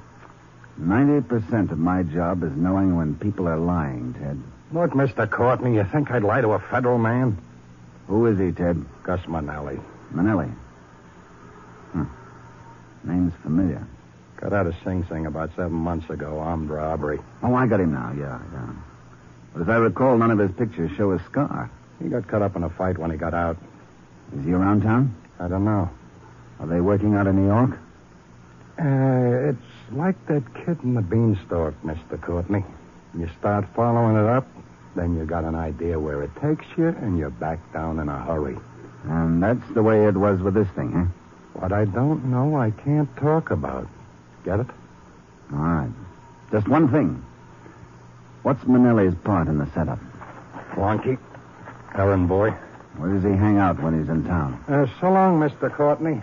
This park air ain't good for me.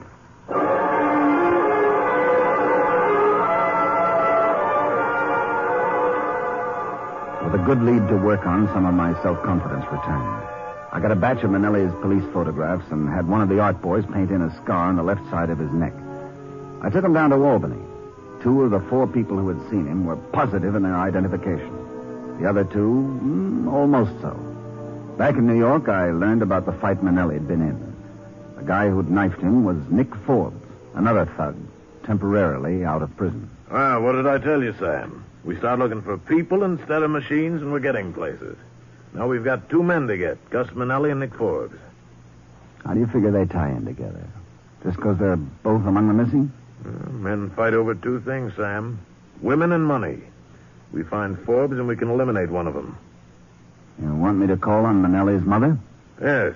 And Sam, I'm putting another man on this with you. Yeah? A younger man. Someone who isn't in a rut, you mean, huh? Just came in from Washington this morning. Nice kid, you'll like him. But? Who said any buts?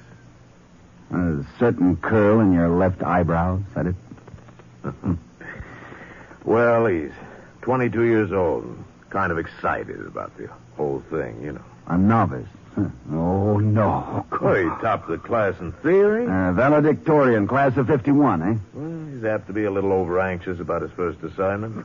You might have to kind of hold him down a little. Where is he? He's out in the hall waiting for you.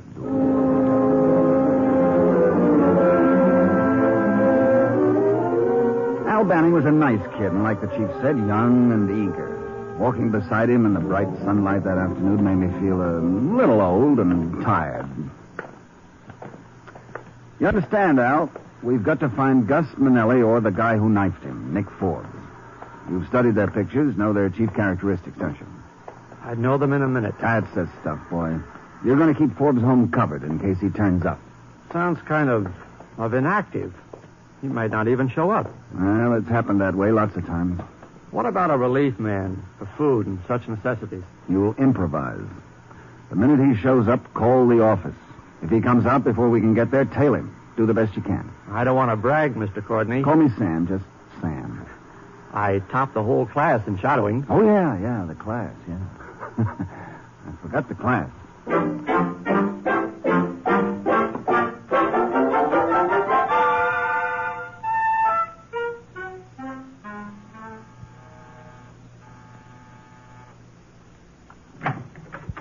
What do you want? I want to see Gus. He's not here. You his mother? Yes. What time will he be home? He doesn't stay here anymore. Where can I reach him? I'm a friend of his. Good friends he has. To prison they lead him. Is he in New York? I don't know. He comes here no more. Now that he has a wife, he needs no one else. Gus married. I never heard that. And you a friend of his? 4 months they have been man and wife. And I have not yet met her. That is a son for you. What was the girl's name? Catherine MacDonald. He's ashamed to bring her to me. Maybe he's ashamed of her, Mrs. Manelli. Thank you. Good day to you.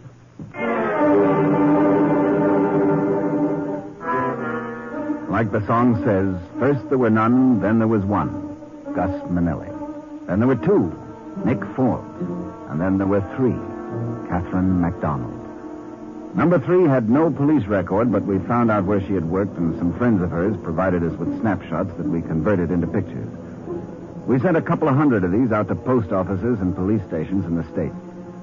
One night, Al Banning, my young assistant, phoned me. Hello? Sam, I did it. Did what, kid? What's the matter? I had Forbes, and I let him get away. What? He showed up at home a couple of hours ago. Why'd you call in? He just stayed a couple of minutes and came out. He walked to the corner and hailed a cab. You lost him. I had him till he got to a place on Adelaide Street. Oh, what kind of a place? Well, he went in, and I covered the front door. About 15 minutes later, I heard a car pull away around the side. It was Ford. You're sure? Positive. He must have had the car planted there waiting for him. Al, I'm afraid to ask. Did you get the license number? N. Finelli, 71Y for Yale, 04. Good boy. Now phone it into motor vehicles and have them run a make on it. I did. I've got to call them back soon. Where are you now? Near the warehouse on Adelaide Street, where I lost Ford. What kind of a warehouse? Acme Printer Supply. Someone's still in the office. Shall I question them? No, don't do anything. Just wait there for me.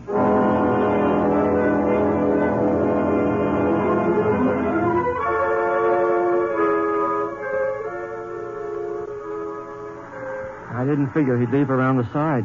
No, he must have picked up some paper or ink. I was stupid. I should have known. Forget it, kid. The guy's still in there. Shall we go in and talk to him? No. We might tip him off that we're getting warm. Maybe he's on the level. We can't take any chances. Tomorrow you go in and find out if they handle AAA Pearson bond paper. The brand they're printing the money on now. He didn't show at home. I checked. All right. We've got things to do. The owner of the car. They should have it by now. Come on, kid. The night's young. Only 11:45.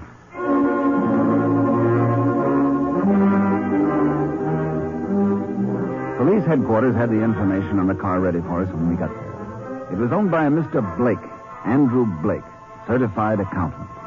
His address, 926 Ashley Drive in Long Island. It was nearly 2 a.m. when we parked the car about half a block from that number. Al was tense and nervous, like an artist should be. Footsteps sound kind of loud this time of night. I was wondering when you were going to develop some of the neophyte's symptoms. I've got them now. Let's get around the back. We'll take a look in Mr. Blake's garage. We'll go up this lane. What if it's locked? Then we get in anyways.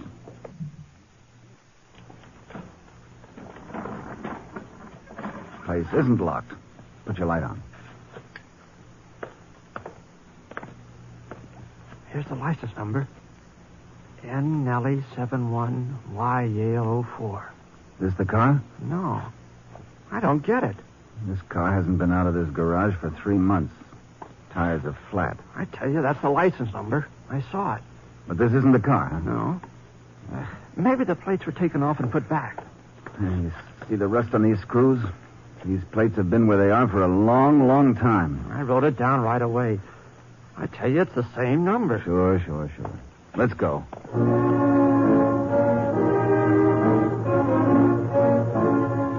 The big lead dissolved into -0. We even went so far as to check on all license numbers that had the same 4 markings, but it led us nowhere. I sent him back to keep an eye on Forbes' house. A few days later, the chief sent for me.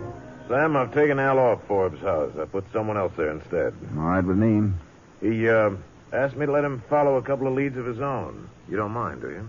What for? It's 10 years since I sulked over something like that. Yeah, the boy's made some interesting discoveries. So that's what this has been leading up to, eh? He found out that the McDonald girl, Gus Manelli's wife, used to work for the accountant. What's his name? Blake? Yeah. Then he got into Blake's garage and took one of the sets of plates off and had them tested in the lab. The kid's all right at that. What did he find? Some bits of clay, the type they make molds out of. I'll be darned. He figures somebody made a cast of the license plate, huh? Yeah. Nellie could have gotten to it, I guess. Maybe the accountant himself. How'd you like to go and have a talk with him? That's Al's lead. I think he's the one to... Well, that's one thing he's not ready for yet. Just an exploratory talk. Don't spring anything on him. No, I'll play it soft and sweet. Waltz tempo.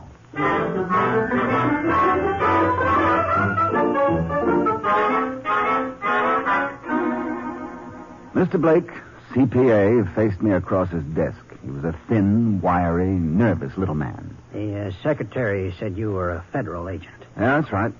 Oh, what do you want to see me about? You had a Catherine McDonald working for you some time ago. Working? A light-headed, gum-chewing incompetent. Any ideas to her whereabouts? She would hardly have reason to keep in touch with me. I had to discharge her. Why? Incompetence, I told you before. You haven't seen her since? Who says I have? Nobody. I just asked. Well, I haven't. Was she ever at your home in Long Island? She may have been. See here, it seems that your questions are directed towards me, not her. Not at all. Well, I don't know where she is. What's she done? You haven't seen her since her discharge? Are you baiting me? If you have proof to the contrary, just say so. You're very jumpy, Mr. Blake. What about? Well, there's an inference in your tone I resent, and I'll say nothing further without benefit of counsel. That's very interesting. I will not be browbeaten into statements. If you persist, I'll phone my lawyer. Don't bother. It's enough to know that you feel the need of counsel. There you go, distorting, putting words in my mouth. Goodbye, Mr. Blake.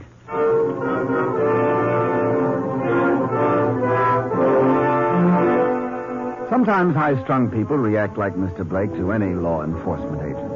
But in his case, I detected a genuine fear of being questioned. I put him down for future reference. I just settled myself for some sleep that night when the telephone rang. Hello. This is Al. Oh, who else phones this time of night? Did the chief tell you about the Acme Paper Company handling AAA bond paper? Yeah, 3 days ago. You phoned to tell me this, huh? Not exactly. What I really wanted to tell you was that I've just taken my date home. My pulse is racing madly for you. She's a swell looker. Okay, so you love her. Marry her, and I'll present you with a waffle iron. Good night, Al. Maybe I don't make myself clear. This date of mine is someone extra special. I'm listening. She works for the Acme Paper Supply Company. Huh? Tonight she told me something you ought to know. Well, for crying out loud, let's have it. Forbes is due back any day now for some more paper. Good boy. Now, first thing tomorrow, find a spot from which you can see anyone who comes or goes out of that building. There's an empty restaurant across the street. Find out who owns it, and we'll stake out there. I've already done that. Okay. You know, kid, I'm beginning to wonder. About what? You wouldn't be gunning for the chief's job, would you? I couldn't stand to be in an office all day.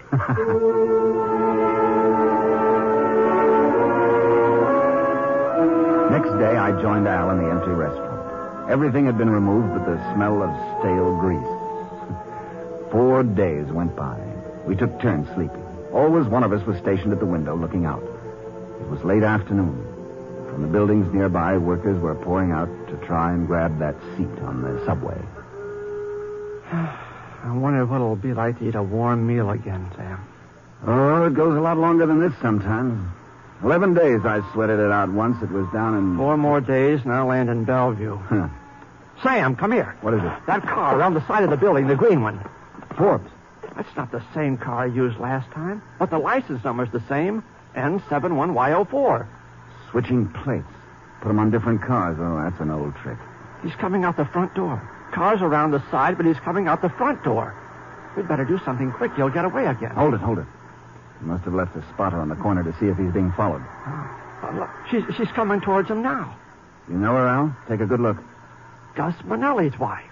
She's giving him the okay sign. That's our cue. Get ready for some fancy tailing, kid.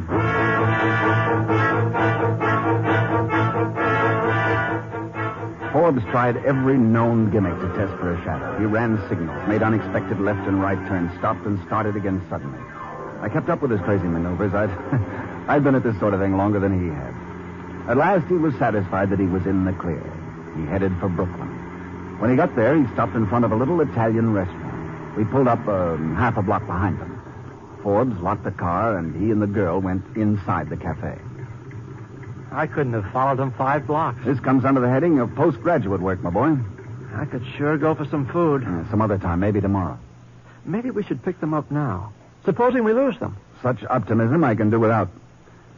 These people are going to lead us to the printing plant. And the plates. That's the trouble with you youngsters. Okay, Dad. Don't you dad me. I can still... What's the matter? You know what, kid?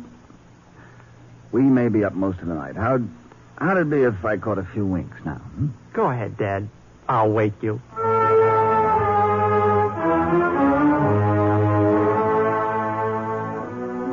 had hardly settled back on the car seat when Al shook me awake. The green car was hitting the road again. It picked up another man in the restaurant, and he drove off with him. They parked the car in a garage on 46th Street. They got out and hailed a cab. Each of them was carrying a parcel wrapped in heavy brown shipping paper. Then the cab dropped them off at the big bus depot on 58th, and the girl went to the ticket window and bought 3 bus tickets. I saw them board the bus for Saratoga, and when she pulled out, we were right behind it. It was a long, grim ride. 5 hours worth. About 2 o'clock in the morning, the bus stopped in a little town called Rosedale. We did likewise. Who'd think the bus would stop in a spot like this? Huh? Sam, they're getting out. Yeah, I see. Now, I'll go after them on foot. Car's no good now. What'll I do? Wait here? Yeah. If I wave to you, pull up. They're just standing there. I think I know why. They're waiting for someone to pick them up. Then let's take them now. No, sit tight. They're no good to us now.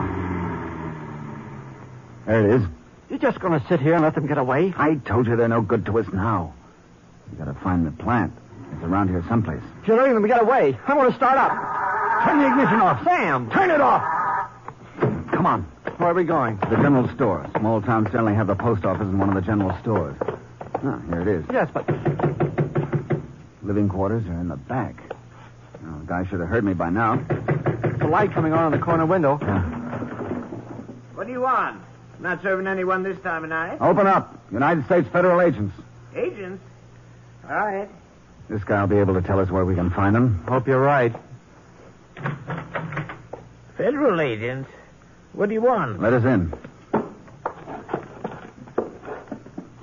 Give us some light here, will you? There been a holdup around here? You know most everybody who lives around here, don't you? Yeah, this time of the year I do. Summer season hasn't started yet. We're looking for a Gus Manelli. Manelli. No such name in this district. How about Forbes? Nick Forbes. Oh, that's another one I never heard. Look, maybe you'll recognize him by these pictures. The one with the scar here is Manelli. No, never seen him. That's Forbes. Him neither. Oh, this woman, I know her. That's Mrs. Tetley. Comes in often. Good. Yeah, she and her husband took over the old Barrett farm. Pretty badly run-down place it was. You sure this is her? No, pretty as a picture. Sure, I know her. Where is the Barrett place?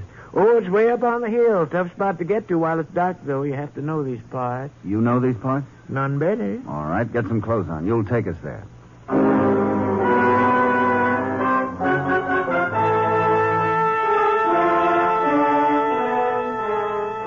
He was a reluctant guide, but a good one. In half an hour, we were sneaking up a dirt road in the hill above the town. Near a clump of bushes, he told Al to stop the car. That's where Mrs. Tetley lives, down the hill through this brush. It's kind of chilly. Yeah, 2 hours before sunup. Gets cold up here. Some steep drops around here. Better not move around before daylight. You better go back now. We'll pick up the car later. Anything you say, but it's a long walk back to town.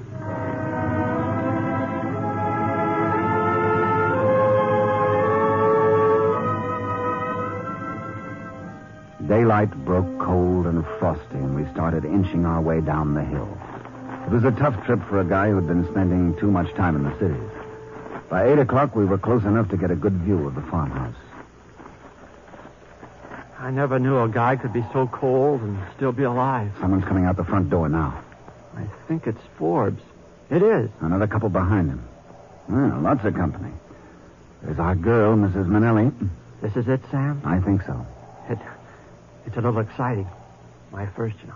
Instead of a chill, you got a fever now, eh? Uh-huh.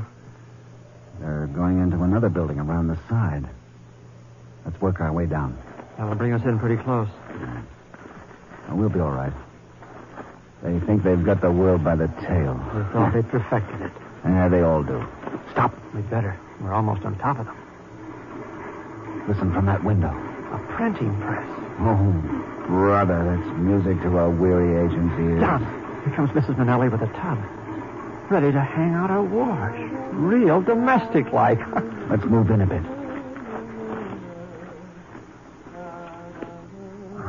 They never told us it'd be like this. Sometimes it's like this, sometimes it isn't. That stuff she's hanging out on the line. It's not clothes. Sam, look. Uncut counterfeit currency. She's hanging it out to dry. Yeah. I wonder who's behind this operation. Behind it? You see them in front of your eyes. You kidding? These guys are workhorses. The guy who does the thinking is just getting into some office in some swanky building right now. We're just going to stand here? No. One of us is going back to town and call the chief and bring in a raiding party. Oh, my pulse beat. If a doctor were to take it now, he'd give me oxygen or something.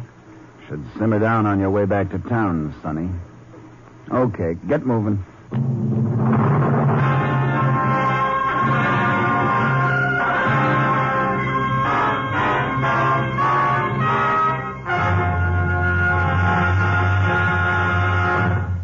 This is Douglas Fairbanks again. The smashing of the counterfeit ring in the case of the Green Sedan closes another chapter in the distinguished chronicle of our silent men, the special agents of all branches of our federal government who daily risk their lives to protect the lives of all of us. Next week, we will tell you a story involving diamonds, orchids, and murder in the file case entitled Flowers for Madame, another venture undertaken for our protection by the silent men. The Silent Men is produced and directed by Warren Lewis. The Case of the Green Sedan was written by Lewis and Rusoff and transcribed in Hollywood. Only the names and places were fictional.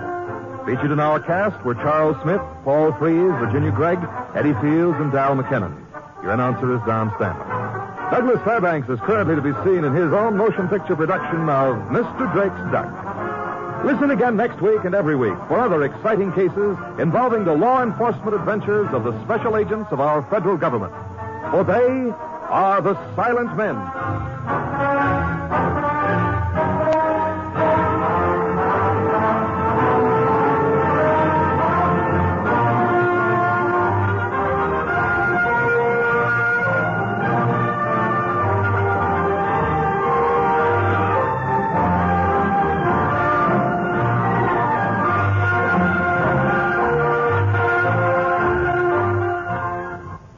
Follow the campaign of the next president on NBC.